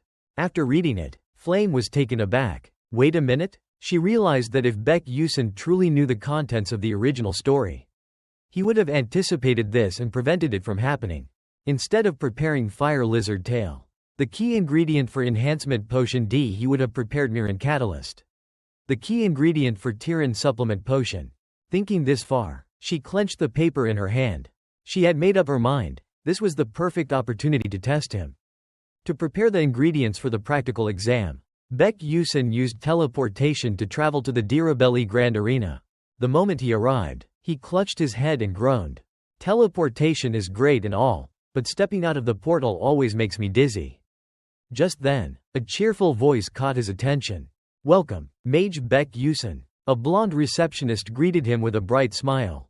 "It is an honor to welcome you to Dirabelli." Baek Yusun scratched the back of his head awkwardly. "I'm not an official mage yet. I'm just a student." She smiled and reassured him. "Well, as a student of Stella Academy, you are entitled to the same privileges as an official mage." The moment she mentioned Stella, the surrounding people began murmuring. "Hey, look, that's a Stella Academy student." People whispered among themselves, pointing in his direction. "Really? This is the first time I've seen a Stella uniform up close. I'm so jealous." The receptionist continued warmly. "How do you feel? If you need any assistance, please don't hesitate to ask me." Baek Yusun turned to her and thanked her politely before walking away. As he walked, he thought to himself, as long as I have a travel permit and a Stella pocket watch, I get treated like a full-fledged mage anywhere I go. Stella Academy really is amazing. On top of that, I can use teleportation gates for free. Normally, it would cost 100.000 credits per use. Thanks to that, I take advantage of these teleportation gates every weekend to visit nearby cities. And the result? Everything I know about this world perfectly matches reality. After a while, he had ventured deep into the forest. Glancing around, he mumbled, "This should be the right spot." Baek Yusen knew that his target for today was the fire lizard. A rank 2 monster. Although its power and physical strength were only slightly above that of an ordinary beast. It possessed magic resistance and extreme agility. To take it down, one would need to use at least tier 2 magic. Baek Yusen recalled how he had previously hunted a level 1 monster and found it not too difficult. A level 2 monster shouldn't be a problem either. Suddenly, something swept past him like a gust of wind. He immediately recognized the monster he had been thinking about and gripped his sword. Preparing to attack, he remained still, carefully observing his surroundings. From within the bushes, a pair of blood-red eyes stared straight at him. The creature locked onto its target and lunged forward at an incredible speed. Baek Yusen activated his intuition skill to engage in battle. Without any unnecessary movements, he swiftly turned around, just as his sword pierced straight into the fire lizard. The monster let out a painful cry, blood spurting from its wound. Baek Yusen coldly watched it struggle in its final moments, showing no emotion. Eventually, the fire lizard's body stiffened and collapsed to the ground. He exhaled and lowered his sword. Just then, he heard rustling sounds from the surrounding area. Turning around, he saw several more fire lizards approaching, likely drawn by the cries of their fallen kin. He smirked, gripping his sword tighter. "Now then," he muttered, before charging forward without hesitation. The creatures eagerly gathered, preparing to harvest materials. The day of the practical exam had arrived. Iso Mon's eyes widened in astonishment as she looked at the pile of shimmering materials Baek Yusen had brought. "These are so fresh," she exclaimed. Baek Yusen nodded with pride. "Of course." She hesitated for a moment.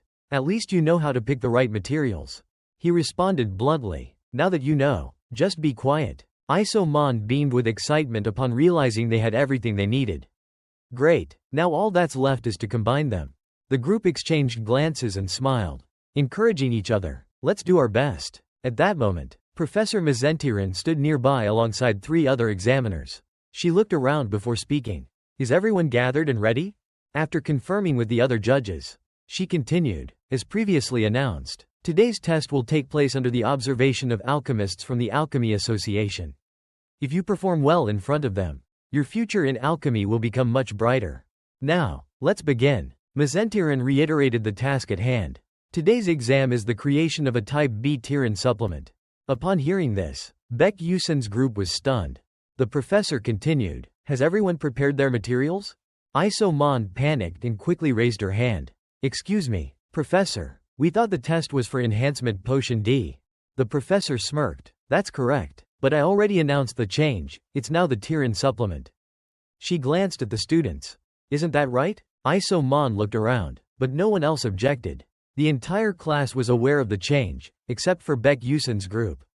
Seeing this, Baek Yusen thought to himself, "She's really playing dirty." He wasn't worried for himself. But if the others in his group failed, they would be in serious trouble. He hesitated, searching his memory for any instance in the original storyline where something like this had happened.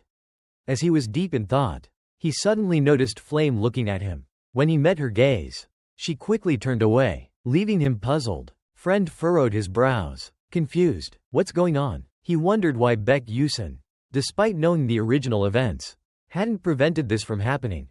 Professor Mezentirin feigned concern. "Iso, did you prepare the wrong materials?" Aye. Iso stammered, struggling to respond. The professor let out a sigh, then spoke with a sharp tone. "An alchemist who seeks the truth should never mistake ingredients and lose sight of their goal." Then, she smiled maliciously. "Well, it seems Group 12 will be." Before she could finish, a voice cut in. "Wait." Baek Yusen raised his hand. "Creating a Tyran supplement isn't difficult at all." The professor's smug expression faltered. "What did you say?" Baek Yusen continued. "I'll make it." Mezentirin was taken aback. "You'll create it? With different ingredients? And it will be even more effective than the professor's?" He smirked. "Of course. Success is inevitable, just like always." The 3 alchemists observing the exam exchanged whispers, intrigued by the sudden turn of events. Meanwhile, Mazentiran scoffed. The primary ingredient for the Tiran supplement is the Attalist spider shell. It contains a high concentration of nutrients, and the supplement is specifically crafted from it. She glanced at Baek Yusun mockingly. And yet, you intend to use fire lizard tails to create a supplement? Thinking about it, she felt even more triumphant. Perfect. This is the chance to crush his alchemy career right in front of everyone. The professor glanced toward Baek Yusun's group. All right, you have 1 hour, she declared. Mason Tiran sternly reminded them. Make sure to complete the Tiran supplement within the allotted time. As they looked at the fire lizard tails on the table, one of the team members exclaimed, "Are you insane?" Kasahin stammered nervously. This, Baek Yusun." Baek Yusun simply tilted his head and gave a small smile. "Well, we've come this far, so we might as well take the risk." He reassured his anxious teammates. "Just trust me and follow my lead. It's better to try than to fail without a fight." Hearing this, the team's spirits lifted. "All right, let's do it. I want to prove them wrong." 2. Seeing the renewed determination in their eyes, Baek Yusun smiled in satisfaction. "Good. Now, listen carefully to my explanation." A golden alchemy circle appeared, shimmering with power. Baek Yusun reminisced about his time in the real world. Throughout his journey of conquering the game, alchemy had always been one of the fields he was most passionate about. Sitting before his computer screen, he had meticulously documented every formula, down to the smallest detail. And, of course, the formula for the Type B Tiran supplement was no exception. "I never intended to use this formula at first," he thought. After all, this was something that the future Professor Mason would spend years researching and developing. Pointing at the fire lizard laid on the paper, he began his explanation. The reason the Attalist spider shell is so rich in nutrients is that those nutrients are essential for its reproductive process. He then gestured toward the exposed skin beneath the fire lizard's tail covering. This part here contains a similar biological function, the blood vessels. He continued, "I've heard that the Alikar tribe in the southern desert uses fire lizard blood vessels as a health supplement for their tribal chiefs. They live incredibly long lives, which means these vessels must have significant restorative properties. So, they can definitely serve as a substitute for the Attalist spider shell." Maliwan raised a hand. I actually know a bit about the Alikar tribe's ingredient processing techniques. Maybe I should handle this part?" Baek Yusun nodded. "Sounds good." His gaze then shifted to the red leaves wrapped in paper. "As for this mistletoe, it needs to be dried using a special desert technique. Does anyone know how to do it?" Kasahin quickly caught on. "You mean the sun drying method, right? I learned it from my father. With this amount of blood vessels, I can dry them in 5 minutes." Baek Yusun nodded. "Exactly. And for the next step?" Iso immediately volunteered. "I'll handle it. Thanks. I appreciate it," Baek Yusun replied. With each person assigned a task, the team worked with focus and precision. Everyone diligently carried out their responsibilities, completely absorbed in their work. Baek Yusun observed his teammates with satisfaction. They're actually quite capable. Once they had made good progress, he spoke up. "Now, let's start the final synthesis. Following my instructions." Professor Mason watched in disbelief as the finished potion took form. The vial contained a mysterious, shimmering purple liquid, exactly as described in theory. Baek Yusun smiled and introduced their creation. "This is the Type B Tiran supplement, Professor." The red-robed alchemists standing behind her murmured among themselves. "This is unbelievable. Those kids actually succeeded?" Mason clenched her fists, unwilling to accept the reality before her. "Ridiculous. Even I had to spend years researching before perfecting the Tiran supplement. How could they complete it so easily?" One of the alchemists reached out toward the vial. "Let me inspect it." She closed her eyes and cast a magic appraisal spell. When she opened them again, they widened in shock. A fellow alchemist asked, "What did you find?" The woman who examined the potion replied, "There are still a few imperfections, and they wasted quite a bit of material. But the effectiveness of this supplement," she took a deep breath before concluding, "is even greater than Professor Mason's version." Baek Yusun's team erupted in quiet cheers, elated by the unexpected praise. The professors examined the potion closely, showering it with admiration. Incredible. Such innovative techniques from young alchemists. Mason, realizing things were not going as she had planned, snapped, "Give that to me." Her voice was sharp with frustration as she snatched the vial. "I'll verify this myself." The moment her hand touched the potion, she froze. Her eyes widened in pure shock. her mouth slightly agape. This can't be right. She examined the potion closely. Thoughts racing. This formula applies a technique for converting monster nutrients into energy for humans. That's my own research. Mason clenched her teeth, gripping the vial tightly. This is undeniably a flawless Tyran supplement. But how? How did they create something even more advanced than mine, in such a short time? An evil idea immediately formed in Mason's mind. After all, she was the one grading the test. Mason placed the vial down on the aesthetic table. Just use the excuse of lacking ingredients and eliminate them right here. After saying that, she made a final check and prepared to announce the results. Group 12. Suddenly, someone in a red robe interrupted her. Group 12 only got an A? That's too low. The person smiled, looked straight at Mason, and asked, Professor Mason, what do you think? Mason frowned in anger, gritting her teeth as she turned to face the speaker. Damn it, these old folks. In the end, she reluctantly declared, Group 12 passed. The members of Group 12 erupted in joy, shouting in unison, We did it. The crowd buzzed with excitement. Was that NDT 0? Amazing. At the back, Mason clenched her fists, her face contorted with rage. I'll deal with you later. Beck Yusen. The system immediately announced. Professor Mason's darkness corruption rate is increasing. At the training grounds, students were diligently practicing, using magic and wands to attack. In one corner, Flame stretched and sighed. Finally done. Being old and still having to study is exhausting. Suddenly, a voice caught her attention. It's okay, Asuong. Two students were trying to comfort a pink-haired girl who was continuously wiping her tears. You did very well. Right now, you're still better than the princess. Flame looked at Asuong, thinking to herself, that girl, she's supposedly a genius in fire magic. One of the two girls continued. But his progress is terrifying. I've trained for so many years. Yet the princess? The other girl sighed. Sooner or later, the princess will surpass my control abilities. Hearing that, Flame was startled. Bai Jiayan's control ability wasn't supposed to develop until the second year. Why? She subtly turned her head, glancing at the group of girls behind her. Could this also be because of Beck Yusen? Flame recalled something and suddenly realized. Strange. The alchemy practice test also felt off. She began recalling the strange details. The formula for T-Ren Type B supplement was originally discovered by an CEO from the future, then stolen and perfected by Mason T-Ren. Flame stroked her chin, deep in thought. And yet, Beck Yusen knew about it. This formula never appeared in the original work. It seemed like this event wasn't in the original story at all. A sudden realization struck her. Wait, he knows future information. But he doesn't know the content of the original work? Flame considered an impossible possibility. Could it be that he didn't transmigrate but rather regressed? She lowered her gaze slightly, starting to piece everything together in her mind. If that were the case, then everything made sense. If Beck Yusen came from the future, he would only know future knowledge. But he wouldn't remember every small event involving Angel. At that moment, she recalled something crucial. In the original story, Maria-san had also regressed once. Two hands surrounded a dazzling golden hourglass. The 10 lunar grace, the only one of its kind in the world, possessed the power to control time.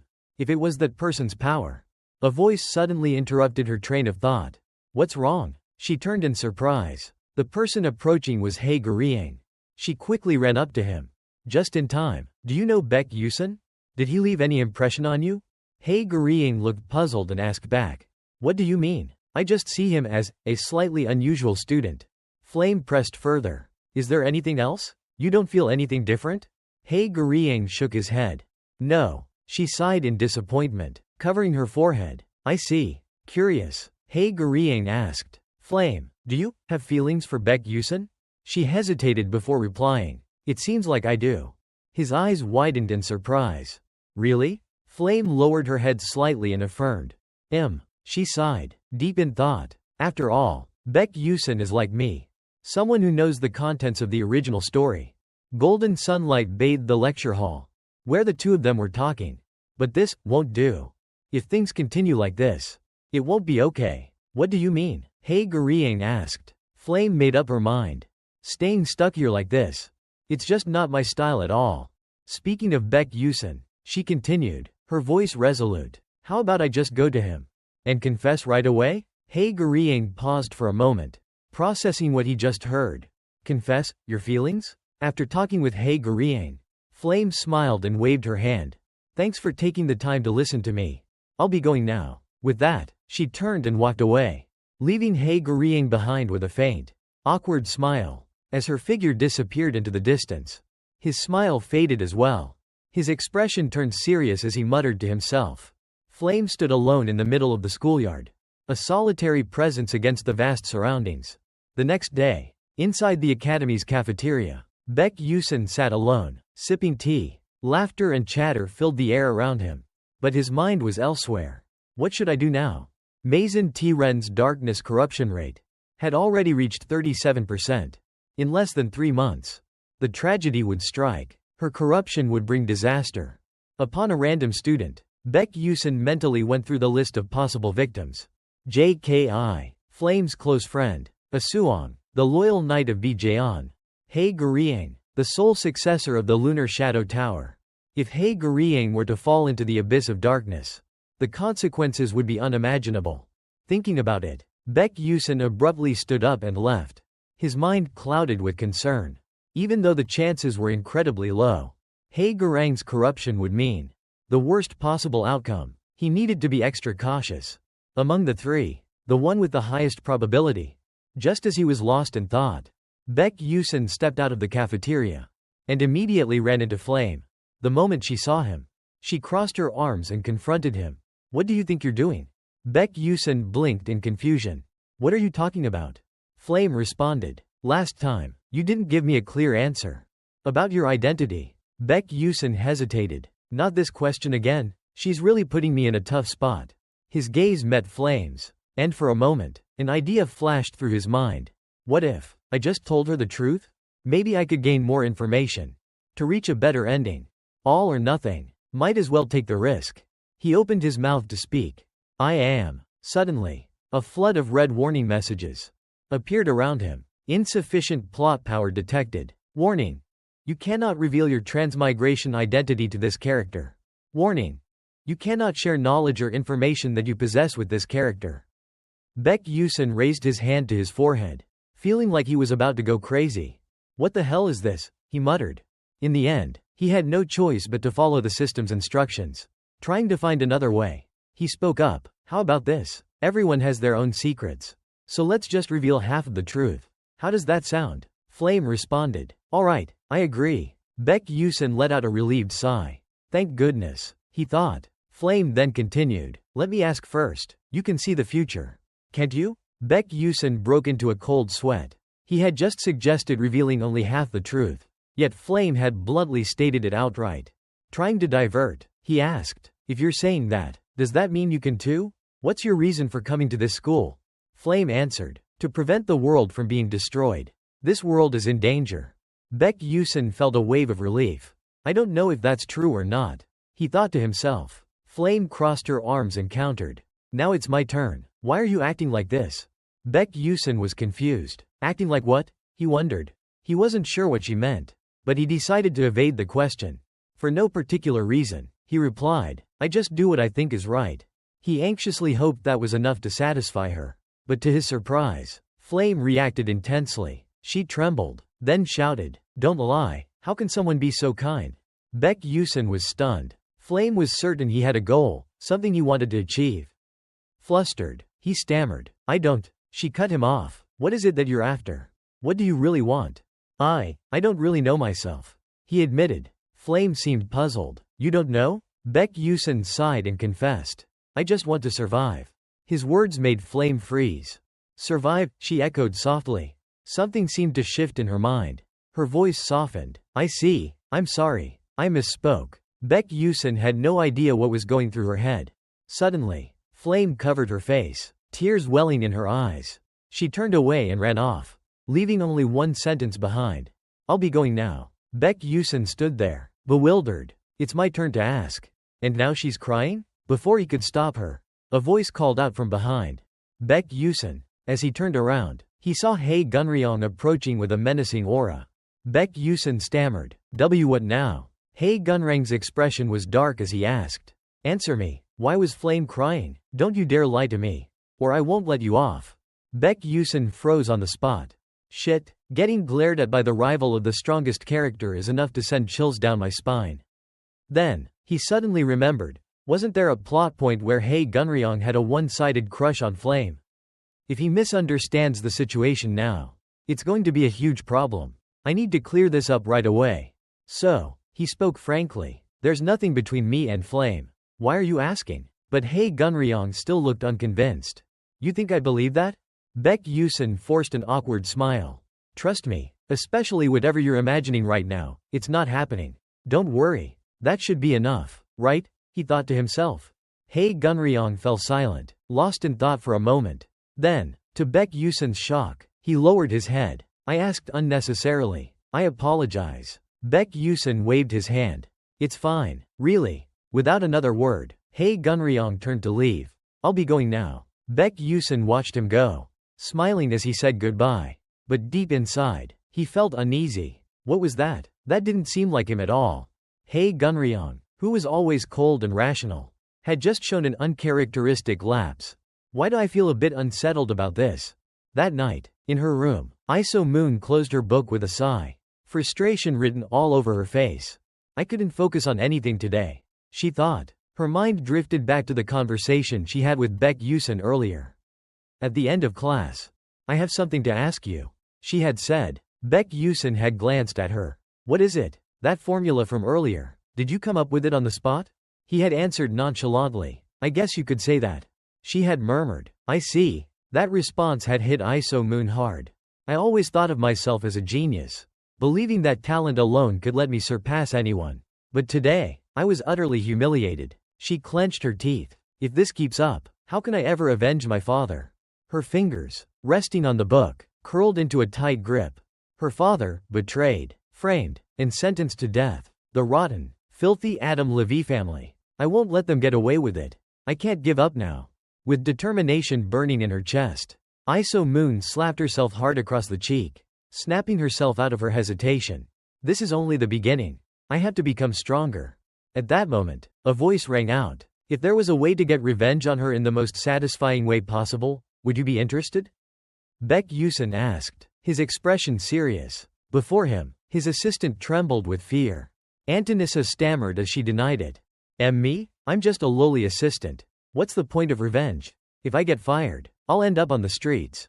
Then, as if trying to brush it off, she added, well, living as a wanderer might not be so bad. Baek Yusin ignored her weak attempts to deflect and continued his persuasion.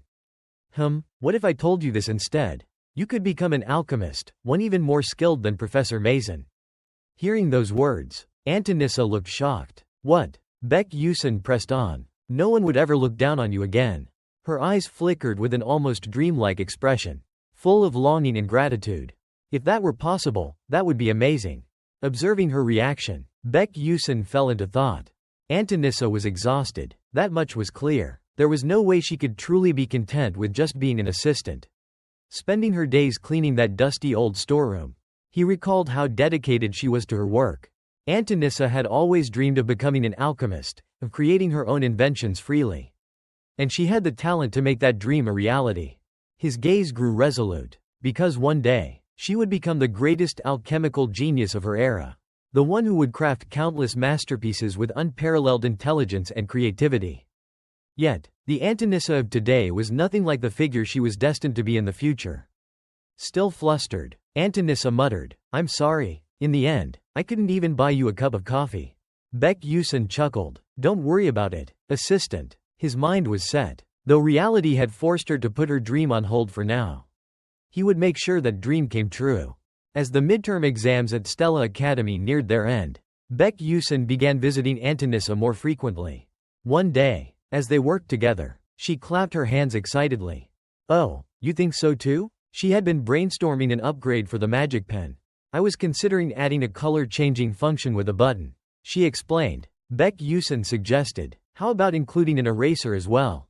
Antonissa immediately caught on. Ah, like a mechanical pencil? That's a great idea. Watching her enthusiasm as she worked, Baek Yusin couldn't help but admire her dedication.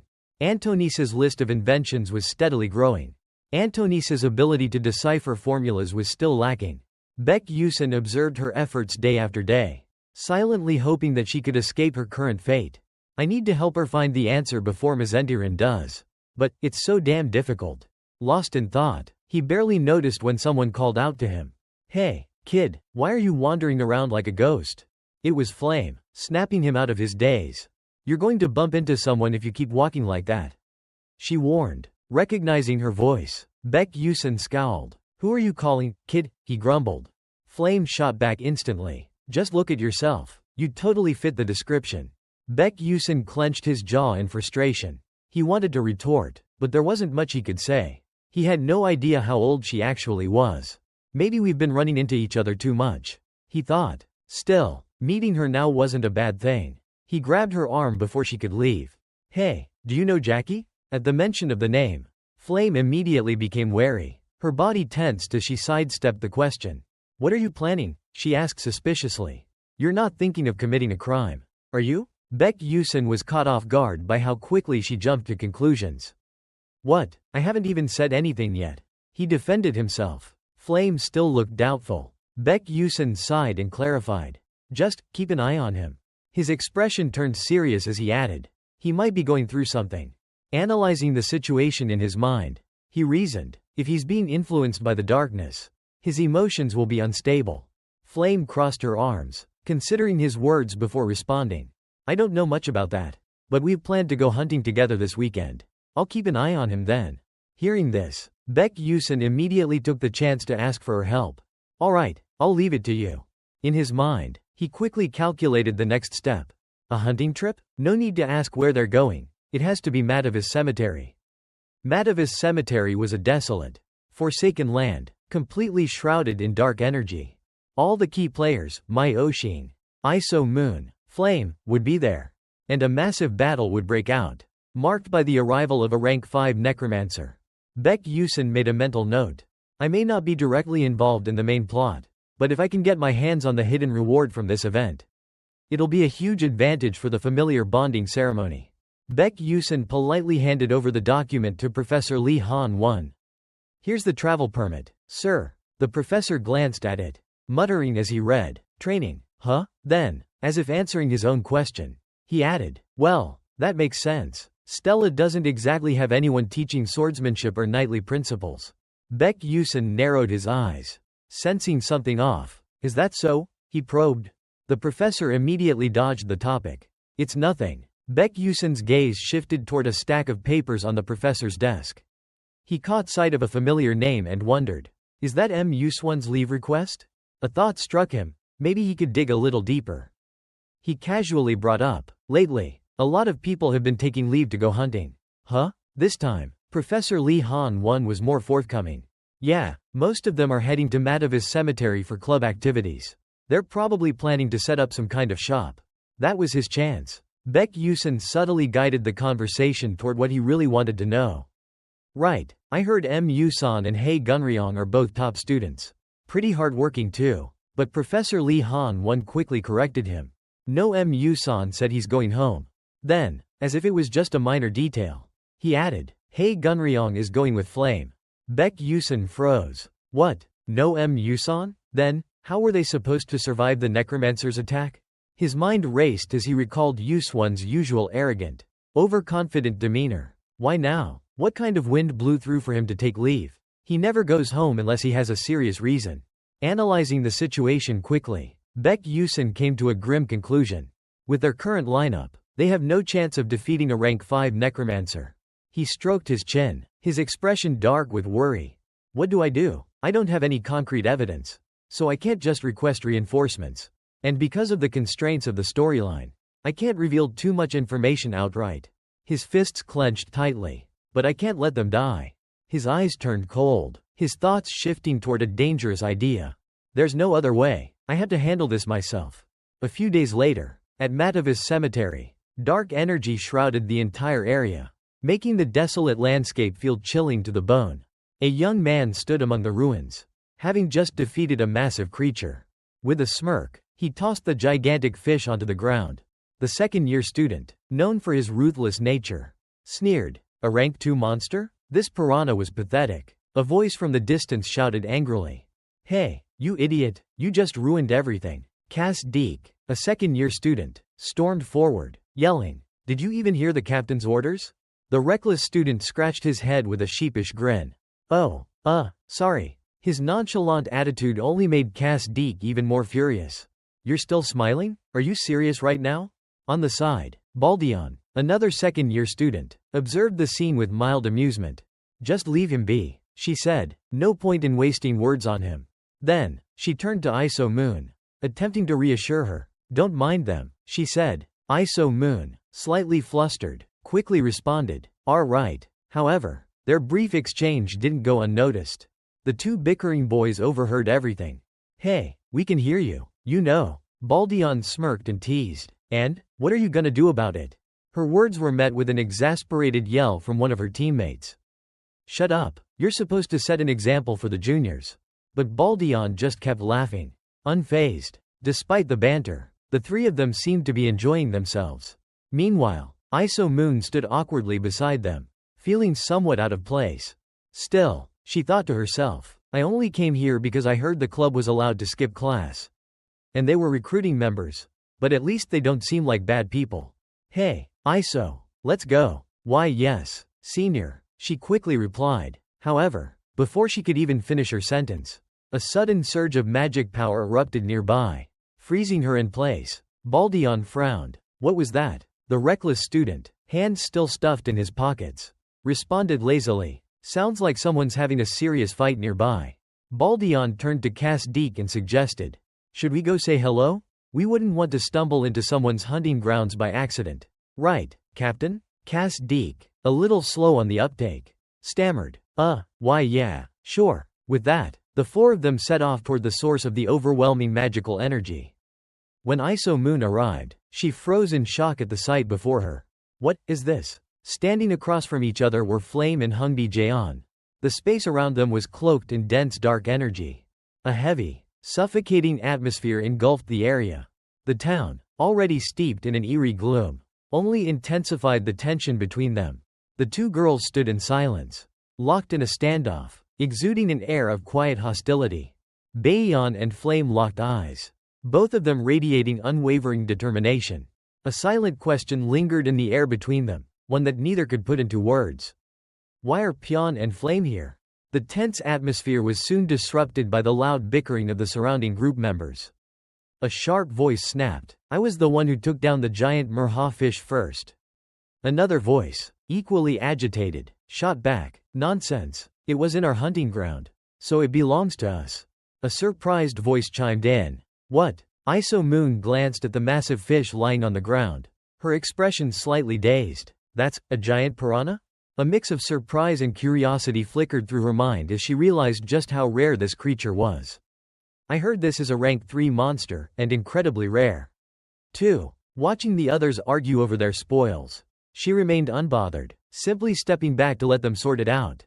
They're probably just fighting over loot. As the chaotic scene unfolded before her, Iso Moon thought to herself, getting involved in this would be nothing but a hassle.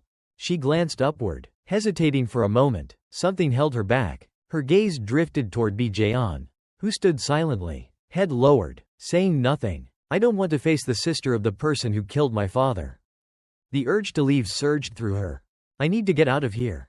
Just as she was about to move, a male student suddenly rushed past her, dashing toward the commotion. Now, juniors." With his eyes closed, he wore a mischievous smile, clearly reveling in the attention he was drawing. He spoke in a charismatic tone. "If there's a problem, just confide in your senior here." Then, in a playful voice, he added, "The atmosphere was just getting good, you know." But before he could finish his sentence, Flame and Jaeon simultaneously cut him off with sharp voices. "Shut up and get lost." His face stiffened awkwardly, but he tried to maintain his confident demeanor. "Why you dare speak to your senior like that?" Jaeon's gaze turned ice cold, showing no sign of backing down. She retorted flatly, "Then as a senior, shouldn't you learn to act appropriately?" The student stiffened at Jaeon's sharp words, his confidence faltering. He stared at her, his face twisted in confusion. "Ga?" Before he could form a proper response, the ground beneath them trembled. Both Pyeon and Flame instinctively looked up, their eyes widening in shock. A deep sense of unease settled over them. The tremors intensified. It felt as if something beneath the earth was trying to claw its way to the surface. This energy. A sudden realization struck them. At that moment, a skeletal hand burst forth from the ground. Its bony fingers, pale and brittle looking, moved with eerie precision. Iso Moon and the male student beside her froze, their eyes wide with disbelief. Neither of them could utter a word as they witnessed the chilling sight of a skeletal arm reaching out from the soil. Jaeon, too, stood motionless, her gaze fixed on the disturbing scene before her. Flame's breath hitched. She opened her mouth, but her voice trembled. No way. More skeletons emerged from the ground, their hollow eye sockets filled with an unnatural glow. A foul aura clung to them, thick and suffocating. The graveyard was quickly overtaken by an ominous mist, wrapping around the broken tombstones like ghostly tendrils. A low, monotone voice echoed through the silent space. Skill experience increased. Then, a second chime rang out, clearer this time. Stat growth detected. In the eerie stillness, a weary sigh escaped into the air. If only I could use magic too. Baek Yusun muttered, his sword resting against his shoulder. His expression remained indifferent, but disappointment flickered in his eyes. Why is it blink again? Then, without warning, his head snapped up, his gaze sharpened, a new determination settling over him. It's about time. His eyes flickered left and right, scanning his surroundings. Something's here. His focus shifted to the misty area ahead. A massive, ancient tomb loomed before him. It was simple in design, yet it radiated an air of age and solemnity. Baek Yusun's lips parted as he whispered, "Found it." For a brief moment, he hesitated, his gaze darkened with contemplation. I don't have some overpowered skill to wipe out an entire army of skeletons like Yusun. A long silence stretched across the graveyard. Then, Baek Yusun thought to himself, I don't have overwhelming power either. He took a deep breath. There's only one way to survive here. Steeling himself, he planted his feet firmly before the ancient tomb. His eyes sharpened with determination. I have to fight like a player. He stood tall, unwavering, exuding the presence of a warrior ready to face his trials. A cold, mechanical voice suddenly rang out. Chapter 4. The Necromancer's Assault, begin. A deep, echoing sound followed. Baek Yusun frowned, his sharp gaze locking onto the source of the noise. A realization struck him. Before him, a skeletal figure emerged from the ground, its presence imposing, its aura radiating pure dominance. He narrowed his eyes. Tomb General, the commander of hundreds of skeleton soldiers. Baek Yusun's thoughts raced. A level 4 sub-boss that only appears 3 times in this chapter. Given his current strength, if I fight him head-on, I'm dead. His eyes widened as clarity set in. Of course, I never planned on fighting fair. Without hesitation, Baek Yusun clenched his fist and delivered a powerful punch straight to the skeleton's skull. His voice was calm and cold. Go back down. The skeleton growled in pain. Momentarily stunned, Baek Yusun grinned, raising his hand high like he had just discovered an ultimate truth. In manga, there's an unspoken rule. When someone is transforming or summoning, everyone has to stand there and watch. The skeletal general, caught in the absurdity of the situation, remained frozen. Baek Yusun smirked. That doesn't mean I have to stand still too. Without hesitation, he grabbed the skeleton's head and held it up like a trophy. A brief silence followed. Then, he suddenly declared, Behold, the bone staff of Dominion is complete. A sinister smile spread across his face. His eyes gleamed with mischief and triumph. In his hands was a crude but functional staff, crafted from the very skull of the skeletal general. At that moment, a playful yet victorious voice rang out. And now, the authority to command the tomb general is mine. But then, his voice shifted. His expression turned serious, eyes sharp with unwavering resolve. The joking air disappeared entirely. Baek Yusun exhaled slowly. Now then, he paused for a second, his tone growing more decisive with each word. Let's begin. The skeletons surrounding Jaeon and Flame stood eerily still, their hollow eyes locked onto the group of students. Tension spread among them as they realized they were completely surrounded. The skeletal figures watched their every movement with unsettling patience. Flame gripped her staff tightly. Her brows furrowed. I let my guard down. A heavy feeling settled in her chest. This is the Necromancer's chapter. Something felt off. A strange sense of unease crept into her thoughts. She frowned. Something isn't right. Her eyes darted toward the students already under attack. Then, a realization struck her. If I remember correctly, the one who's supposed to handle this event is MU-san. Confusion flashed through her mind. She quickly scanned her surroundings. Why is ISO with this group? And where is MU-san? Her grip on her staff tightened, the weight of the situation pressing down on her. Am I really supposed to fight a rank 5 necromancer with just these people? Before her thoughts could spiral further, a familiar voice interrupted her. Hei Gunryong spoke firmly, snapping her back to reality. I've already sent a distress signal to Stella Academy using my pocket watch. We just need to hold out until they arrive. A student nodded, his voice steady. His words felt like a beacon of hope, reinforcing their determination. Yeah, we just have to hang on a little longer. The professors will come. The situation was like a razor's edge, one wrong move, and everything would fall apart. The skeletons kept advancing. Then, a girl from the group suddenly spoke up. Her voice was resolute. We might not be able to defeat the necromancer, but we can at least escape. Jaeon raised her glowing staff high, her face serious. Her voice rang out with firm conviction. This is no time for comforting words.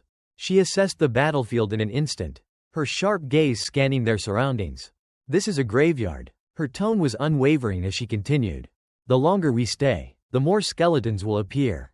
And just as she said, more skeletons continued to rise, creeping toward them with each passing moment. Step by step, they closed the distance. Jaeon's voice cut through the tension. We must get back to the base, now. Jackie panicked as she felt 2 skeletons closing in on her. Step by step, fear took hold of her. Don't come any closer, she screamed in terror. But the skeletons didn't react. They remained unbothered by her cries and lunged at her with sharp, menacing claws. Just as the attack was about to land, a burst of energy appeared in front of her, blocking the strike. It was Iso Moon. She had saved Jackie in time. Iso turned to her, eyes filled with concern. Are you okay? Jackie, drenched in cold sweat, gave a small nod. Why yeah. Nearby, an upperclassman continued casting spells, his hands moving non-stop. He smirked slightly, though his brow furrowed with concentration. Oh, not bad for a first year. Iso had been carefully observing the situation, and now she was certain, this necromancer had planned everything meticulously. She spoke in a low, serious tone. There's a high chance he's using mana reservoirs. Mana reservoirs were an advanced technique used by necromancers to store excess mana. Iso's expression darkened as she analyzed the current situation. Even necromancers have a limit to their mana. If they summon skeletons normally, a rank 3 or 4 necromancer should only be able to summon a maximum of 15 at once. But the number of skeletons here far exceeded that. That thought unsettled her. How is he controlling such a massive area? One of the upperclassmen scanned the battlefield, his expression growing grim. More and more skeletons were converging on them. With a heavy sigh, he muttered, so, this was planned from the start. His weary gaze remained fixed on the skeletal horde as he continued casting spells. His voice turned grave. They're trying to kill us, to create more skeletons. Another male student standing beside him forced out a nervous chuckle, trying to mask his rising anxiety. He knew, this was his moment to step up as team leader. But as his eyes locked onto the swarming undead, uncertainty flickered across his face. Still, he steeled himself. I'll wipe them all out with a powerful spell. His grip tightened around his staff, fingers trembling with urgency. As soon as his fingertips touched the weapon, a small magic circle flared into existence. He began casting his spell. But before he could complete it, a skeletal hand shot out from the ground. Its dry, claw-like fingers reached toward him, wrapping around his calf with a chilling grip. Panic surged through his body. His eyes widened in terror. His breath caught in his throat. He instinctively tried to pull away, but the ice-cold hand held him in place. Weak, breathless gasps escaped his lips, as though he was desperately calling for help. At that moment, a deep, guttural growl echoed through the air. It was an eerie, unnatural sound, like a creature from the depths of the underworld whispering through the mist. Seeing his comrade in distress, an upperclassman reacted immediately. Without hesitation, he lunged forward, throwing a powerful punch at the skeleton's face in an attempt to free his teammate. Let him go. But disaster struck. In his rush, the upperclassman accidentally collided with his teammate, disrupting the spell that had been forming. The magic, still incomplete, burst out uncontrollably. A blast of energy shot out with a chaotic roar, accompanied by the panicked screams of the one who had cast it. Realizing the imminent danger, the upperclassman's eyes widened in horror. His heart pounded violently in his chest. "Damn it, they're chanting!" Someone shouted. "Counter it! Get down!" As the warning rang out, a large, glowing blue circle began expanding rapidly, crackling like surging electricity. The entire battlefield seemed to freeze in that moment. Flame and the girl beside her snapped their heads toward the commotion, their eyes widening in disbelief. Jaeon, seeing the spell spiraling out of control, gasped, "No!" Her voice trembled with sheer desperation. Her entire face tensed as her gaze darted toward the unstable magic. If that thing explodes, we're all. Meanwhile, at a distant, secluded academy, the halls were littered with lifeless bodies. Amidst the carnage, a few desperate figures still fought against the creatures known as cutting. The battle dragged on, their energy slowly depleting. A young woman's vision blurred as exhaustion threatened to consume her. Her eyes were dark with fatigue.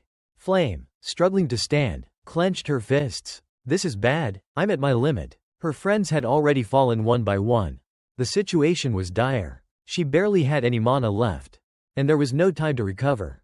The dark void in the Bone General's eyes was terrifying. Its hollow mouth gaped open, letting out a soundless threat as it advanced toward Flame. There were simply too many of them. The skeletons lunged forward, closing in on her. Flame gritted her teeth, her fear growing, her vision blurred. Is this it? Pain and despair gripped her. Am I really going to die here? The skeletal warriors drew closer, so close that she could feel the coldness of their presence reaching her skin. But then, they stopped. Flame froze in shock. What? The undead soldiers suddenly halted, no longer attacking her. Then, footsteps echoed from the distance. A young man with dark brown hair stood silently behind the skeletal army. His sharp, striking features and piercing gaze made him impossible to ignore. Flame's breath caught in her throat. "Baek Yusun?" she whispered in disbelief. "Why is he here?" Just then, a powerful, furious presence surged through the battlefield. A skeletal warrior, radiating sheer rage, emerged. Flame instinctively flinched. "That's the Bone General?" The Bone General howled, its anger evident. Dark magic crackled in the air as powerful energy surged around it. Unlike ordinary skeletons, the Bone General was leagues stronger, and it was guarded by elite skeleton soldiers. But somehow, Baek Yusun had captured it. Flame could hardly believe her eyes. And then, before anyone could react, Baek Yusun struck a single blow. In an instant, the Bone General was slain. Blood splattered across the battlefield, even reaching where Flame stood. She stood frozen, unable to process what had just happened. Then, realization set in. We're saved. Outside Stella Academy, a young man with orange-brown hair let out a sigh of relief. "Thank you. We owe you our lives." Baek Yusun merely shrugged, his voice calm. "It's nothing." Nearby, Iso Moon looked at him curiously. "But, how did you even manage to get the Bone General's head?" Baek Yusun grinned, raising a thumbs up. He joked, "I fished it out of a bone broth stew." Silence. Flame stared at him, utterly confused. Of course, he had been waiting at the exact spot where the Bone General would appear. No need to tell them that. Though, seeing their puzzled expressions, Baek Yusun cleared his throat and changed the subject. "Anyway, we need to come up with a plan." His voice grew serious. "If the necromancer stops relying on the Bone General and decides to directly control the skeleton horde instead." He narrowed his eyes. "We're in serious trouble." The dark brown-haired boy immediately spoke up. "Do you have a plan?" He quickly turned around and said, "On my way here, I saw that the necromancer had taken control of the area near the base and managed to escape the encirclement." "This is impossible," someone exclaimed. Then, he continued seriously, "There's only one way left, attack the outpost directly." Hearing this, the two people were stunned. Sweating nervously, they fell silent, not responding. A moment later, they shouted in unison, "What? Wait a minute, are you insane?" Baek Yusun indifferently remarked, "Didn't you learn this in school? Although the necromancer's strongest ability is summoning, he himself is actually very weak." The gray-haired girl objected. "But he has many guards protecting him." Hearing this, he nodded slightly but remained firm. "The necromancer has already taken control of a vast area. If we don't launch a direct assault, we won't be able to escape." Baek Yusun's expression turned serious as he calculated. Right now, the necromancer's forces consist of 1 bone general, 6 elite bone soldiers, and 50 regular bone soldiers. Their numbers will only continue to grow. This is our only chance. But how do we convince them? Someone muttered. Suddenly, a voice spoke up in agreement. That's a good idea. It was Flame who spoke, though he looked a bit foolish. His combat experience and strategic thinking far surpassed theirs. Jaeon added, I agree. Honestly, I don't think we can break through this encirclement on our own. Moreover, the necromancer would never expect us to launch a direct attack on him. The brown-haired boy turned to look at the gray-haired girl. Both of them had visibly anxious expressions. Someone in the group finally spoke up. I don't know what makes you so confident. But we can't escape alone either. We'll cooperate with you. Another voice followed. Fine, let's give it a shot. He looked at the people in front of him and smirked slightly.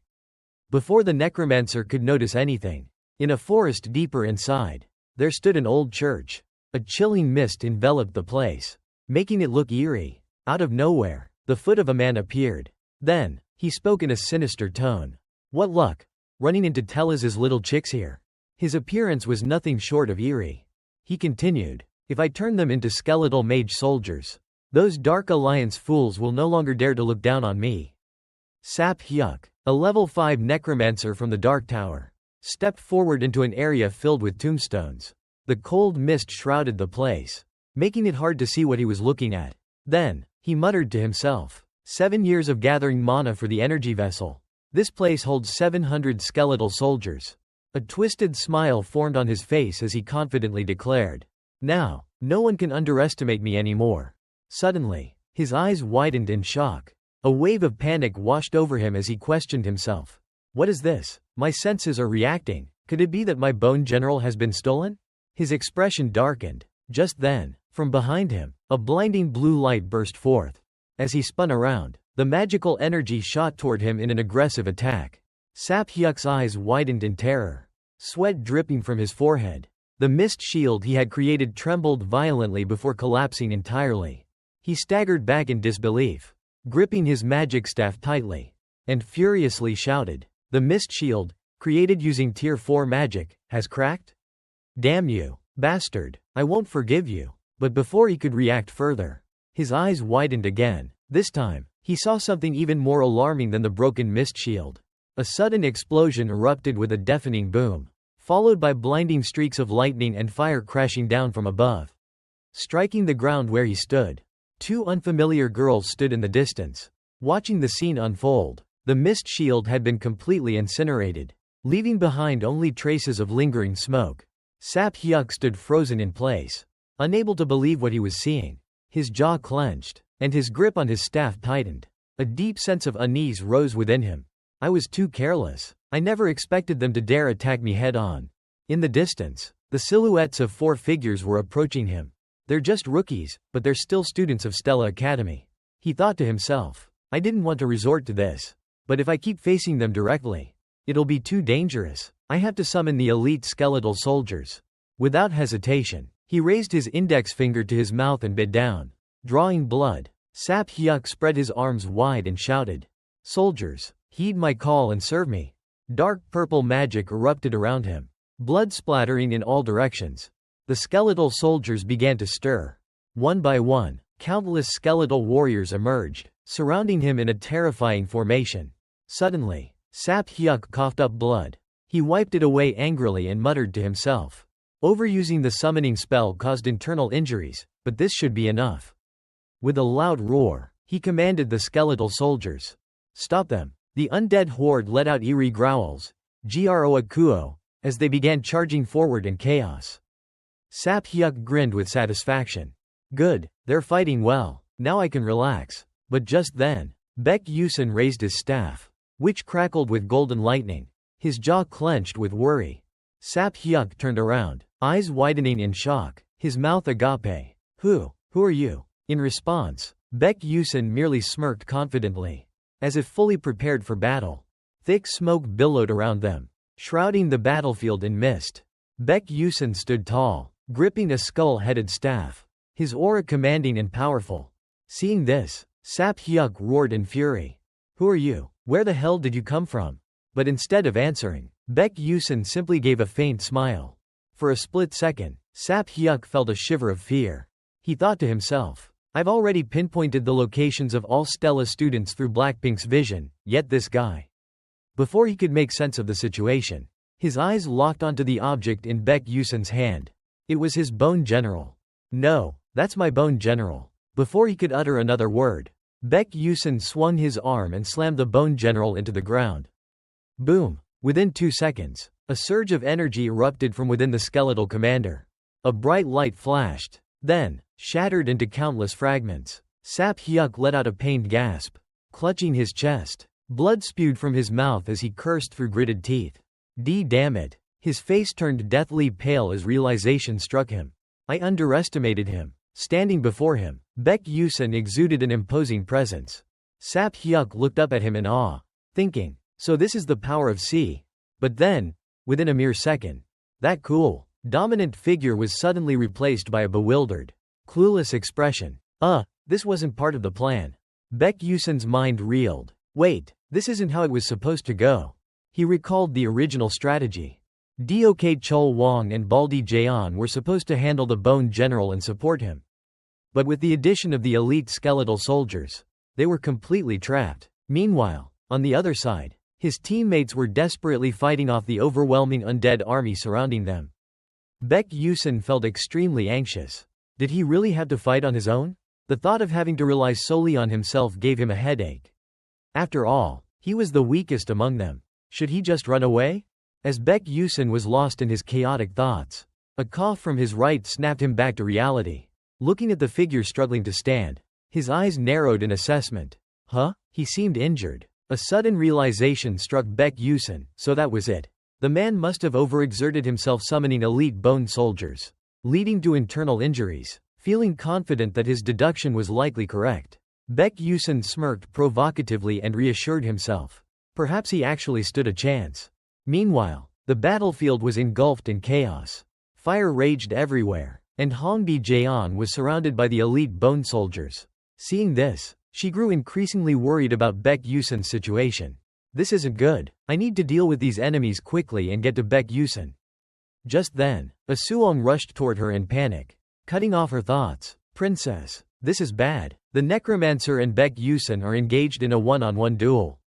Unable to believe what she had just heard, Bi Jaeon gasped in shock. What? Baek Yusun was only a first-tier mage, while his opponent was a fifth-tier necromancer. How could he possibly stand a chance? Everyone knew the outcome was almost certain. Baek Yusun was bound to lose. At that moment, in the distance, boom! A blinding purple light erupted, illuminating the entire sky. Seeing this, Bi Jaeon clenched her teeth, her expression darkening. If you die, I won't forgive you. Baek Yusun. On the battlefield, Baek Yusun was in shock at the sheer power of his opponent. Even now, the man still managed to resist Yusun's killing intent. Suddenly, enormous claws burst out from the ground, tearing through the earth. Just by looking, it was clear where Baek Yusun's fate was headed. The confidence in his eyes from moments ago faded, replaced by astonishment and wariness. Right after that, Sap Hyuk immediately launched an attack toward him. A flash of light streaked from the center, heading straight for Baek Yusun. However, he swiftly shifted his body to the side, narrowly dodging it. In an instant, Baek Yusun maneuvered around and teleported to the position where Sap Hyuk stood, landing a strike before his opponent could react. But his adversary was not so easily dealt with. You think it'll be that easy? Sap Hyuk shouted in anger. As Baek Yusun dodged another attack, he quickly pulled out 2 prepared vials from his pocket, a confident smile forming on his lips. I prepared these for moments like this, he thought. The cola potion, natural enemy of the bone soldiers. Without hesitation, he swung his arm, hurling the vials toward the bone soldiers. Sap Hyuk, as if anticipating Yusun's plan, widened his eyes in horror at the sight of the cola potion. What? No! As the liquid corroded the bone soldiers, sapping their magic, Sap Hyuk roared in fury. My bones! You damned rat! How dare you! Before Baek Yusun could respond, his opponent launched another vicious attack. The deadly magic-infused claws lunged toward him, aiming to pierce straight through his body. But just as they were about to make contact, Baek Yusun teleported in an instant, reappearing behind Sap Hai Uk. Perhaps his enemy had yet to notice.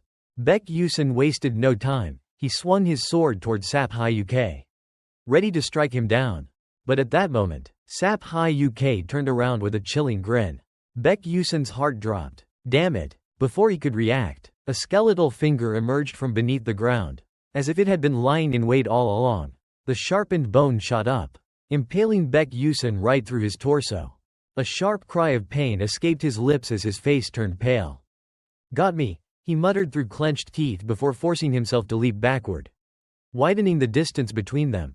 Sap Hai Uk, now holding the bloodied bone in his hand, sneered arrogantly. You fool, you messed around too much. Now suffer the consequences. Baek Yusun panted heavily, his mind racing. Perhaps he had underestimated his opponent too much. Even though the necromancer was injured, he was still a 5th-tier mage. The gap in their abilities was undeniable. And yet, Baek Yusun clenched his fists and forced himself to stand. His determination burned fiercely. He wasn't done yet. He carefully assessed his enemy, coming to a realization. So this is all he's got, he thought. Even at 5th tier, his opponent had clearly exhausted himself. If he could land just one more strike, he was certain the necromancer would fall. But the reality was cruel. Baek Yusun himself was gravely injured. The pain was unbearable, clouding his focus. He couldn't even properly activate his teleportation ability anymore. What should I do? Panic began to creep into his thoughts.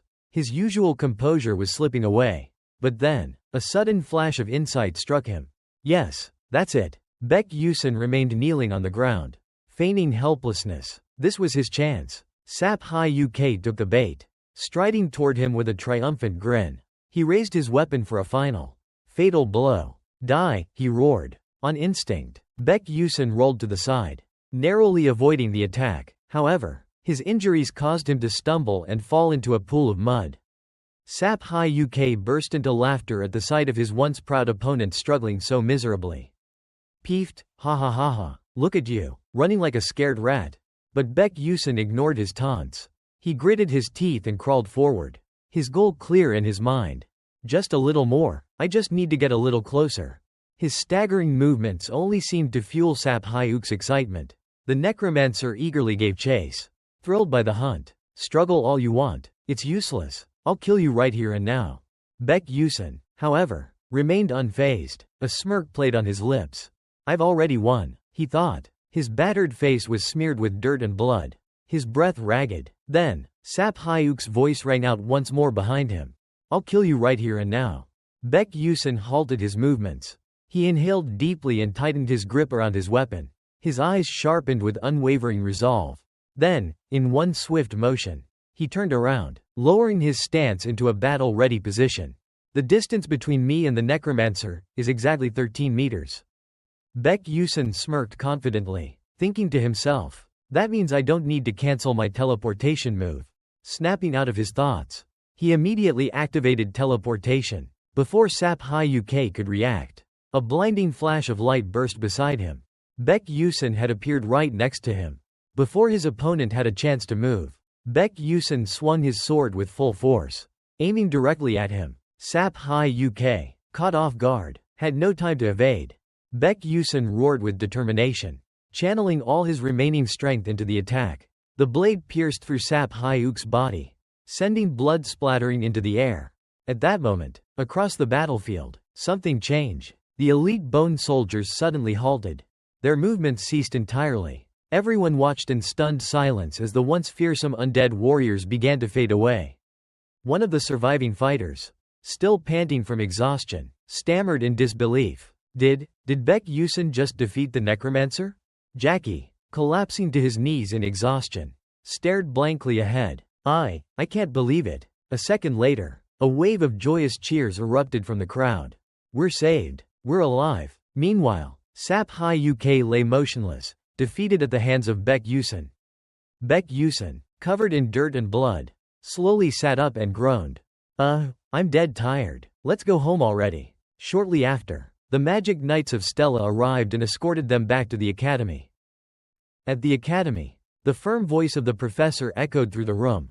Baek Yusun. Professor Lee stood with his arms crossed, his expression stern. You said you were going to train in the peaceful mountains, but it seems the fresh air of a graveyard was more appealing to you. His sarcastic tone made it clear he wasn't pleased. Baek Yusun, keeping a blank expression, responded flatly. I'm sorry. Lee Han-won's voice remained strict as he declared. According to school regulations, you will be punished. No exceptions. Baek Yusun had already anticipated this outcome. He remained calm, unfazed by whatever penalty awaited him. But then, the professor turned around, his voice unexpectedly different this time. However, disregarding school rules to protect your friends is commendable. He glanced back at Baek Yusun, his expression softening slightly. The academy will grant you a special reward and bonus points for your bravery. Wait for the official announcement. Baek Yusun, caught off guard, was momentarily surprised. Watching his professor walk away, he whispered under his breath, "Thank you." Baek Yusun let out a relieved sigh, finally feeling at ease. All right, time to go. The doctor had told him it would take a few days for his leg wound to heal, so he needed proper rest. Just as he was about to leave, he caught sight of a familiar figure out of the corner of his eye. Turning around, he was surprised to see Iso standing right in front of him. "Iso?" he asked, slightly taken aback. She hesitated for a moment, clutching her hands together nervously before finally speaking. "Thank you, Baek Yusun, for your bravery today." Baek Yusun, as indifferent as ever, simply replied, Just buy me a meal next time." His casual response left Iso momentarily speechless. She averted her gaze, clearly troubled by something. After a brief silence, she finally mustered the courage to ask, "Then, does that mean I can do it too?" Her question caught Baek Yusun off guard. He blinked in surprise. Huh? Noticing his reaction, Iso quickly clarified, her voice quieter this time. "I mean, if I try hard enough. Could I be like you?" Baek Yusun hadn't expected her to ask something like this. Looking at the normally composed Iso acting so uncharacteristically, he frowned slightly. This isn't right, he thought. By interfering in the battle, he had unknowingly forced Iso into a difficult situation, one where she had to face a challenge but wasn't able to claim victory herself. But there was something else bothering him even more. After a moment of thought, he finally responded, "I don't think you need to ask me that question." Seeing her puzzled expression, he continued, his tone firm. "You've already done things that most would consider impossible. That, in itself, is a miracle." Iso's eyes widened at his words. How did he know so much about her? "How do you?" Before she could finish, Baek Yusun cut her off.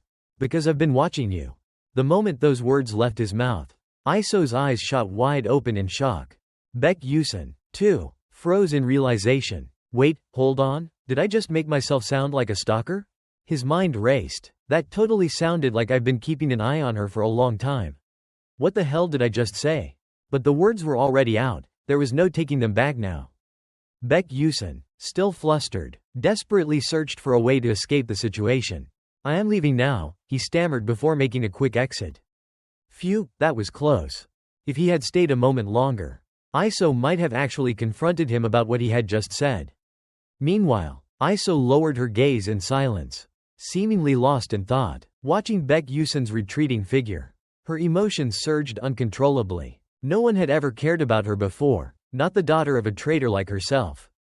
Yet, someone had been watching over her all this time? That thought alone gave her a newfound sense of determination. At the very least, someone still cared about her. A miracle? Yes, maybe it truly was one. And that miracle gave her the strength she needed. The next morning, Academy Square. The Academy Square was bustling with noise, filled with people and excitement. The presence of high-profile figures, including members of the Magic Council, magical reporters, and even nobles, caught Baek Yusun's attention. He raised an eyebrow in confusion. Isn't this just a simple award ceremony? Why are they making such a big deal out of it? But soon, his interest shifted elsewhere. Noticing Jaeon looking unusually excited, he found it hard to ignore her overly cheerful expression. His gaze lingered for a moment, perhaps a bit too long, because she suddenly turned and glared at him. "What are you looking at?" she snapped. Baek Yusun shrugged. "Nothing." Just then, a stern, familiar voice echoed from the stage, drawing everyone's attention. "Quiet down. Today, we honor 12 brave students who fought against the dark mages." It was Professor Lee Han-gon. The moment he finished speaking, another figure stepped forward onto the stage, the headmaster. His presence alone was enough to send a wave of tension through the crowd.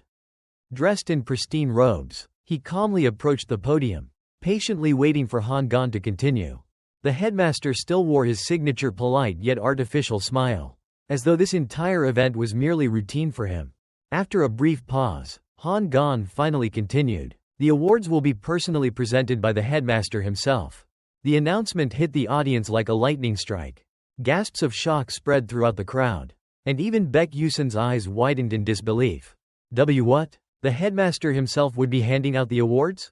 This was completely unexpected. Baek Yusun stared at the man on stage, thoroughly impressed. This wasn't just anyone. This was the pinnacle of human magic. A 9th-tier archmage, Eltman Eltwin. Baek Yusun had heard of Eltman Eltwin for a long time. The 300-year-old archmage was known for his ever-present gentle smile. Yet he carried the terrifying title, the Butcher of Mages. The strongest sorcerer in the world. A man like him was hard to understand. Despite his age, his youthful and friendly appearance never failed to surprise people. As he moved through the line of students, he patted each one on the shoulder, offering words of encouragement. You've all worked hard. Keep being brave and striving forward. His words were kind, but the students trembled under his presence. Quickly standing at attention, Eltman passed by each student one by one, his sharp eyes eventually landing on Baek Yusun. The moment their gazes met, the atmosphere seemed to shift. Even though the headmaster's expression remained composed, the scene was oddly amusing. Baek Yusun, who was quite tall, found himself looking down at the much shorter archmage.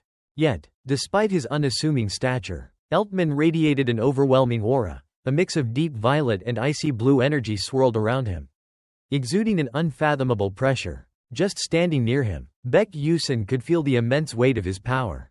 This is a 9th-tier archmage, one of only 10 in the world. Even though it was rude to stare, Baek Yusun couldn't tear his eyes away. Something about this man commanded his full attention. Eltman noticed his intense gaze but didn't seem offended. Instead, he chuckled softly, his voice carrying an amused warmth. You're as diligent as ever. Just as I expected. Then, without further explanation, he turned and walked away. Baek Yusun stood frozen. What? His mind filled with question marks. What did he mean by that? Was that it? That's all he's going to say? Before he could process it further, Professor Han Gan's voice echoed across the square. That concludes the award ceremony. The crowd slowly began to disperse, but Baek Yusun remained still, staring at the pile of rewards in his hands. A wide grin spread across his face. Wow, 5 million credits? That's insanely generous. With this much, he wouldn't have to worry about money for a long time.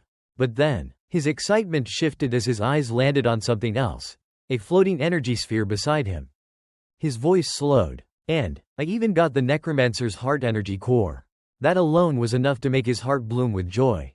Not yet, but soon Antonissa would be able to create pocket dimensions. And carrying items like this would become much easier. But before that, Baek Yusun needed to unravel the mysteries of alchemical magic circuits. Good thing everyone else was willing to give me their share of the loot. Grinning to himself, he clutched his rewards tightly. Today was a great day. The system suddenly displayed a notification. The next message is the system reward. On the screen, a line of text appeared. Chapter 4. The Necromancer's attack has been completed. You have received a large amount of experience. Due to the unique development of the storyline, the Constellation Project has decided to grant additional rewards. A weaker version of an item used in the game. 2 weaker versions of skills learned in the game. 3 experience points. Baek Yusun was not surprised. This again? He muttered. He was deep in thought, unsure of his own feelings. However, right now, what mattered most was acquiring experience points for Blink. Recalling the recent battle, he analyzed every moment carefully. That fight had exposed just how weak he still was. He realized that mere diligence was not enough. He had to leverage his knowledge to advance further. The system continued its announcement. Rewards are being distributed. The Blink skill has accumulated enough experience points. Level up. Blink. Level 2. Maximum range increased to 12 meters. Maximum charges. 3. Cooldown time. 3 seconds. Baek Yusun observed the energy surrounding his body. This reward had truly boosted his strength significantly. Clenching his fist, he smiled with satisfaction. Finally, I've accumulated 3 Blink charges. Now, I can use it more freely. Turning his gaze outside, a new thought emerged in his mind. Next, is Iso? At the academy, a meditation class was taking place. Iso was deeply focused on her meditation when suddenly, a voice called out, Iso, hey, Iso. The voice startled her awake. She blinked in confusion, realizing that she had dozed off during meditation. When did I even fall asleep? The supervisor, noticing her dazed expression, spoke up. Iso, what are you doing? Why are you using magic during meditation? She was baffled. Huh? Look above your head, the supervisor instructed. She lifted her gaze, and was stunned. A sapphire blue meteorite was floating above her. It was mesmerizingly beautiful. Iso stared at it for a long moment before a thought struck her. Wait, when did I create this? I didn't use any spells or calculations. Iso cautiously glanced around, trying to gauge the situation. Had no one else noticed? Even if it was just a first-tier spell, once fully formed, there should be a flow of mana. Her expression darkened with unease. If this was truly a result of meditation, had someone already anticipated this outcome? After the meditation session ended, the students gathered to visit a nearby pastry shop. Iso gazed at the warm, fragrant pastries before her, happily savoring each bite, feeling grateful. Thanks to the reward money, she was able to afford a red bean cream bun for 1.500 credits. So good. As she enjoyed her treat, someone approached her with a polite greeting. Hello, Iso. Jenny Steven looked at her for a long moment before flashing a friendly smile. Have you joined any clubs yet? Iso answered honestly. I haven't. Upon hearing this, he immediately followed up. Really? Then would you like to join my club? Iso put her pastry down and asked cautiously. What are the conditions? Jenny chuckled at her wariness. Conditions? There's no condition. I just genuinely like you. That's all. Iso felt like he was lying. He's approaching me just to turn me into one of his trophies. Seeing that she remained silent, he leaned in and whispered. Do you not trust me? But Iso, I really haven't set any conditions. As long as you join my club and stay by my side. That's enough. I can give you so much. You know who I am, don't you? As he spoke, his gaze bore into her with an unmistakable intent. Iso fell into deep thought. She knew better than anyone. The Shaven Empire was in direct conflict with the Adon-Levitt Kingdom. And with Crown Prince Jeremy's power, her current struggles would end. She would no longer have to feel overjoyed over something as small as a red bean cream bun. She would no longer have to endure the humiliation of being the daughter of a traitor. Even though she knew she shouldn't. Slowly, she whispered, Jeremy, but I. Seeing Iso's hesitant and fearful reaction, Jeremy suddenly smiled, a twisted, unsettling grin. At that moment, a hand shot out, cutting through the tense atmosphere. Flame Lao suddenly slapped Iso. The unexpected action left Iso utterly confused. Even Jeremy was taken aback, staring in shock. Flame seemed to have exerted all her strength in that slap. She stood there, panting, while Iso widened her eyes in disbelief.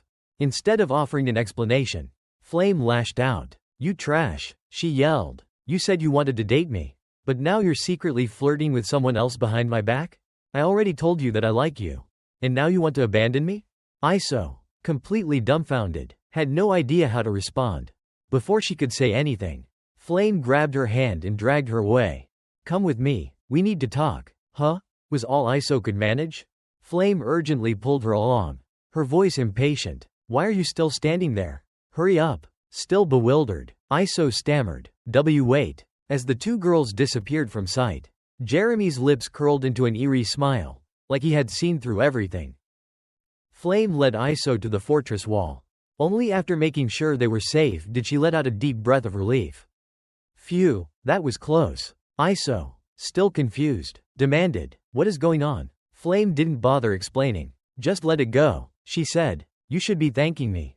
She then warned Iso. If you had rejected him outright, he would have harassed you to death. Her job done, she turned to leave. Before going, she mumbled an apology. Sorry for hitting you, I'm leaving now. Still not fully understanding, Iso simply replied, okay. Flame walked away hurriedly. As she processed everything that had happened, a look of worry crossed her face. Did I do the right thing? If Iso had joined the club under normal circumstances, Jeremy would have ruined her. Flame had tried not to interfere with the original flow of events. But seeing Baek Yusun like that, maybe this wasn't so bad. She suddenly stopped in her tracks. A strange feeling made her glance back over her shoulder. A hint of fear crept into her chest. Did he realize I was lying? Meanwhile, at the royal palace, Jeremy sat leisurely, sipping tea, thinking back to the girl from earlier. He smirked. How adorable. She even pretended to lie just to steal someone right in front of me. The chivalrous spirit of the female student Kia piqued Jenny's curiosity. Interesting, even more intriguing than ISO. This stirred his desire for conquest. I want to have her now. Professor Lee Han gestured toward the projection screen, where the locations for the upcoming practical exercises appeared one after another. Today, we will begin our practical exercise, simulated beast combat. The students looked up attentively, listening seriously to every word from the instructor. In this exercise, our target will not be level 1 or 2 monsters as before, but mid-sized level 3 monsters, which are far more challenging. His expression remained neutral, and his voice was calm and measured. The process is as follows: form teams, study the monsters, and eliminate them using effective strategies. Baek Yusin also listened intently. He seemed to take this exercise very seriously. The professor's voice continued. After selecting a mid-sized monster to attack, you will have time to practice countermeasures against it. After summarizing the practical exercise, the instructor designated specific locations for the students to move to and assigned class groups to work together. Head to the Stella Dome, find a suitable terrain, and hunt mid-sized monsters that match your attributes. Class A and Class S will practice together. The evaluation test will take place in 4 days. Next, he provided details about team sizes. Form teams of up to 6 members and submit your list to me. ISO stood alone in a corner. Hearing the instructor's final words, she couldn't help but sigh. I hate teamwork the most. A voice suddenly interrupted her thoughts. Princess, will you team up with me? In another corner of the room, a girl with long, reddish-pink hair flowing past her waist was surrounded by several other girls. Their voices carried a hint of flattery. What are you talking about? Isn't it my turn now? I can do even better. At the center of their attention was Hungbi Jeon, the princess of the Adonlov royal family. ISO's mind drifted back to the past, to the days when she stood at the peak of glory, before Adam Levy destroyed her family. Back then, she was always surrounded by voices of flattery. Just like this, both she and Jeon had the same starting point from birth.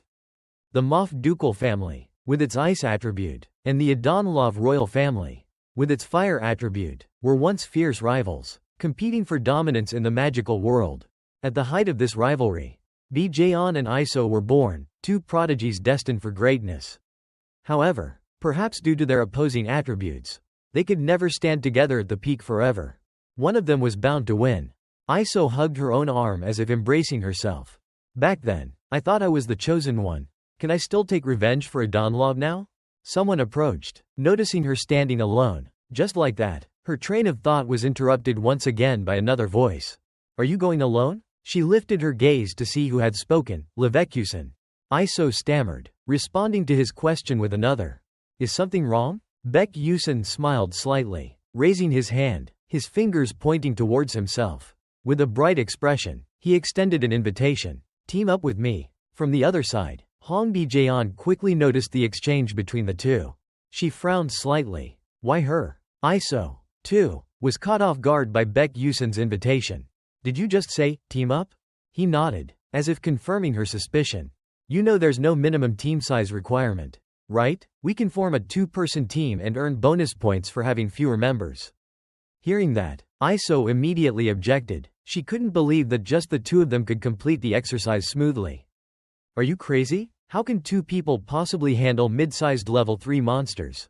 A trace of hesitation flickered in her beautiful eyes. She wasn't confident, but Baek Yusin remained firm in his decision, his unwavering confidence shining through in his smile. He asked again, his tone resolute. Do you agree or not? ISO was taken aback by his determination. And then, she found herself persuaded by it. In the end, a final decision was made. They officially became teammates. I agree, not like I had anyone else to team up with. Anyway, Baek Yusin, having gotten what he wanted, smiled even more brightly. You've agreed, right? Then I'll go submit our team list. ISO remained silent, watching his figure disappear into the distance. Just then, a pair of slender legs stepped toward her. ISO looked up to see Hongbi Jeon standing there. arms crossed, eyes narrowed as she cast a sidelong glance at her. She let out a soft scoff. Iso still felt a certain unease when facing Baekjeon, but she forced herself to sound firm. So, if you're trying to compete with me. Before she could finish, Baekjeon interrupted, visibly irritated. What nonsense are you talking about? She lifted her chin arrogantly, every word she spoke dripping with mockery, striking Iso like sharp daggers. Just worry about yourself, you pig in human clothing. With that, Baekjeon turned on her heel and walked away, her long, beautiful hair swaying elegantly with each step. Iso clenched her fists as if making a firm decision, while deep inside, Baekjeon's thoughts wavered with an unsettling realization. I'm not competing with you just because of Baekhyusen. But the fact that he had chosen to team up with Iso unsettled her. Her steps faltered for a moment. How could I possibly lose to a failure and a mere commoner? Iso, meanwhile, scanned her surroundings, carefully calculating her next move. She knew that while she could form a team with anyone, she needed at least one of the strongest knights for the greatest advantage. Her gaze landed on a tall figure standing alone in the corner of the room, bathed in the soft light streaming through the window. Baekhyusen immediately sensed her gaze upon him. He turned his eyes toward Hong Baekjeon and greeted her. Greetings, princess. What's the matter? She didn't bother with pleasantries and got straight to the point. Have you formed a team yet? His response was just as she had expected. Not yet. I was planning to go solo. Baekjeon wasted no time in making her offer. Then team up with me. However, Baekhyusen didn't seem particularly interested.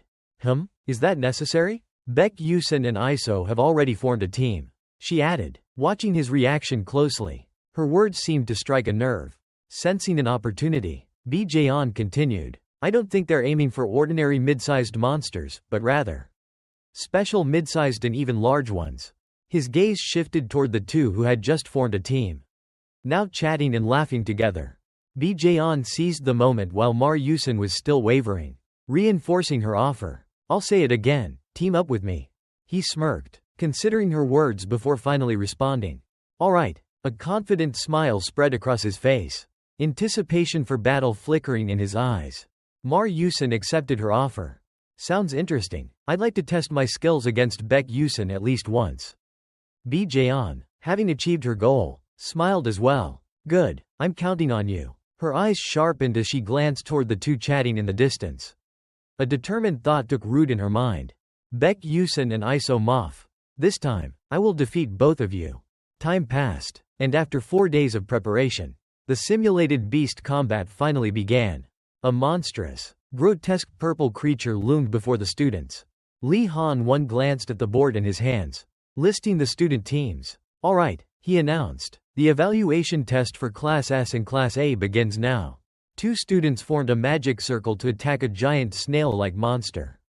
But their spell was easily incinerated by a fire-wielding tree creature. The other students murmured amongst themselves. Mugrai's team picked Murata. That mid-sized monster should be an easy target. Flame took a deep breath, trying to steady herself. It's fine. I've trained enough. Even though she couldn't hunt special monsters to earn extra points for attributes or large class creatures, defeating a mid-sized level 3 monster on her own would still grant her a perfect score. A group of students armed themselves, standing before the grotesque purple beast. Typically, 5 first-tier mages working together could handle a mid-sized level 1 monster. With advantages in attributes, experience, and environment, even stronger creatures could be defeated. Flame, however, lowered her gaze, feeling helpless. My magic is from the radiance element. It doesn't counter any attributes. There's nothing I can do about it. Her thoughts were interrupted when her attention was drawn to a girl with ocean blue hair standing in the corner. Silently, she prayed for Iso. I hope Angel does well on this test. She recalled what she knew from the original story. Baekjeon had deliberately made things difficult, preventing her from forming a team with anyone and ultimately causing her to receive the lowest score. Back then, I even considered recruiting her into my team. A familiar voice snapped her out of her thoughts. You're back? Yeah, I'm back. Baekhyusen replied with a goofy smile, scratching his head. I just went to the restroom. Iso sighed. You really are? She thought to herself, if Baekhyusen stayed by Anseo's side, her future would undoubtedly be much brighter. A loud announcement interrupted her wandering thoughts. A large monster had been defeated. Lee Han-won called out. Group 16. You've worked hard. Then, he checked his list and called for the next team. Next. Group 17. Step onto the battlefield. Yes. Flame responded loudly. She quickly made her way through the hallway toward the testing area, passing by Baek Yusin and Iso. As she walked past him, she suddenly stumbled. Her foot had caught on a loose shoelace.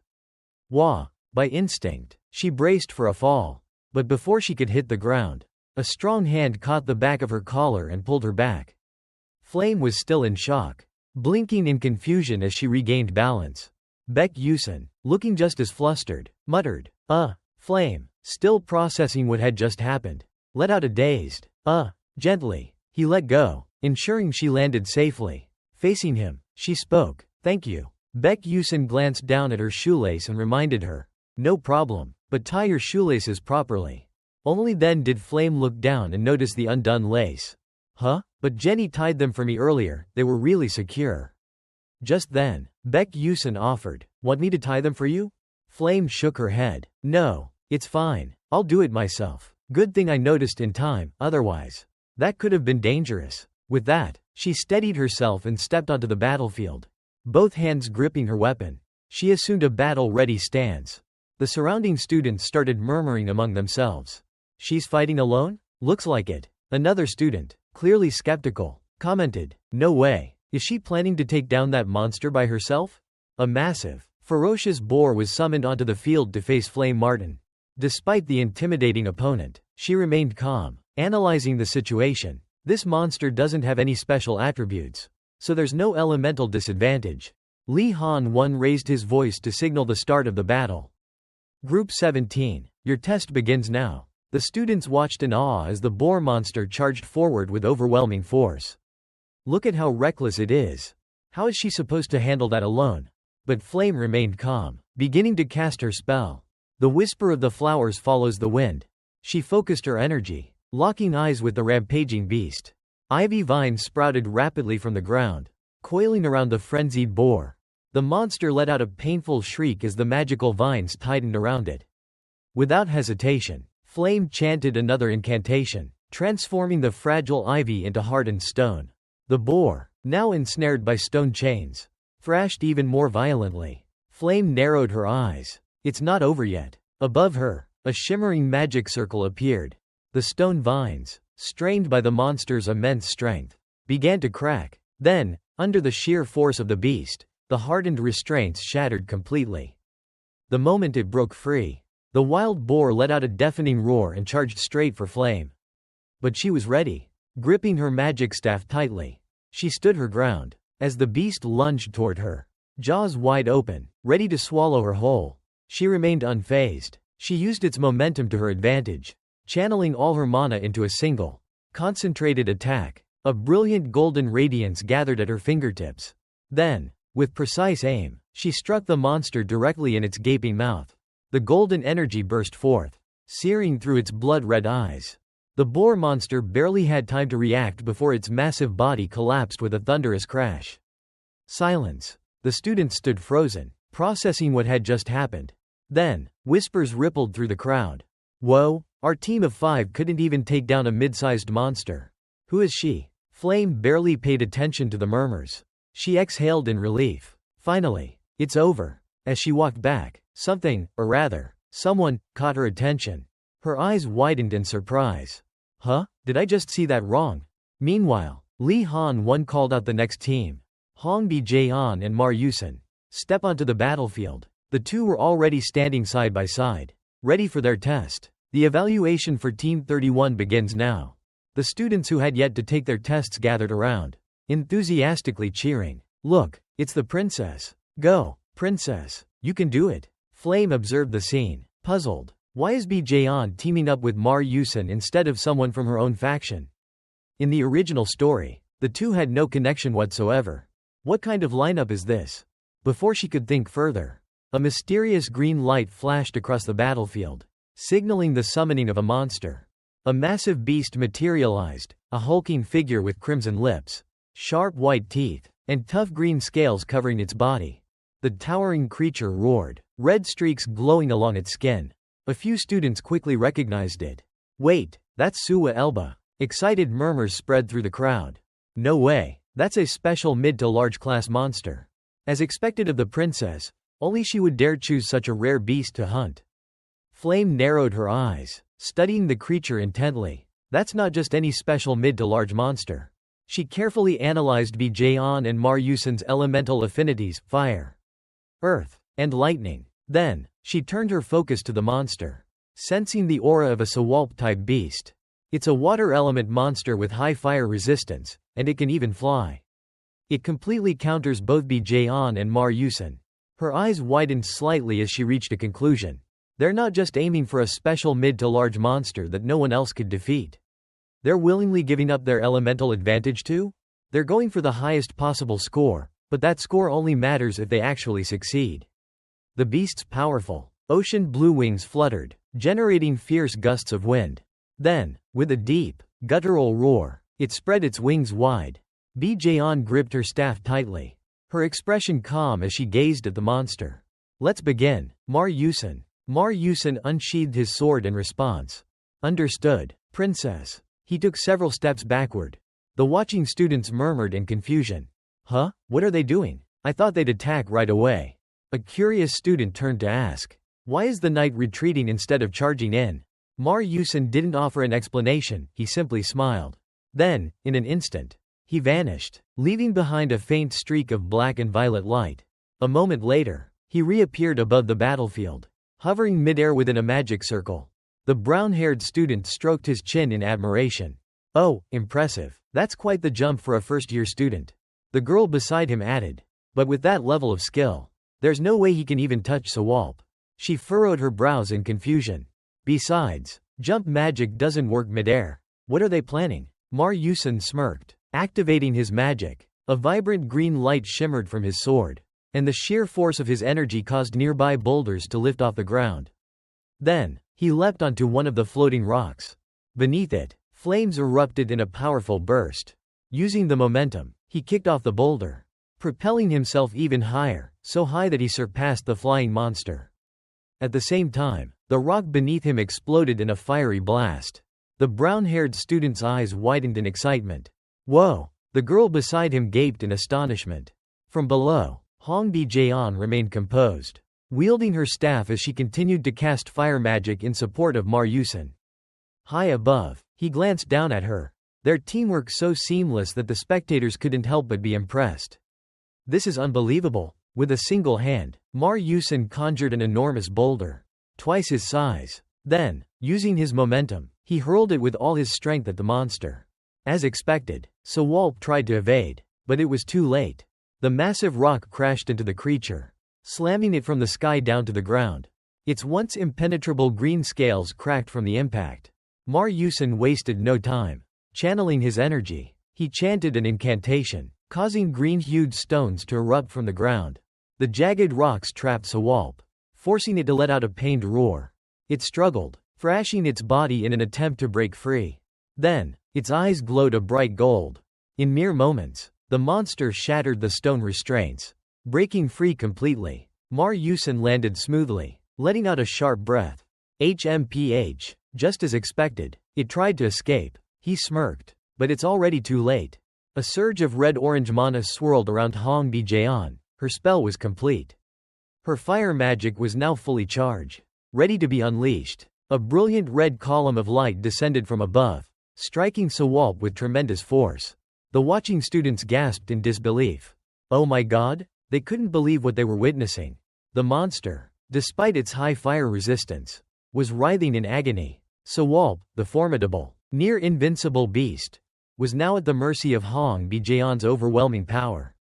Maryusen gripped his sword tightly, channeling his mana. A dazzling blue light radiated from the blade, merging with the fiery red energy still lingering in the air. With a confident smirk, he declared, "It's over." The combined force of blue and red mana descended onto the monster, completely overwhelming it. Sawalp's body began to darken, its form stiffening as if frozen in time. Then, as the wind howled through the battlefield, its body crumbled into dust, scattering into nothingness. For a moment, the entire room fell into a stunned silence. Then, someone finally spoke. Sawalp was defeated? It didn't even have a chance to fight back? Another student murmured in disbelief.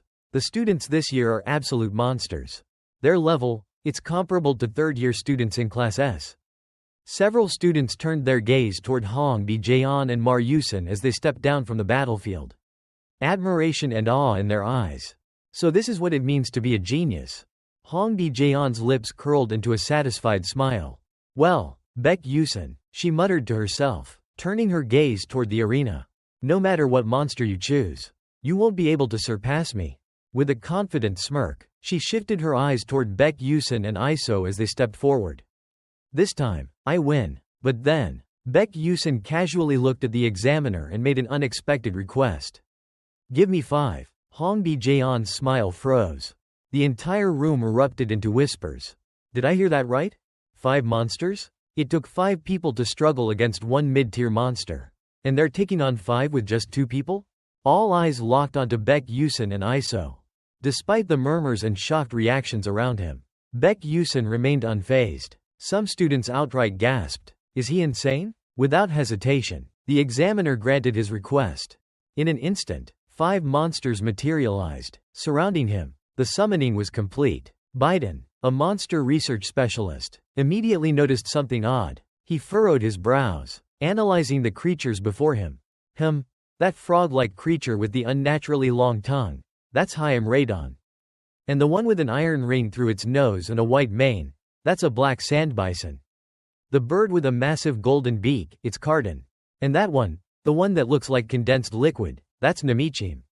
Finally, that oversized bat emitting a strange purple glow, that's a nocturnal keenwing. His eyes widened as he muttered, "This lineup, no way." Meanwhile, Hong Bi-jaeon crossed her arms and glanced at Mar Yusin. Mar Yusin, do you understand what's happening here? Mario Sol shook his head and lowered his gaze to the arena floor. I was also curious about what Yusin was planning. Mar Yusin looked at Baek Yusin and Iso, who were standing back to back, ready for battle. It was quite an exciting sight. Professor Lee Han-won frowned and asked, "I just have one question. Who decided on this monster lineup?" A young member of the supervising team responded, "That would be me." Lee Han-won looked at the lineup with concern. "You're a knight, so earning points in dangerous situations like this is easy. But a bishop? Not so much. I think this strategy is a bit too much for a bishop." The young man smiled and firmly replied, "No. This strategy was designed specifically for the bishop." Hearing that, Lee Han-won had no further objections. "I see," he said, signaling his approval. "All right then, let's begin." Big Yusin hesitantly whispered, "Hey, can you do this?" Iso replied confidently, "Of course." He put on a strong front and assured him, "Just trust me." She scoffed, "You must have misheard yourself." Then, he added a final remark that made Iso freeze. "I believe in you." She fell silent, wanting to respond but not knowing what to say. Deep down, she thought, Baek Yusin, he really is a difficult person to understand. Iso lowered her head and followed behind Baek Yusin as they entered the forest. She walked quietly behind him, her gaze downcast. Softly, she called his name, Baek Yusin. He turned his head slightly. She gathered her courage and voiced the question that had been bothering her. "Why me? Honestly, with a skilled knight like you, you could have chosen anyone else." He didn't answer right away, scratching his head as he pondered. After a long pause, he finally spoke. "There are indeed many talented people. In terms of firepower, no mage can match Bihan. When it comes to control, Flame is unmatched." He continued listing names. Yusan is the strongest among the first years. Without a doubt, Shin Warwang and Adam, who specialize in single-target attacks, also suit me well. She hesitated before asking, "Then why?" He turned away and gave a simple reply. "Even so, I still feel like you're the best fit." He smiled and looked back at her. "That's all." Baek Yusin pulled her out of her daze. "Shall we continue?" Now it was Cardin's turn. She stared blankly at his back as the memory faded. Iso tightened her grip on her weapon, closed her eyes, and silently told herself, "I still don't fully understand what you mean. But I'm sure you have a reason for choosing me." Her feet gradually lifted off the ground. "Then I'll show you." A deep blue aura of magic enveloped Iso like a radiant halo. The students erupted into excited discussions. Wait, isn't that supernatural resonance? No way. That phenomenon only happens when mages of level 6 or higher enter an unconscious state. All eyes in the room were now on Iso, who was floating midair, surrounded by ice element mana. If she lost focus, the mana flow could reverse, resulting in permanent disability. And yet, she was only a first-year student. Baek Yusun glanced her way and smiled with pride. As expected, she's a worthy candidate for the title of Winter Queen. With that thought, he made up his mind. Alright then, let's begin. Holding his dagger firmly, he looked up at the massive monster before him, showing no fear. The battle between the two of them and 5 mid-tier monsters had begun. He swiftly pushed off the ground, leaping high into the air. Using his teleportation skill, he instantly appeared behind the monster. Without hesitation, he slashed sharply with his dagger, his golden eyes gleaming with a deadly glint. His attack left a deep wound on the monster's body, making it roar in agony. The frog-like creature had no time to react before being struck. It could only cry out helplessly. Baek Yusun remained calm, analyzing the situation. First, Heimadal. He turned to the bison with blood-red eyes. Next, the black sand bison. Your turn, he murmured. Just as expected, the frog's pained cries caught the attention of the bison. The red horn on the frog's head only intensified the crimson glow in the bison's eyes. It inhaled deeply, its murderous aura thickening with every passing second. Yet Baek Yusun showed no fear, he simply smiled in satisfaction. Good, just as predicted, he had already figured out the best way to handle 5 mid-tier monsters at once. The moment the bison's eyes flashed red, birds and bats suddenly attacked it from above. Startled and confused, it flinched. Baek Yusun watched with satisfaction as the chaos unfolded exactly as he had planned, turning the monsters against one another. Some students stared downward in fear. The scene unfolding below made one student exclaim, "Oh my god, what is that?" Right beneath the platform, 2 monstrous beasts were tearing into each other with no mercy. There was nothing in their eyes but the instinct to kill. The boy watching could hardly believe it. Are the monsters attacking each other? From another vantage point, Baek Yusun smirked. Everything was going exactly as planned, turning the monsters against one another. In other words, this was a classic case of using a borrowed knife to kill. A strategy that leveraged the enemy's own strength to eliminate threats without expending unnecessary effort. Veteran players of the world had long pondered how a small team could defeat a large number of monsters. After countless experiments, they had found the answer. Exploit the monster's unique characteristics and traits. The first step was attacking Heimalden. Any attack on Heimalden would cause its forehead to glow red, a distinctive trait of this beast that could be exploited. This red glow would trigger the aggressive instincts of the black sand bison, making it lose control of itself. Once agitated, the black sand bison would start spewing sand in all directions. And when that sand hit Namichim, strange, beautiful, yet incredibly dangerous creatures with a mesmerizing blue hue, they would react by releasing an enormous amount of water to keep their skin hydrated. So much water, in fact, that it could drown anything caught in its flow. Baek Yusun stood ready, gripping his sword firmly, his gaze fixed on the water rapidly rising at his feet. Good, thanks to the school's protective barrier. The water level was surging fast. He shifted his attention behind him, where another monster was lurking silently. His lips curled into a faint smile. Alright, next. As if responding to Baek Yusun's expectations, the bird-like beast opened its massive beak. From it erupted a deafening, terrifying screech, because when Carden sensed warmth, it would release an ear-piercing scream at a frequency exceeding 7 octaves. But that wasn't all. The sound also attracted another dangerous creature, one no less threatening.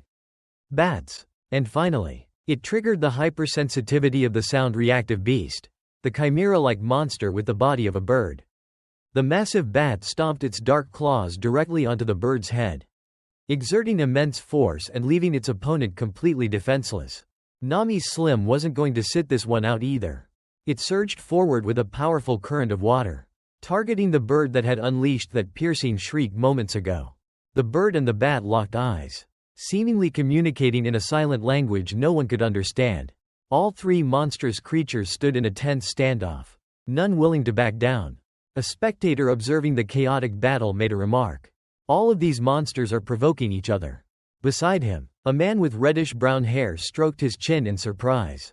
Wait, does that kid actually know the characteristics of every single one of these monsters? Even as an expert in monster studies, he had never considered such an approach. Incredible, he muttered. A blonde woman standing nearby, arms crossed, wasn't as focused on Baek Yusun. She was paying more attention to his teammate. But what truly amazed her was ISO's unwavering concentration. Even in the midst of this intense battle, surrounded by chaos, she was able to maintain a steady flow of mana. That level of focus, it's remarkable. The woman noted. This could only be possible due to the bond between teammates. There was no doubt. ISO had complete trust in her knight. She had absolute faith in the swordsman standing before her, shielding her with unwavering resolve. But in the blink of an eye, something unexpected happened. The enormous bird monster lunged forward, and ISO was directly beneath its massive body. A teleportation skill was activated instantly, followed by a powerful kick aimed straight at the beast's body. The impact was so forceful that the bird's head was knocked sharply to the side. Proof of just how powerful the strike had been. Baek Yusun pushed off the water's surface, propelling himself backward, landing right behind ISO. His eyes widened in shock. An attack was incoming. A sudden explosion erupted in midair. But ISO remained unaware of it all.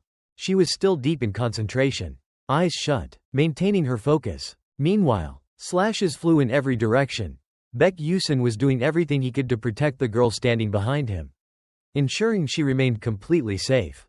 Ma Yusun grinned and called out, "Hey, Hongbi Jaeon, princess." She glanced over. "What is it?" He posed a question, one whose meaning wasn't difficult to decipher. The real point was, don't you think Baek Yusun looks like the ideal knight? The sight of him protecting ISO truly resembled a knight shielding his princess. Every swing of his sword carried immense power. Then, suddenly, darkness surged forward. It swallowed the blue light radiating from ISO's body, enveloping her small frame completely. ISO's entire being seemed to float within an endless void, surrounded by rings of intricate symbols and mysterious inscriptions. The outermost ring was lined with an ancient script. Glowing fragments, shimmering like falling stars, descended in waves, flowing into ISO's mana core. She slowly opened her eyes. A crystal flower appeared. She had successfully awakened her own power. One by one, azure ice crystals manifested. They multiplied around ISO, aligning according to some unseen pattern. Gradually, they formed a perfect circle, assembling into countless frost-covered petals, resembling a magnificent ice flower. The breathtaking spectacle left the watching students in awe. Wow! Finally, the crystalline bloom was complete. The monstrous creatures surrounding the ice flower hesitated. From the frozen petals, an overwhelming chill spread outward, its sheer intensity making even the bravest hesitate to step closer. Someone gasped, "It's beautiful." ISO parted her lips slightly and commanded, "Shatter." The moment the word left her lips, the ice flower seemed to heed its master's order. It shattered instantly, fragments exploding in all directions, carrying an immense surge of power. The broken ice crystals turned into razor-sharp shards. Upon impact, they embedded themselves into the monsters' bodies at an incredible speed, so fast they didn't even have time to react. In an instant, all 5 mid-tier monsters were encased in ice. A voice rang out, "Is it over? Did they really defeat 5 mid-tier monsters, with just 2 people?"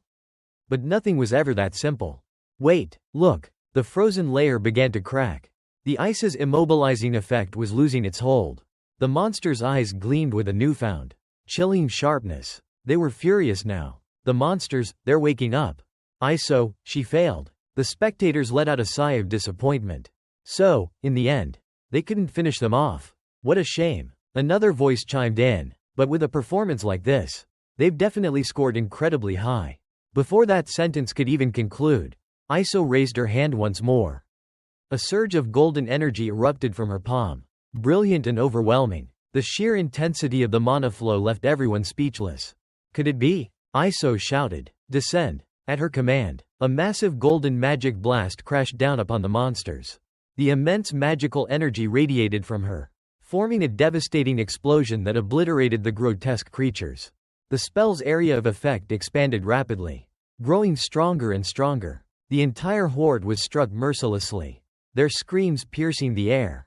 Witnessing the scene unfold before her eyes, ISO trembled, her gaze widened, shimmering with awe. This is my magic." She looked down at her palm, still crackling with residual energy. "So, I can do this too." She recalled a familiar voice from somewhere deep in her memories. Exactly as he had said.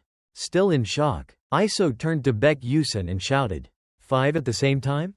Unable to hold back, she scolded him outright. "Are you crazy?" But faced with her panic, he remained completely calm. "No," Baek Yusun replied firmly. "You can do it, and I believe in you." Iso froze at his words. "That's why, trust the one who trusts you." She clenched her small fist tightly. Scattered memories flooded back. Until now, I had nothing. No faith in the path I had chosen. No one to tell me that I was making the right decision. In those memories, there was no one standing by my side. But his voice, that voice awakened something in her. Since meeting Baek Yusun, she had followed his every step, watched the unwavering strength in his back as he moved forward. And little by little, her hesitation had faded away. She had begun chasing after that silhouette.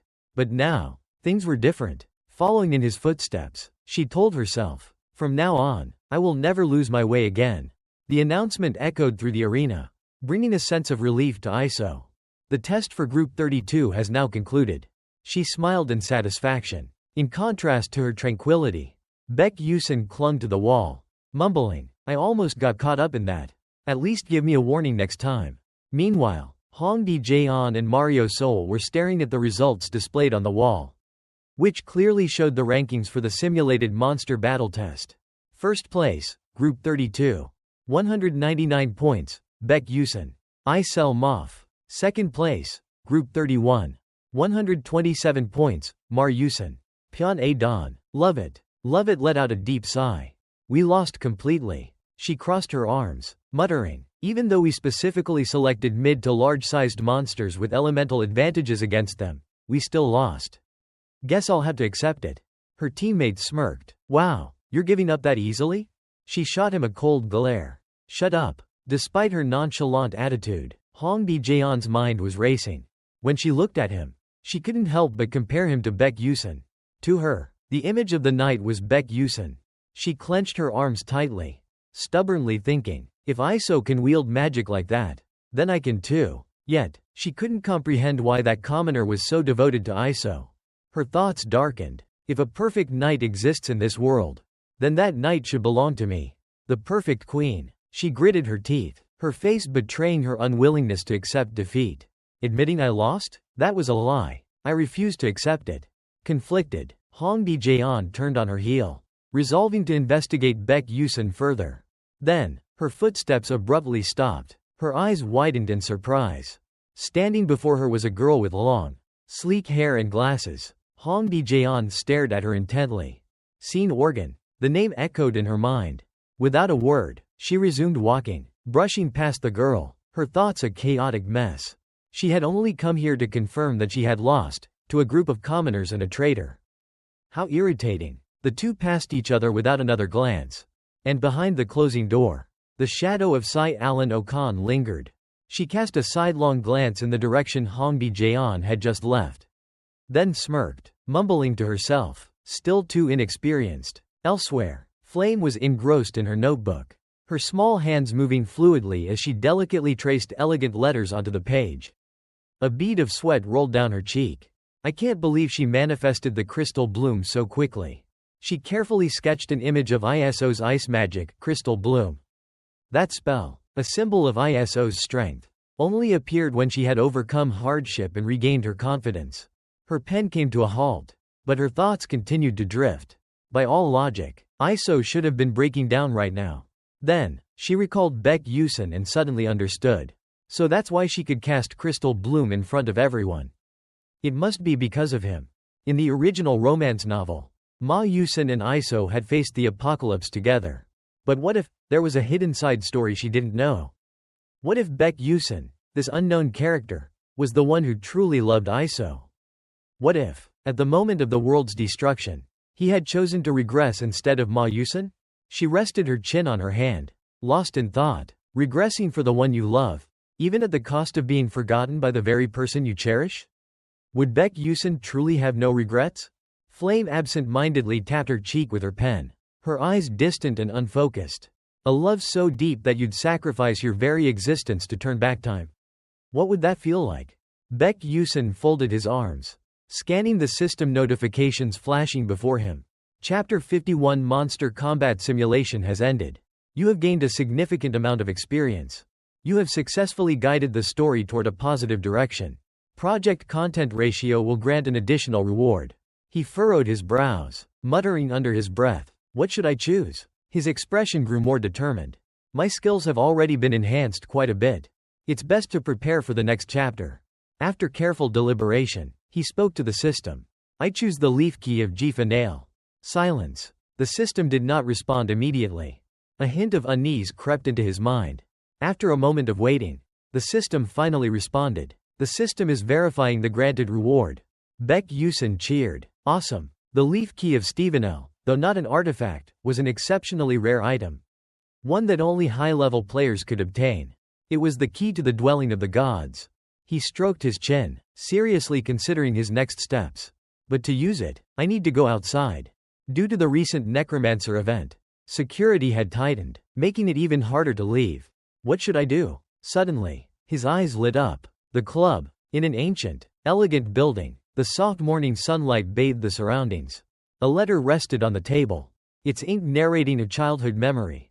"Ever since I was young, my family was poor. We never ate out like others did. Whenever my mother was at work, I could only cook instant noodles for myself. But one day, I got so sick of them that I begged for something better. My mother used her savings to buy me a bowl of jjajangmyeon.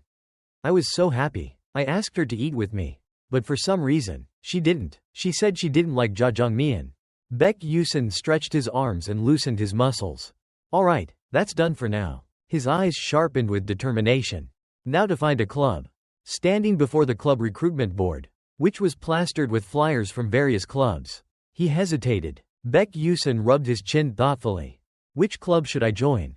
The board listed several options. The Literature Club, study hard to get into university. Sunchest Club, the ultimate sport for mages. Original Books Club, dive into rare manuscripts. With so many choices, he needed to carefully consider his options. Not many clubs were granted special permission to operate outside school grounds. He needed to think strategically. As he weighed his choices, his gaze shifted to the side. He called out. "Hey." Turning his head, he saw Iso, standing nearby. Baek Yusin gave her a curious look. "Are you looking for a club too? Haven't joined one yet?" She frowned, looking both annoyed and slightly embarrassed. "Huh? So what if I haven't?" Baek Yusin looked puzzled. I figured a bunch of clubs would be fighting to recruit you." She sighed in exasperation. "You, seriously don't know who I am?"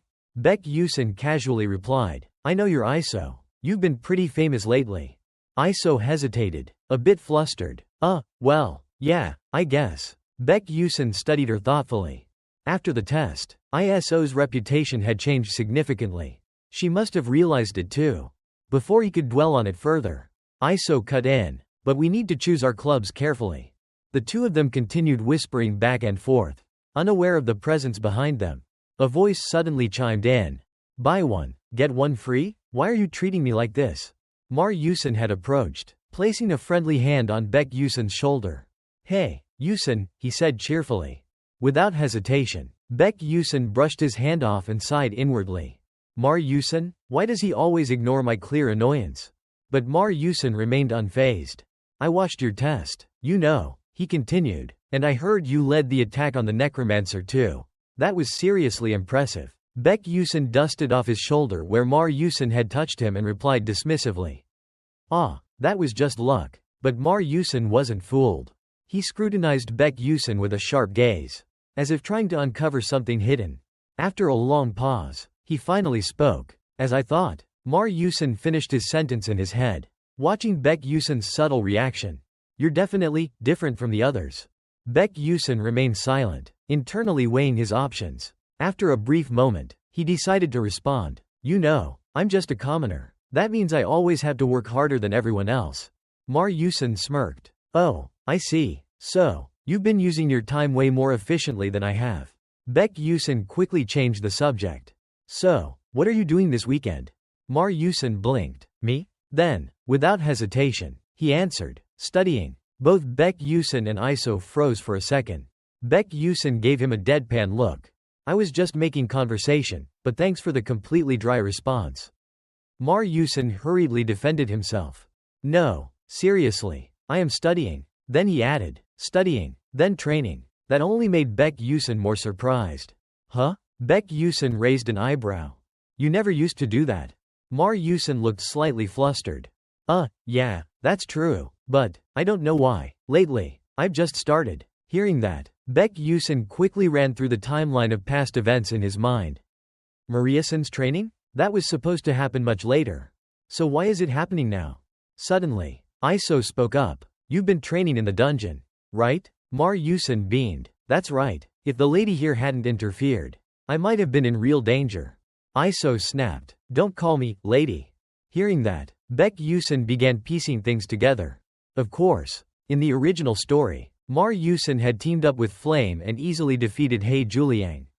He recalled everything that had happened around them so far. But this time, since he had interfered, Flame had gotten stuck, and Mar Yusin had to face He Juliang alone. Could this be why He Gun Ryang is acting strangely now? Well, this might not be a bad thing.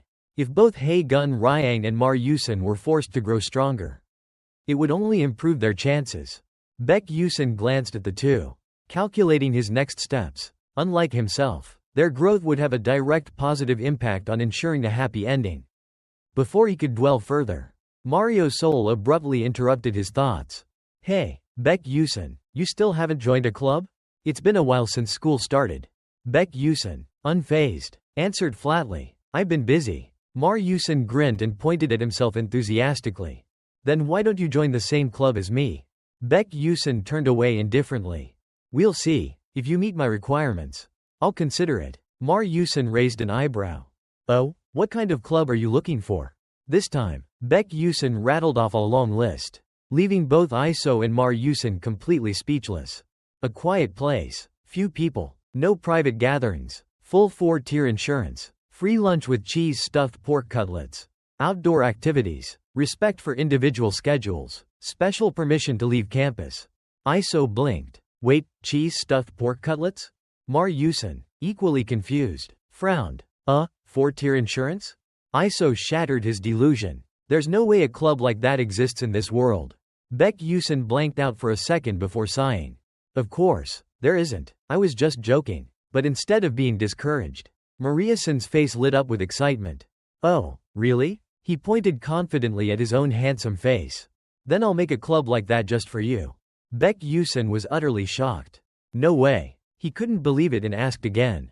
Can you really create a club with special permission to leave campus?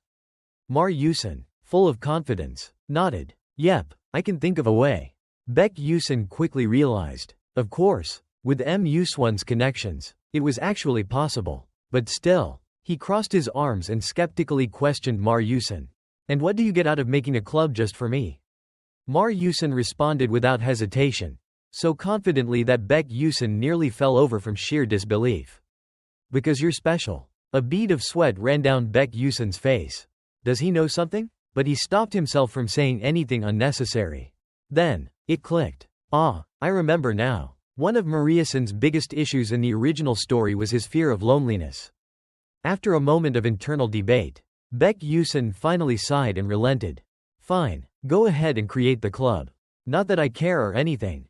Mariasin's entire face lit up with excitement.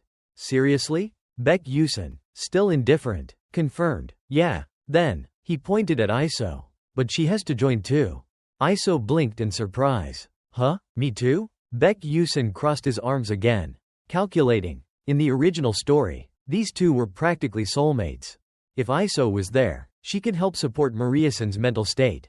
Mar Yusin grinned brightly. If the beautiful lady Iso is joining, I'd be honored. His excitement was met with a bucket of cold water from Iso. Don't call me lady. It's annoying. Their less than friendly conversation made Baek Yusin question his own logic. Am I making the right call here?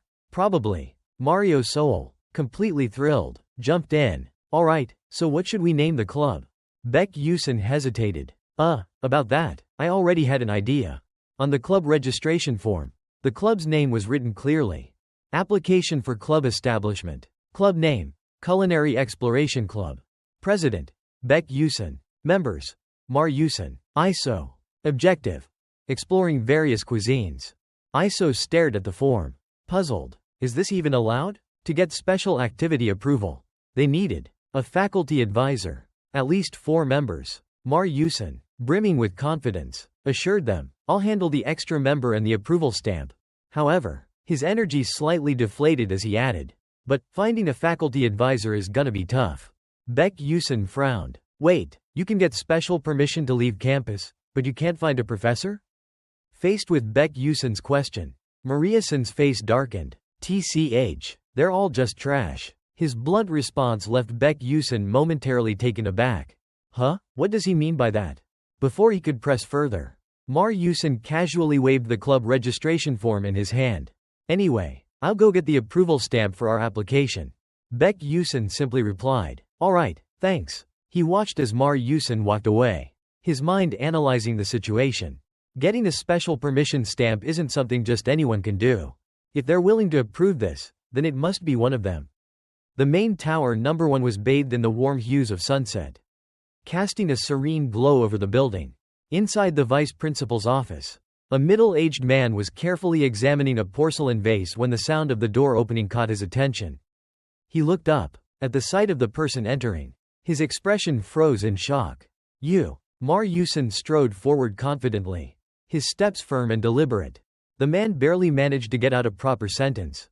Oh my god. Then, with a respectful nod, the man greeted him with deep reverence. Welcome, young master. Mar Yusin responded with formal politeness. Yes, it's been a long time. Grandfather.